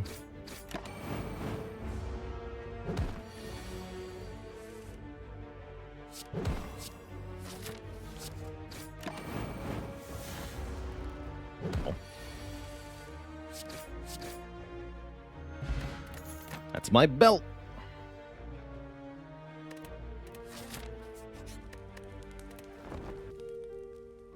Not Clad's day. No, it's not my day. It's not Clad doing bad things here, just to be clear. 100% user error today.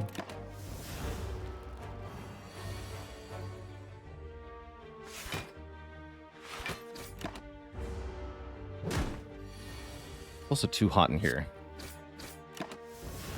Ugh.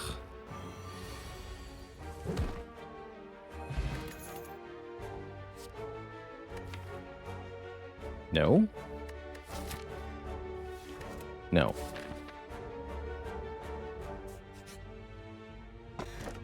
Do I ever get frustrated with the game? Oh yeah, definitely. I get frustrated with streaming at large sometimes, too.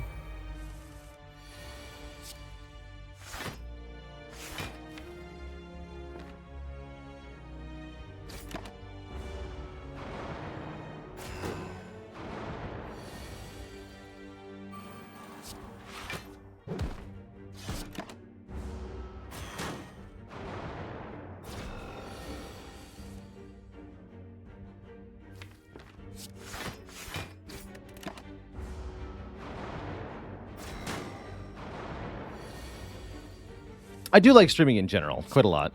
Yeah, we're dead. All right. 1 sec, Twitch chat. I'll be right back.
Alrighty, Twitch chat.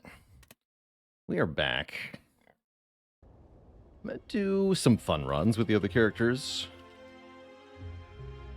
Starting with Watcher, actually. We'll play a Watcher run.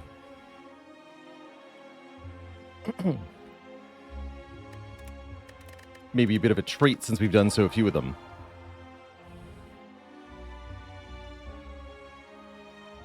Let's go. A Claw Watcher run. I'll do my best. Will do my best. I'll take every claw I see. How about that?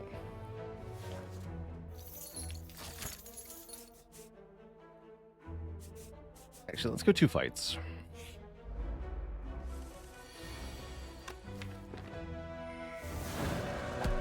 Been a while since we've done Watcher. He's all offense all the time with Wrath Stance. Watcher can kill enemies faster than any other character. How short do I want this run to be?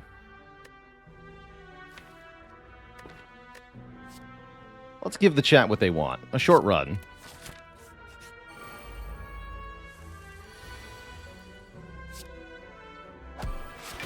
Aw.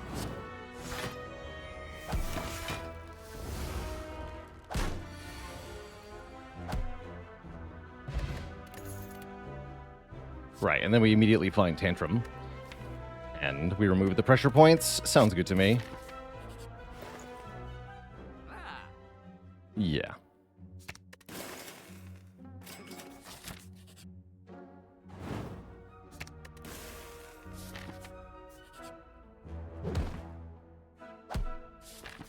Sounds good to me.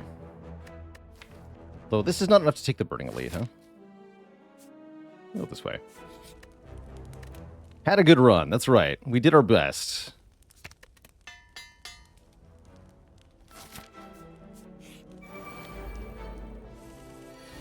We did everything we could. And then some.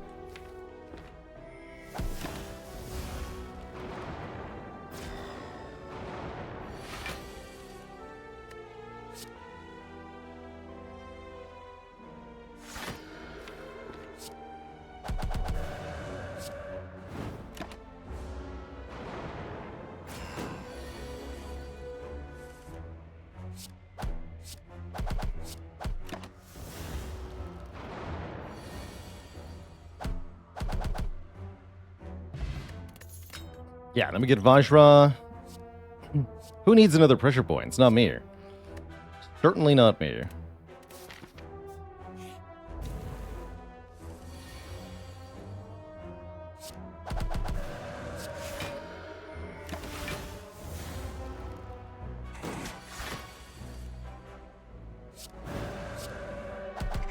$32 damage in Wrath Stance. That's a lot of damage. And Meditate, one of the best calm entry cards, allows us to get one or more cards from the discard pile and then put them into our hand. How spectacular. We'll even upgrade that first.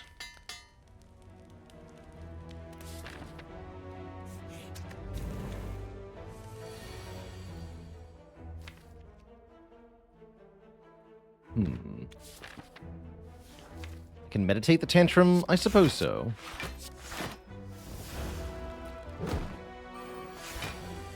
Didn't like that turn 1 much, but here we are.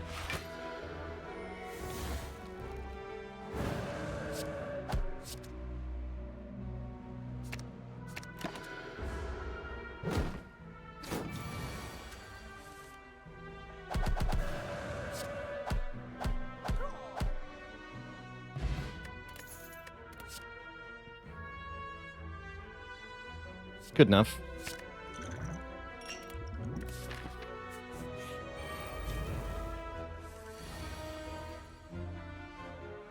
Good enough.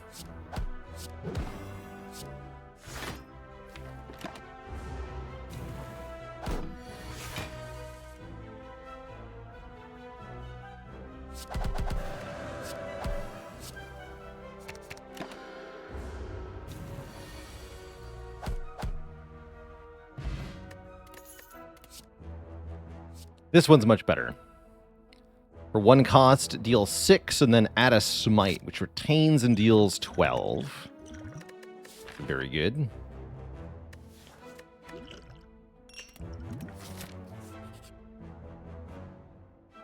Hey, Cleric to remove another defend here.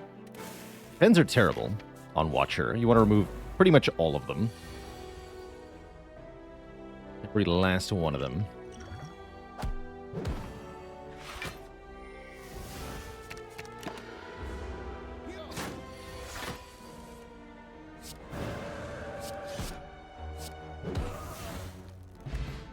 Double fruit juice. That's kind of cool. So, Flurry of Blows with Vajra, not terrible. I wouldn't call it good, though. I really don't like this card much. Feels like overkill. Watcher needs way less cards than other characters. Generally speaking. Why defend when you can go face? Indeed. Indeed. Just go face. Face is, as they say, the place. That would be 74. That's not the right number.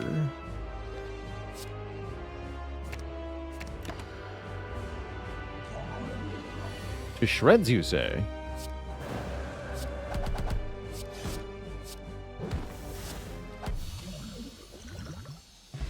He did.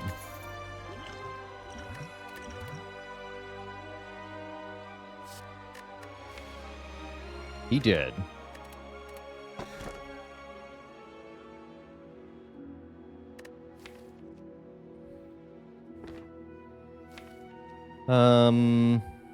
Snecko Watcher or Running Dome Watcher?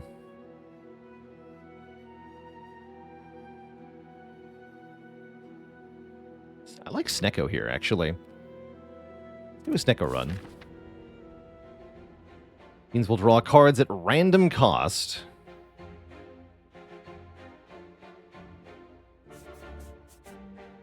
But we also draw lots of them. Sometimes that'll be good, sometimes it won't be. We don't get to know ahead of time which one it will be.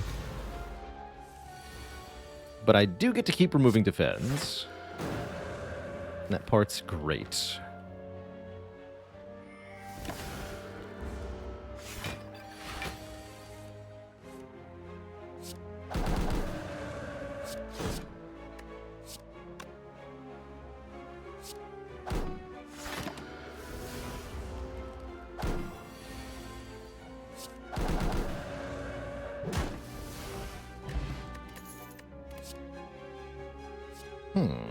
Actually, no. Swivel, all upgraded, by the way. Swivel Plus with Snecko Eye is real nice. 11 block, make our next attack free, regardless of what Snecko says it should cost.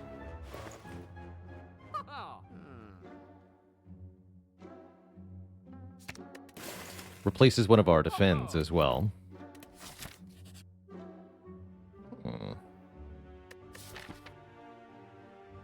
Oh, nice. Yeah.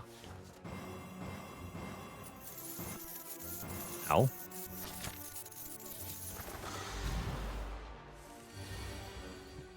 And then the birds killed me. No, it's fine.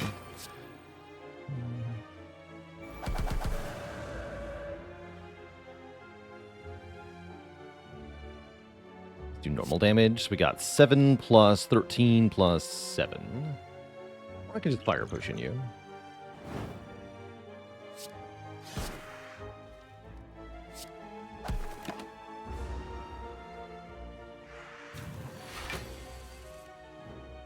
Shouldn't have skipped the fairy. That's true. Could have cashed that in for even more money.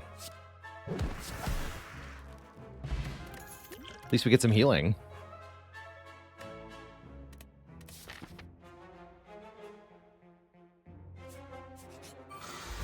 Let's see. Three upgraded cards at the start of Act 2 should be 1/8 to the power of 3. So 1 in 64, 1 in 256? I think 1 in 256. Sounds right.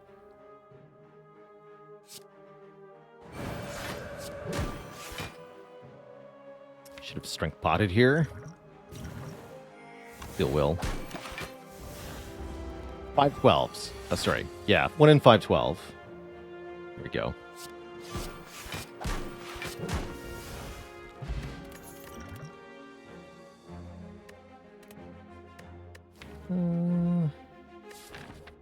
I want a bowling bash. Not for champ, I don't.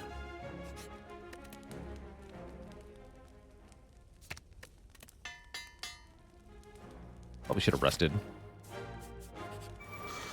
Double wizard. Power.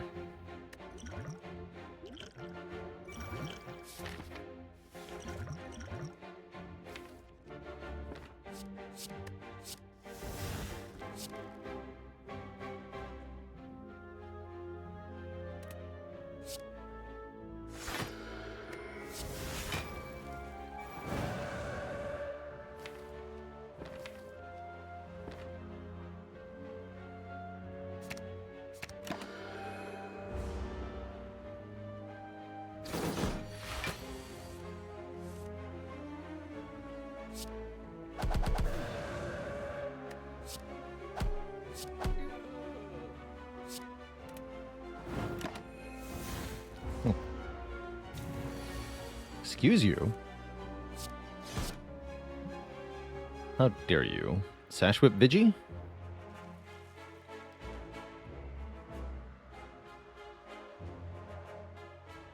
Yeah. It's not too bad.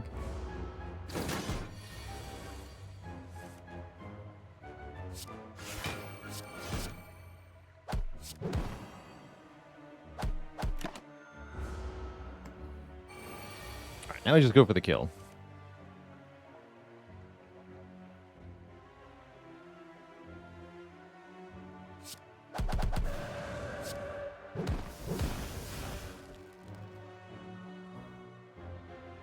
Oh, what is block? Yeah, what is block indeed? What do you mean block? No such thing. Right, now I'll rest. Got no good upgrades anyway, because we only have 13 cards in this deck. No other character can pull this crap off. You're supposed to add cards instead of removing cards over and over and over and over again.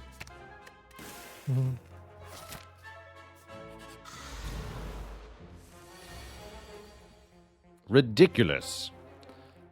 Simply ridiculous.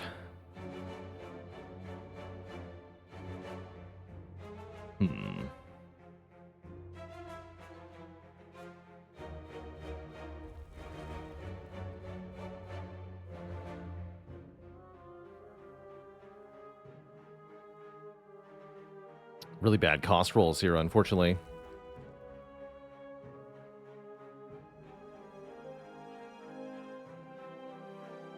Well, hold on. Maybe I can get 2 of them. See, if I flex pots, Tantrum will deal 9/4, tons by 4. What about Eruption Sash Whip? We would do 15 plus 28. Just shy. No, I can't kill 2 of them.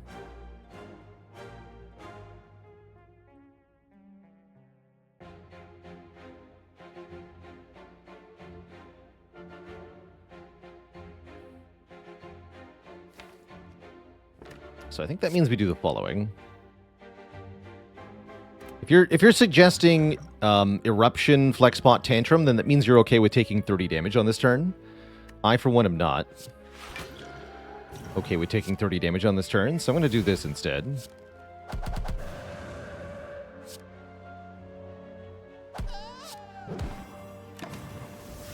Take 14 damage.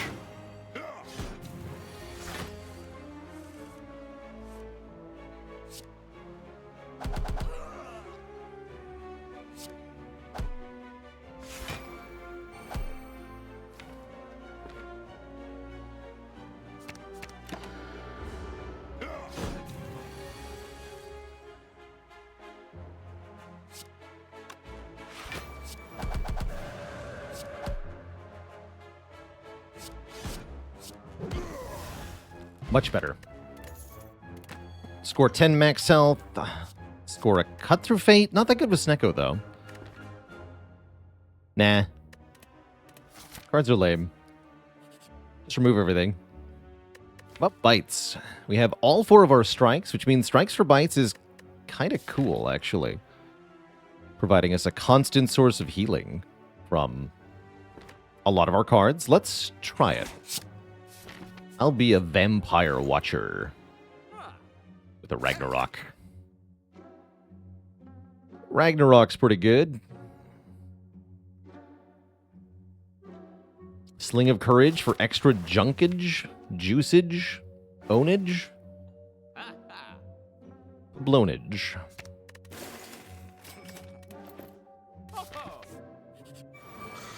The rematch. This time it's personnel.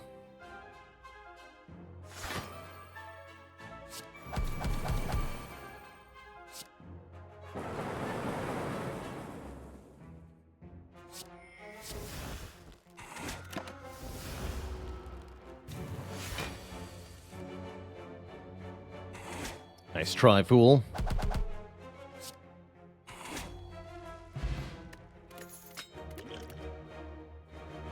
And more garbage.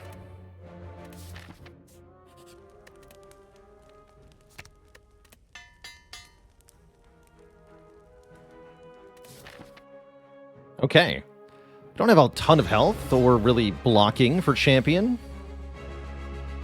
But that's not what we're about. Blocking. We're about doing the damage. That's what we're about.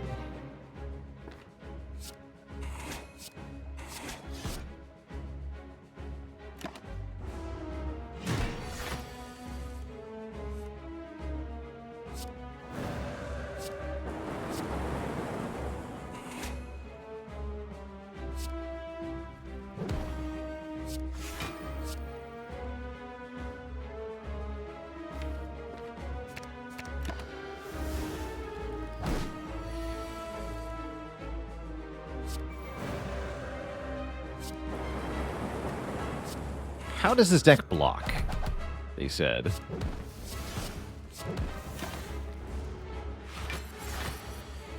How does this deck block?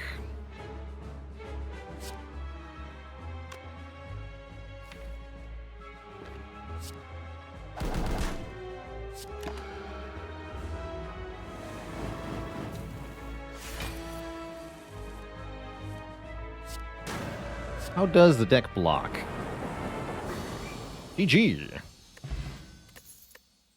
Be gone, champ. Give me another Ragnarok. Ragnarok your world. And?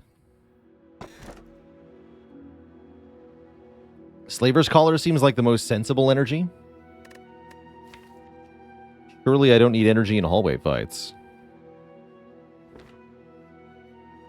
Actually, we could take Kursky, too. That's fine.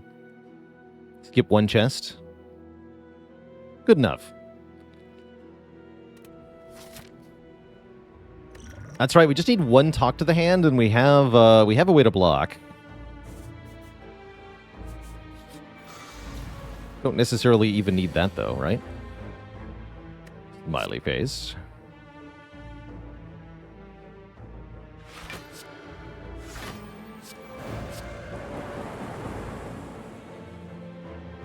How does the deck block?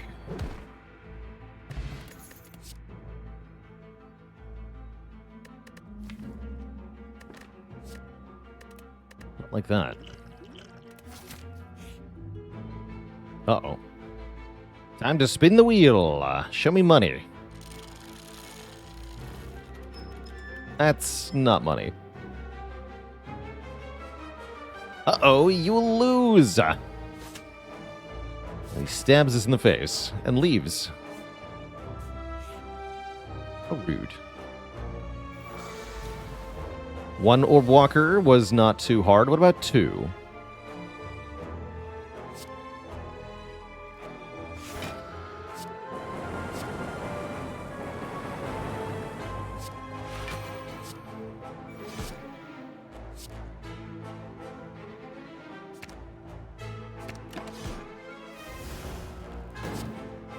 Should have used the Essence of Steel there.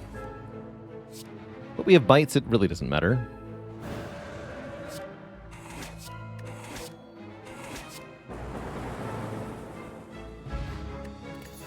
Block!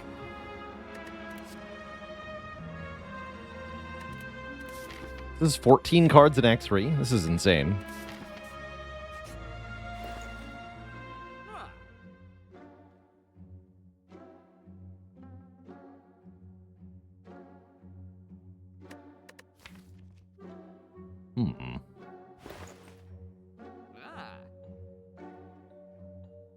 Bag of marbles seems pretty good, actually. That is a pretty good bag of marbles. Let's do it. Don't actually think we need that, but I do think it's pretty spicy at the same time.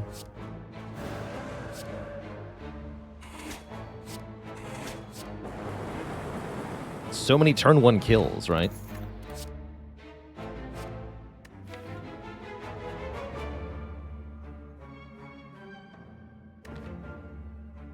I don't know.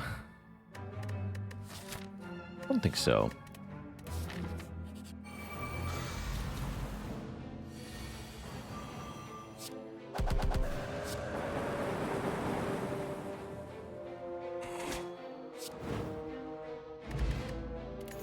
Meat on the bone.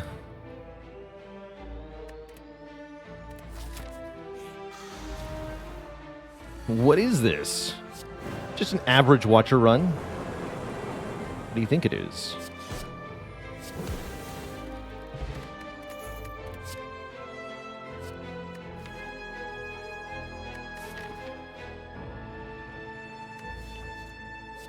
Alright, you can play. Sure. Let's try to do that. Wait, how does this deck block?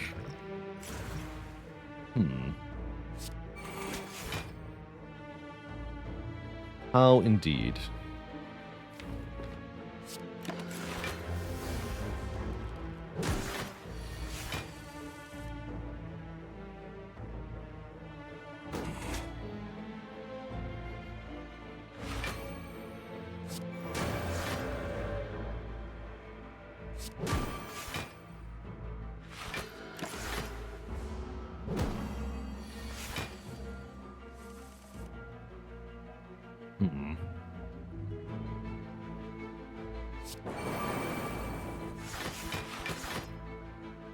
Good.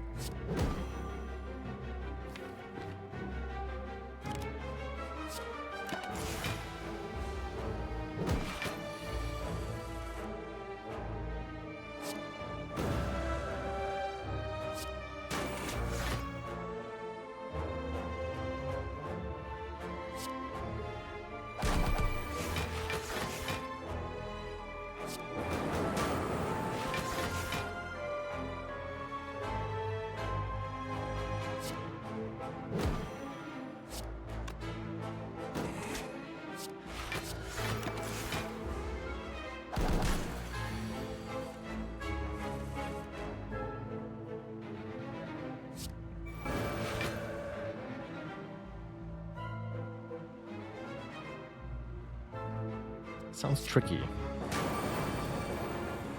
I'll just get out of here. Seems fine.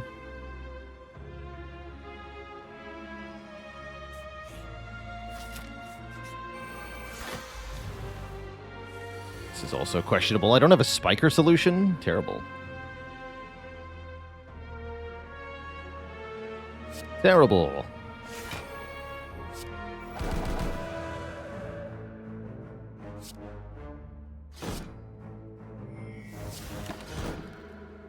A letter opener, I guess. Somewhat eccentric with a full year of support. Thanks for 12 months of subitude.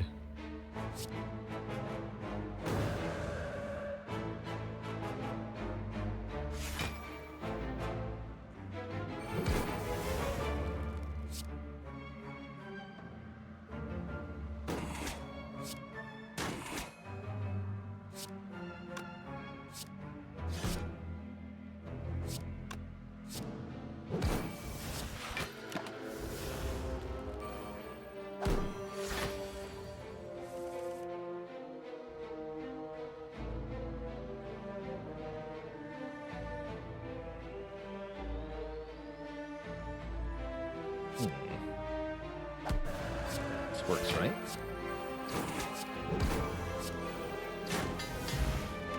Good work.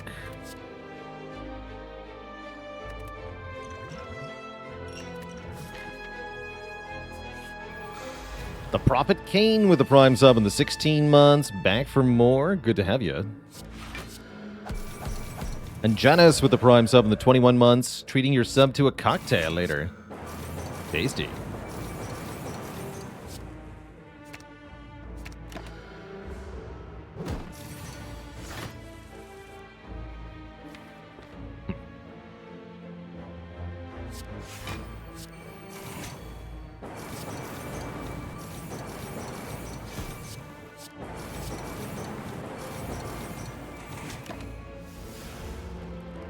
Jimmy Henrik with the Prime sub in the 26 months, and Schwepp with the Prime sub and the 4 months. Thank you all for that sub port.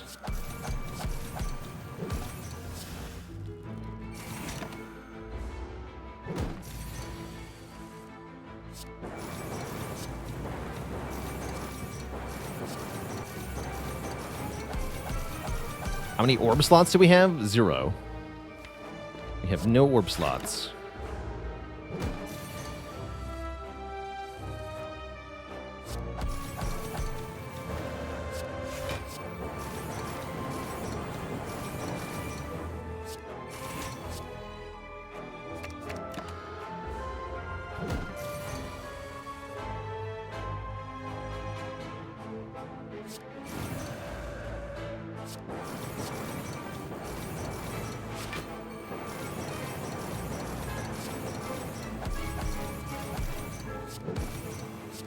Reminds me of something.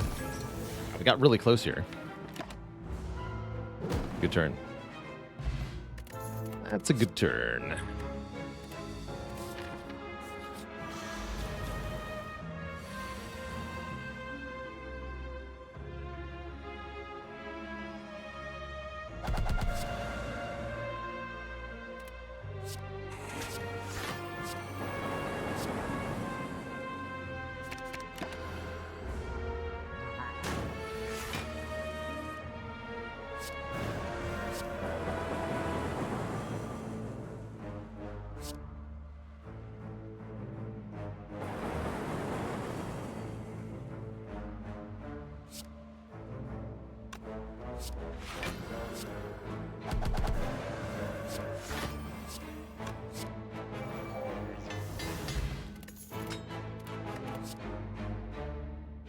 Snecko oil's not bad.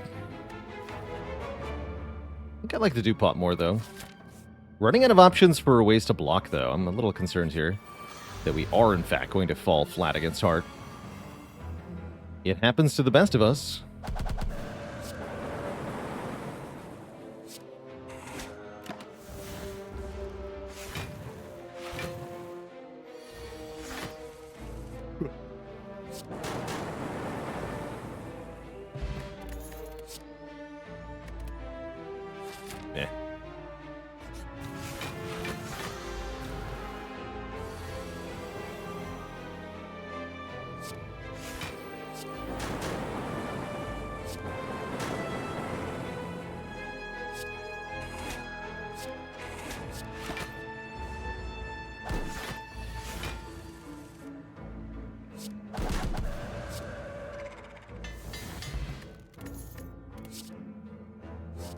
Very few Snecko cards this run. Interesting.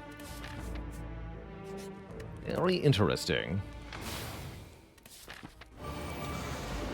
Need some help in the shop. Otherwise, we're going to run into problems here.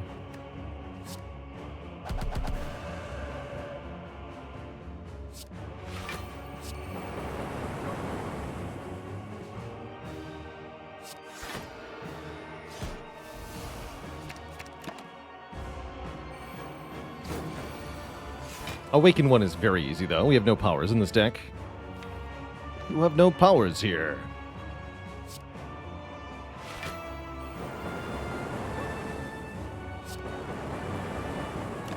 And any damage we do take, we can bite back. Probably.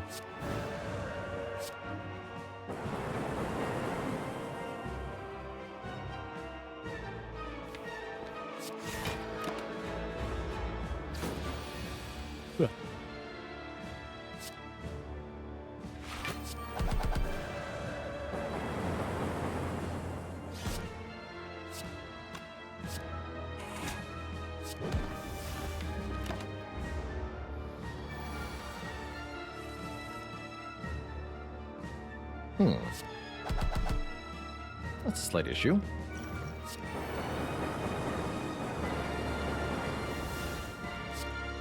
I dead? I think we're just straight dead.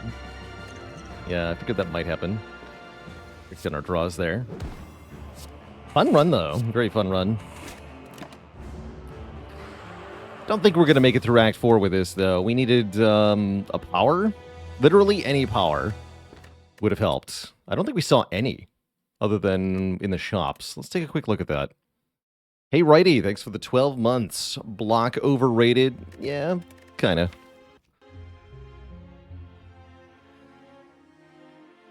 It kind of is. I don't really want to look through either. I'm going to do one more. Skip the Mental Fortress Floor 1. That's true. We did that.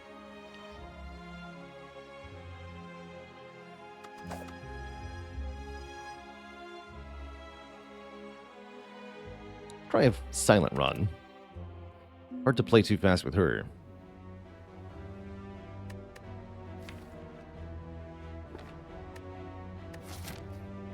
Maybe I'll boss swap. Yeah, let's boss swap. No gold. Rarely my favorite thing to get, but not maybe that bad, actually, either. Barbecued Brownies with the Prime sub in the 4 months of supports. It's reshuffled without 3 strikes versus Cultist. This is gonna hurt. Probably. Maybe not that much. Yeah, 4 energy is good. Okay, not bad, not bad. Wow, what a choice. Slime Boss says take Terror.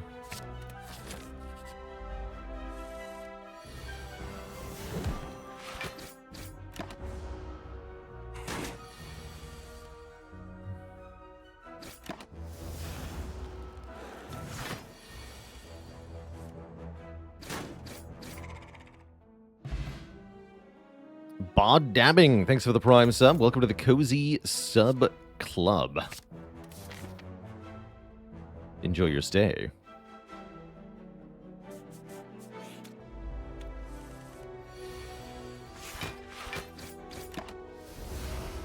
And Bod Dabbing joining the illustrious list of channel cuties. Holy heck, Twitch chat. We got ourselves a new cutie.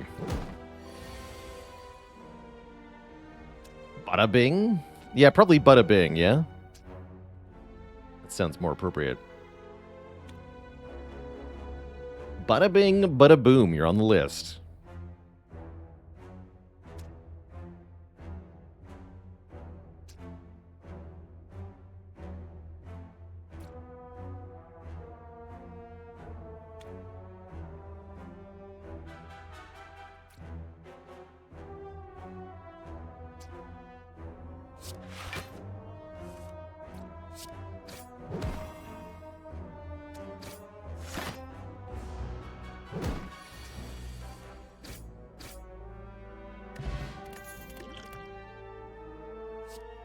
Early Predator to go with our Terror is very good. Card draw on 4 energy is very good. That Acrobatics was a little bit tempting, but not nearly as good as Predator. With my gold. We kill you. Yes, you're dead. We only lose 20 to the Thief. Still enough for a card remove. Takeable Quick Slash, but I'm not taking it.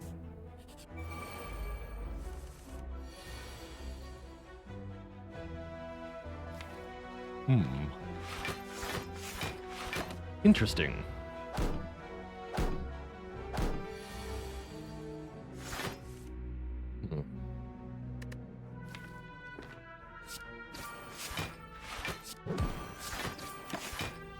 Ow.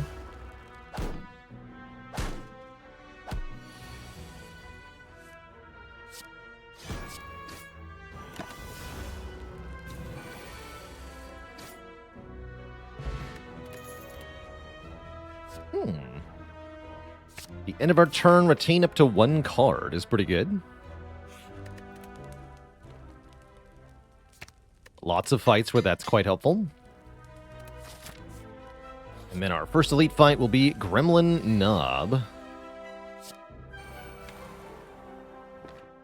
Could be a problem. Might not be.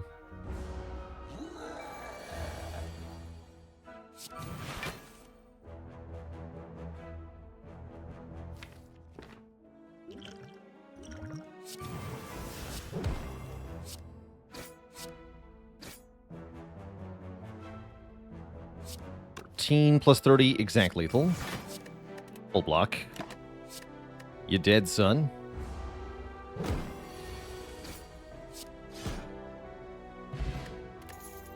I'm not rich. I'm poor. No. Come on, man. Good card, though. Glass Knife. Love a Glass Knife. Glass Knife slaps. Let's slap the Burning Elite with Glass Knife. 24 damage for 1 energy. And let me guess. Maw-Bank. Molten Egg. Ooh, that's a great one. Any attacks we add from here on out say plus. I like it.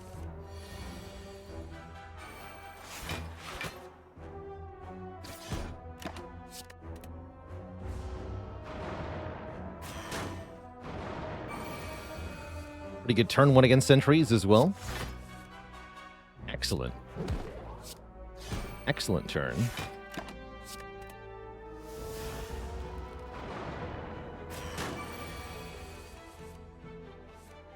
Ooh, hello.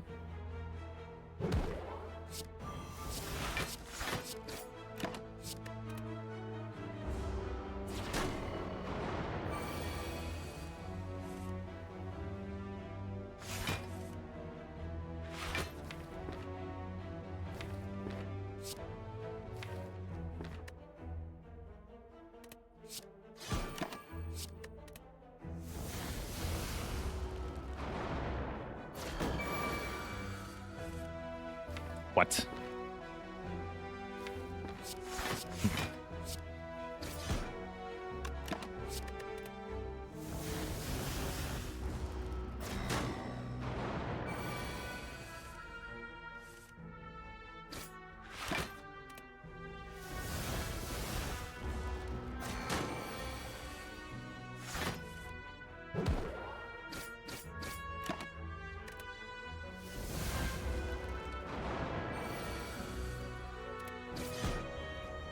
Very good fight. We can gain health with the strawberry. And I'll take a leg sweep. We can block. Somebody was asking earlier how to block on silent without a kunai or footwork. Weaken is definitely a big part of that block plan for silent. You reduce the amount of damage your enemies are dealing, then, well, you need to block less.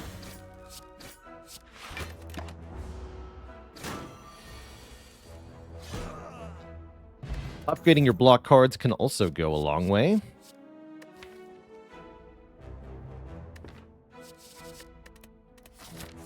Not good enough, I say.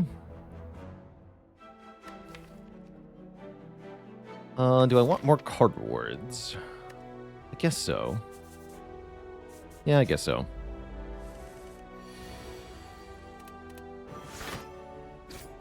Piercing Whale, also a pretty good way to block.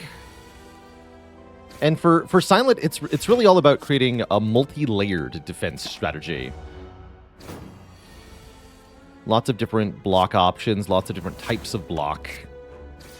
Lots of different little amounts of block, adding up to a large number of block. That said, if you see the footwork, I highly advise you take the footwork, because it is pretty good.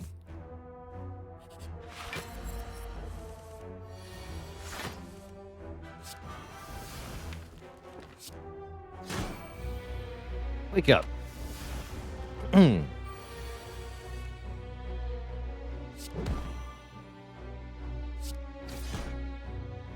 Back to bed with you.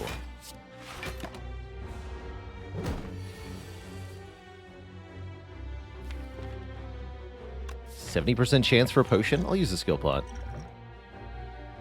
That's pretty good.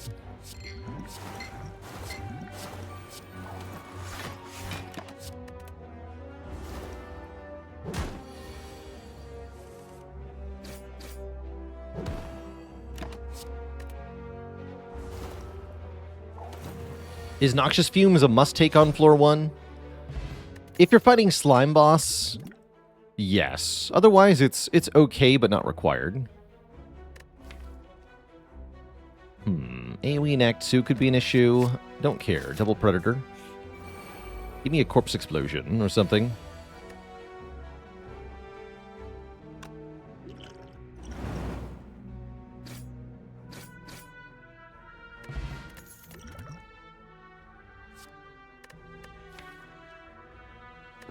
Nah. Hexaghost also a good opponent for Fumes. But I think it is better against Slime Boss, generally speaking.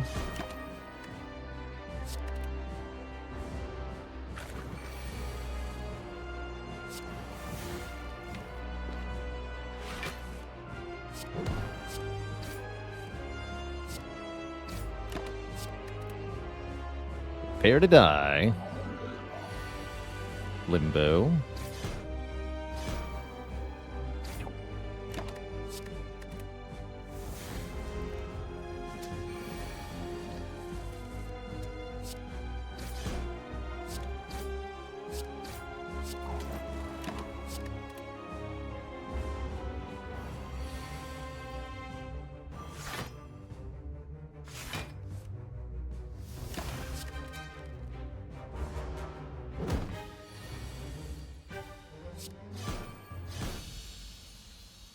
Easy.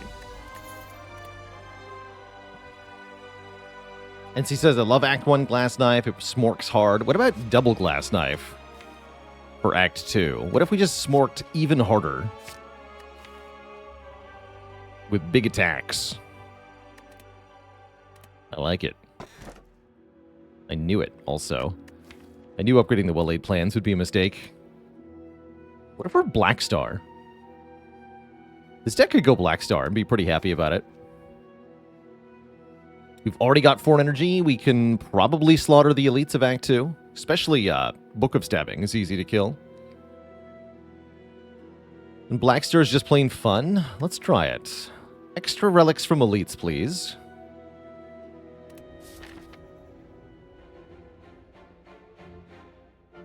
Let's give it a shot. Oh yeah. 4 elites, let's go. What, as they say, is the worst that could happen? Bird nerds. Could happen.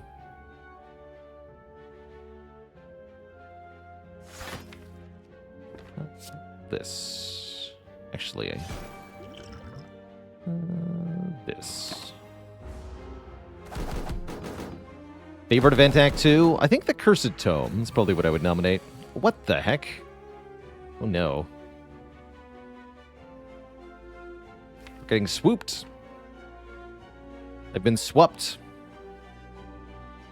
Bummer. We can do this though, right? No, I can only... Yeah, we're taking over 10 here no matter what I do. Bummer. Quite a welcome to Act 2. Was that about AoE? Dagger Spray would have helped here quite a bit, that's for sure. Eh.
It says plus.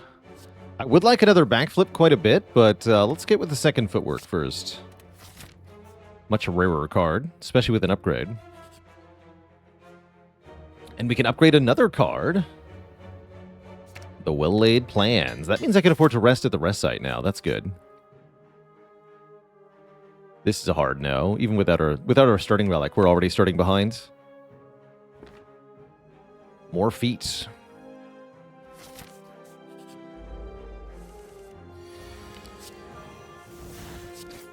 Will Glass Knife still knock the birds down if it goes to 0 damage? I don't think it counts as hitting if you hit for 0.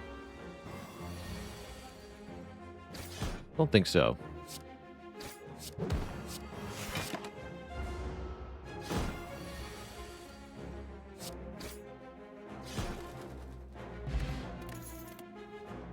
There we go. Second backflip. 2 backflips, 2 footworks. Now we're talking. I like this. Double backflip, double footwork, double glass knife, double predator. Now we just need another terror and another leg sweep. We'll have a duplicates only deck. The power? The power. Keep him weak.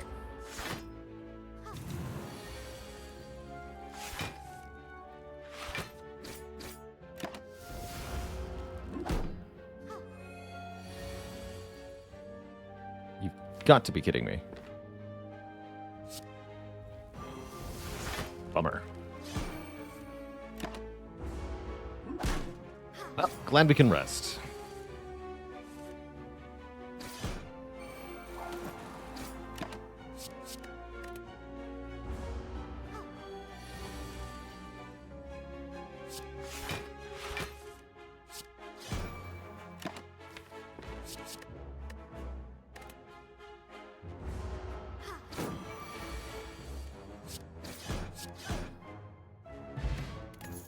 Okay, that'll help with the rest, too. That's good. I would love a backstab if I had more cards on turn 1. This is not that good, though. I guess a dagger throw is okay. The dagger throw.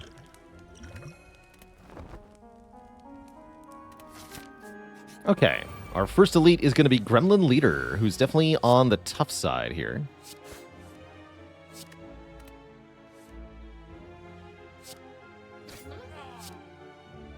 Gonna focus on killing Gremlin Leader very quickly here. Even if that means taking some damage.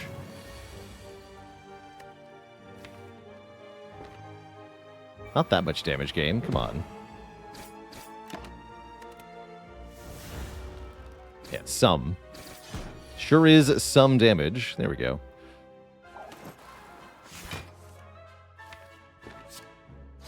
Well, you gotta be like that game. Still worth it, I think. We kill very fast here.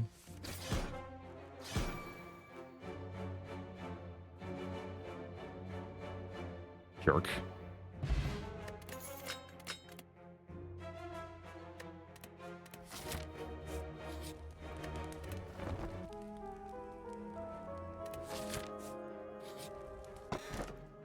Okay, that would have been useful a floor ago, but it's still good. Still good. Gremlin Horn will make the remaining elites a lot more manageable. The Zeknar pattern, they call it. It's a little bit ouchy, but alright, alright. I'll allow it.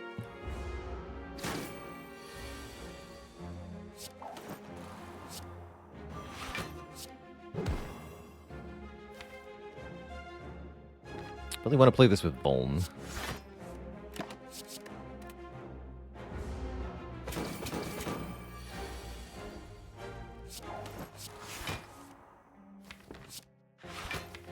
Turn. Keep this. No predator, no predator. This is an easy block with double defend. Double glass knife. Ka-chunk, ka-chunk. And then death. Death falls upon the book. It's not quite a kill, huh? What if I simply blocked a ton? Actually, if I play Glass Knife Predator, it stabs me, what, 3 times? It's probably not very good.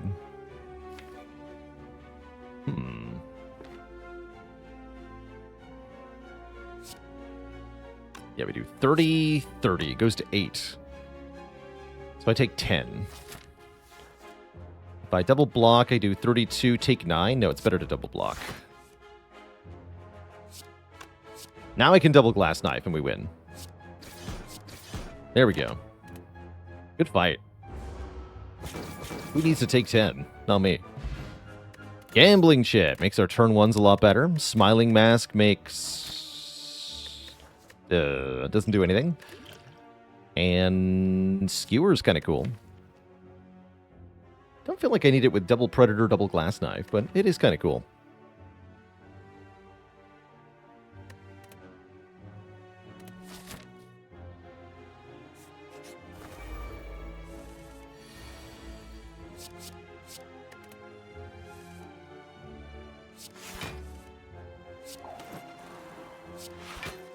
Bird Nerd.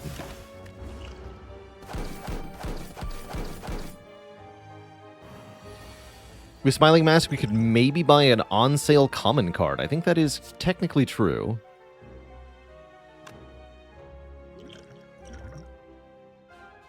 Save me. Perfect.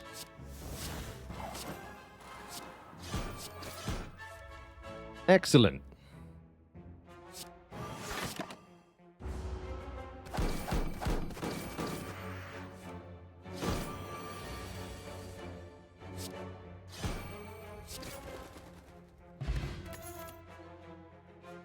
Third footwork. Deflect is not bad with 2 footworks. I could also take Dagger Spray, but with Gremlin Horn, I don't feel the need. Though it is kind of good next act. It's also kind of good against Bronze Automaton. Alright, fine. I'll take it. Remember the days when I was begging for a heel hook? I don't remember those days. What are you talking about? Sounds ridiculous.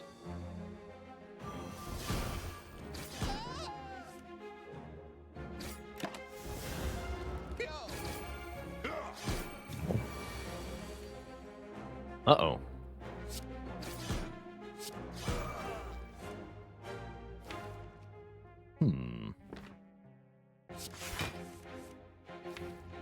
This is fine. I hope so.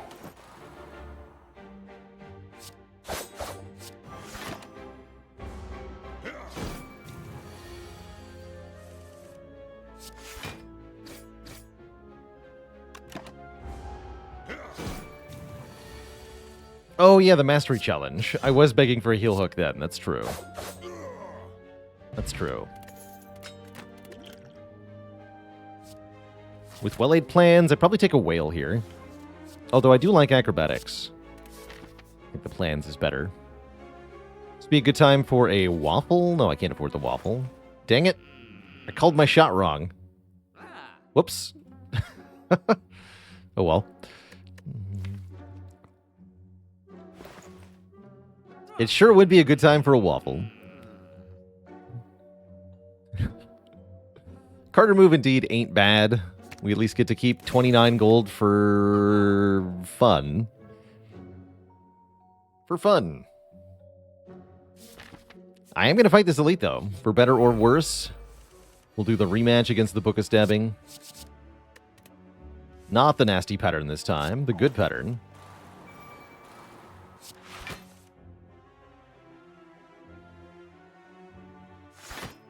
Could have been Survivor, Essence of Steel. This is still okay.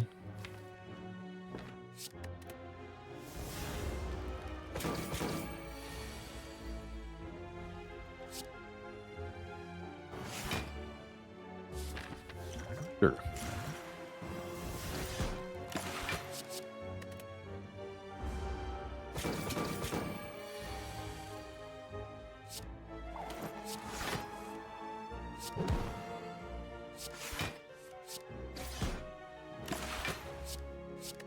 Piercing Whale makes this fight a lot easier, too. Not that I really need the help.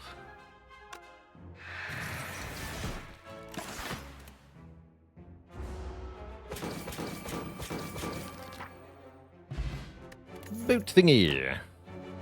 Gives us block on turn 3, and the Hourglass helps out too. So we did kill 4 elites with the Black Star. Which is kind of cool. We're going to have a snooze before fighting Bronze Automaton. Can we beat this boss? Probably. I think 2 footworks is pretty good scaling.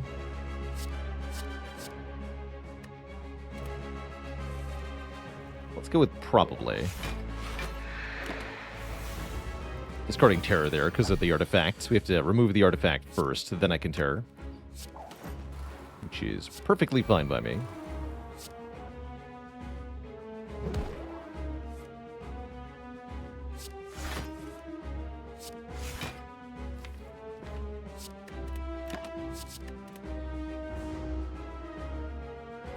Don't foresee having trouble blocking the Hyper Beam here. Seems like it should be easy. We do get a Predator. I'll retain that, though.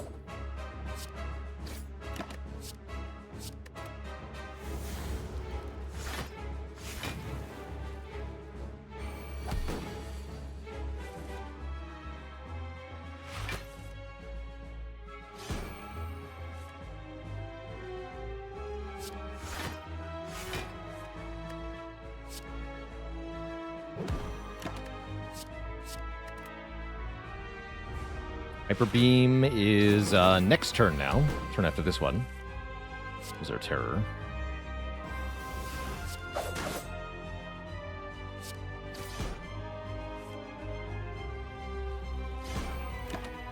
Leg Sweep defends. Or Backflip. Same thing.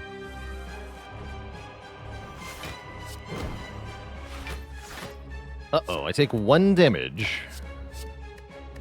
Terrible.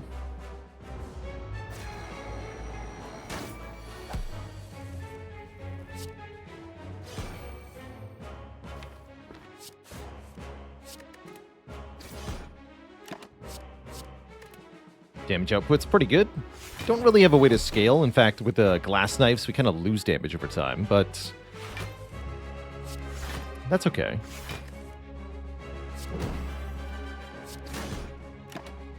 Is okay.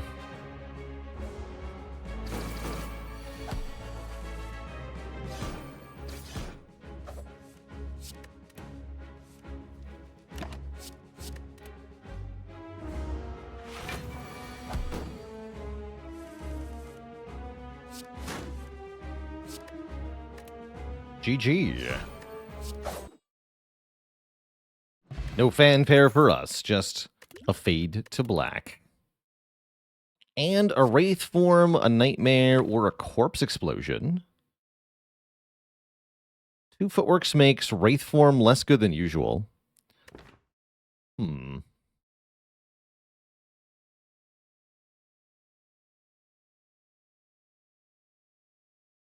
could use this finale.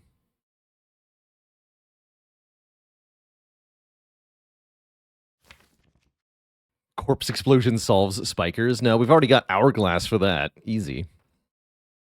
You would skip? You're crazy to skip here. Could do Nightmare Footwork things.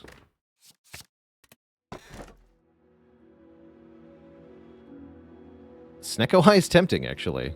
That's a really good Snecko Eye.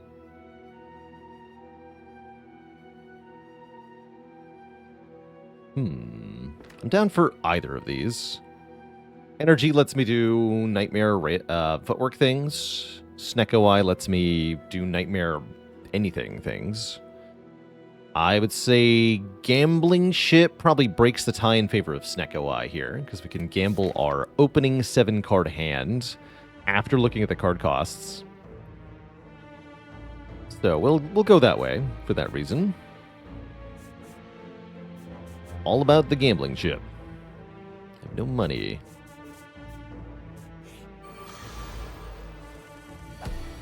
Neck for life.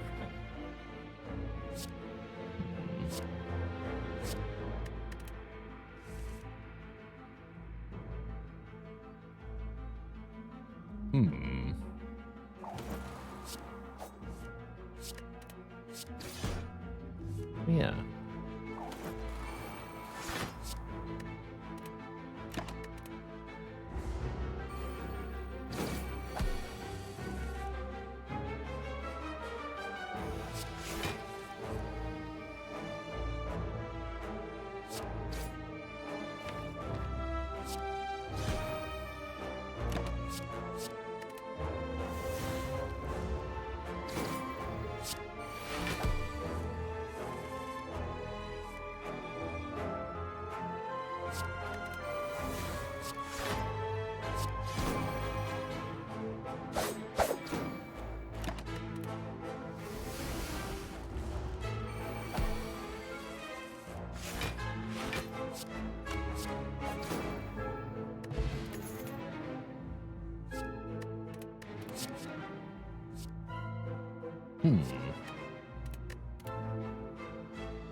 Take one more of these.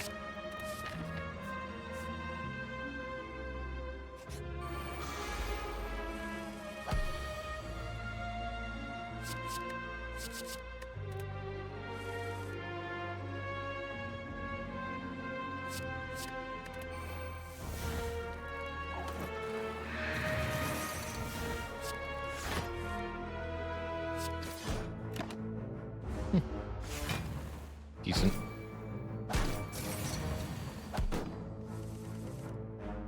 Decent enough.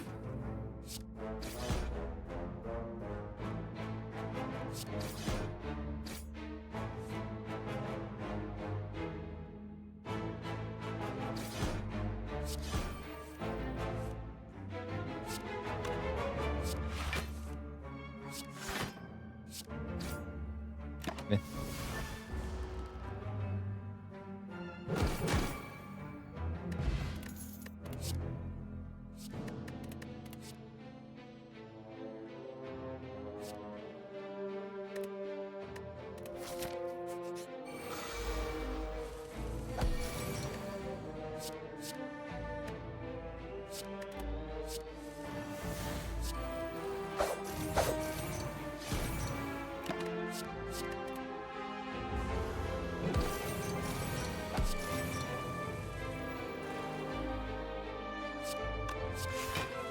What cards do I want now? More leg sweeps? Caltrops would be really good.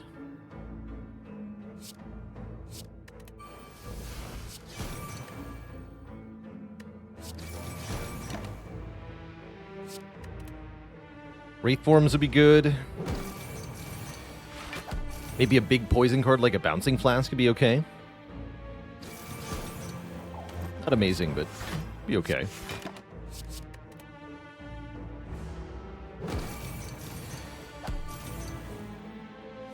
Heel hook for sure.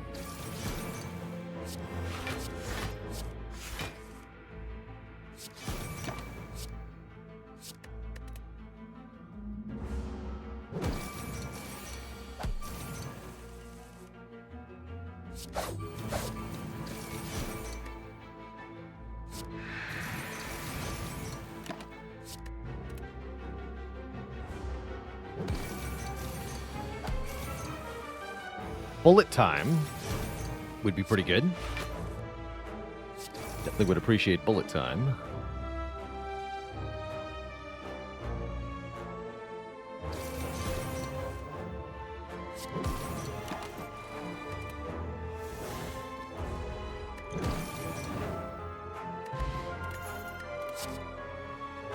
Dang it.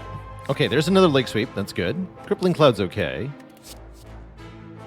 A couple upgraded deflects, which makes me a little bit sad. But leg sweeps are spectacular. The more leg sweeps, the better, quite frankly. Strength Potion's actually kind of good. Case of trouble. Jeez. And we have found some trouble.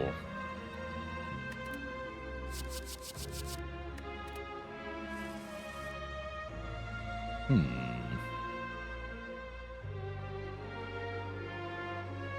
20, 20, 44.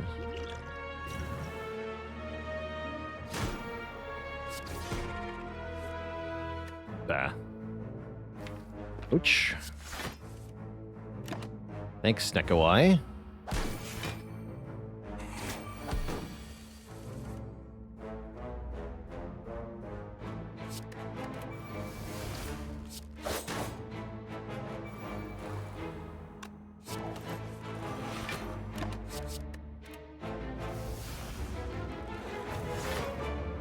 Snecko giveth and Snecko taketh.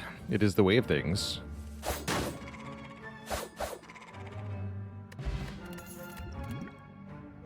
Dash is pretty good. But the leg sweep. Any backflips is too many. Let's go with 3 leg sweeps. Then our opponents will never not be weakened. We'll trade our remaining money for the red mask, so our opponents are really never not weakened.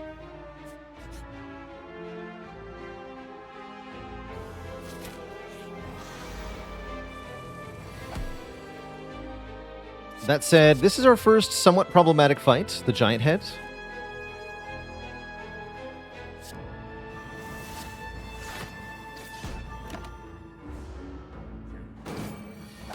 This opponent will require us to scale pretty high.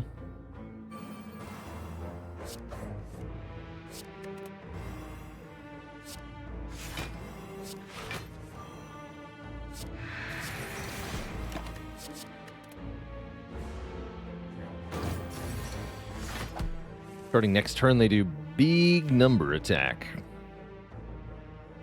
I was hoping to do Nightmare Footwork. Both of them cost 3 the first time. Very bad. Very bad.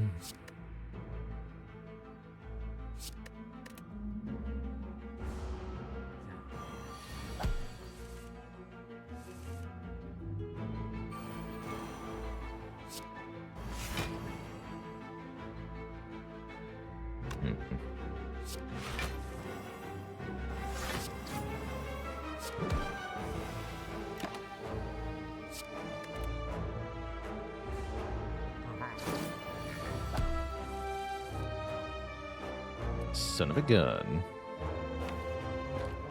I can't do anything about this. Needed cheaper cards here. Shoot.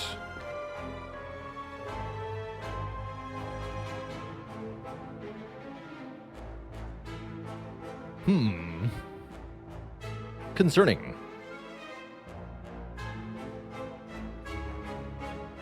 Yeah, bad fight for no 0-cost cards to show up, indeed.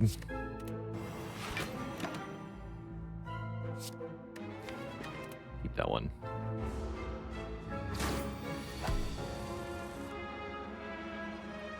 Oh, Snecko, never change.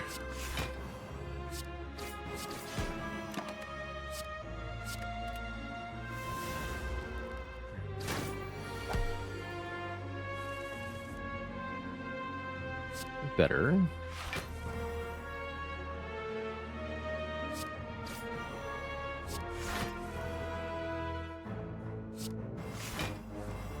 Okay, not dead. Seems impossible to use the Nightmare, though. I think we're toast.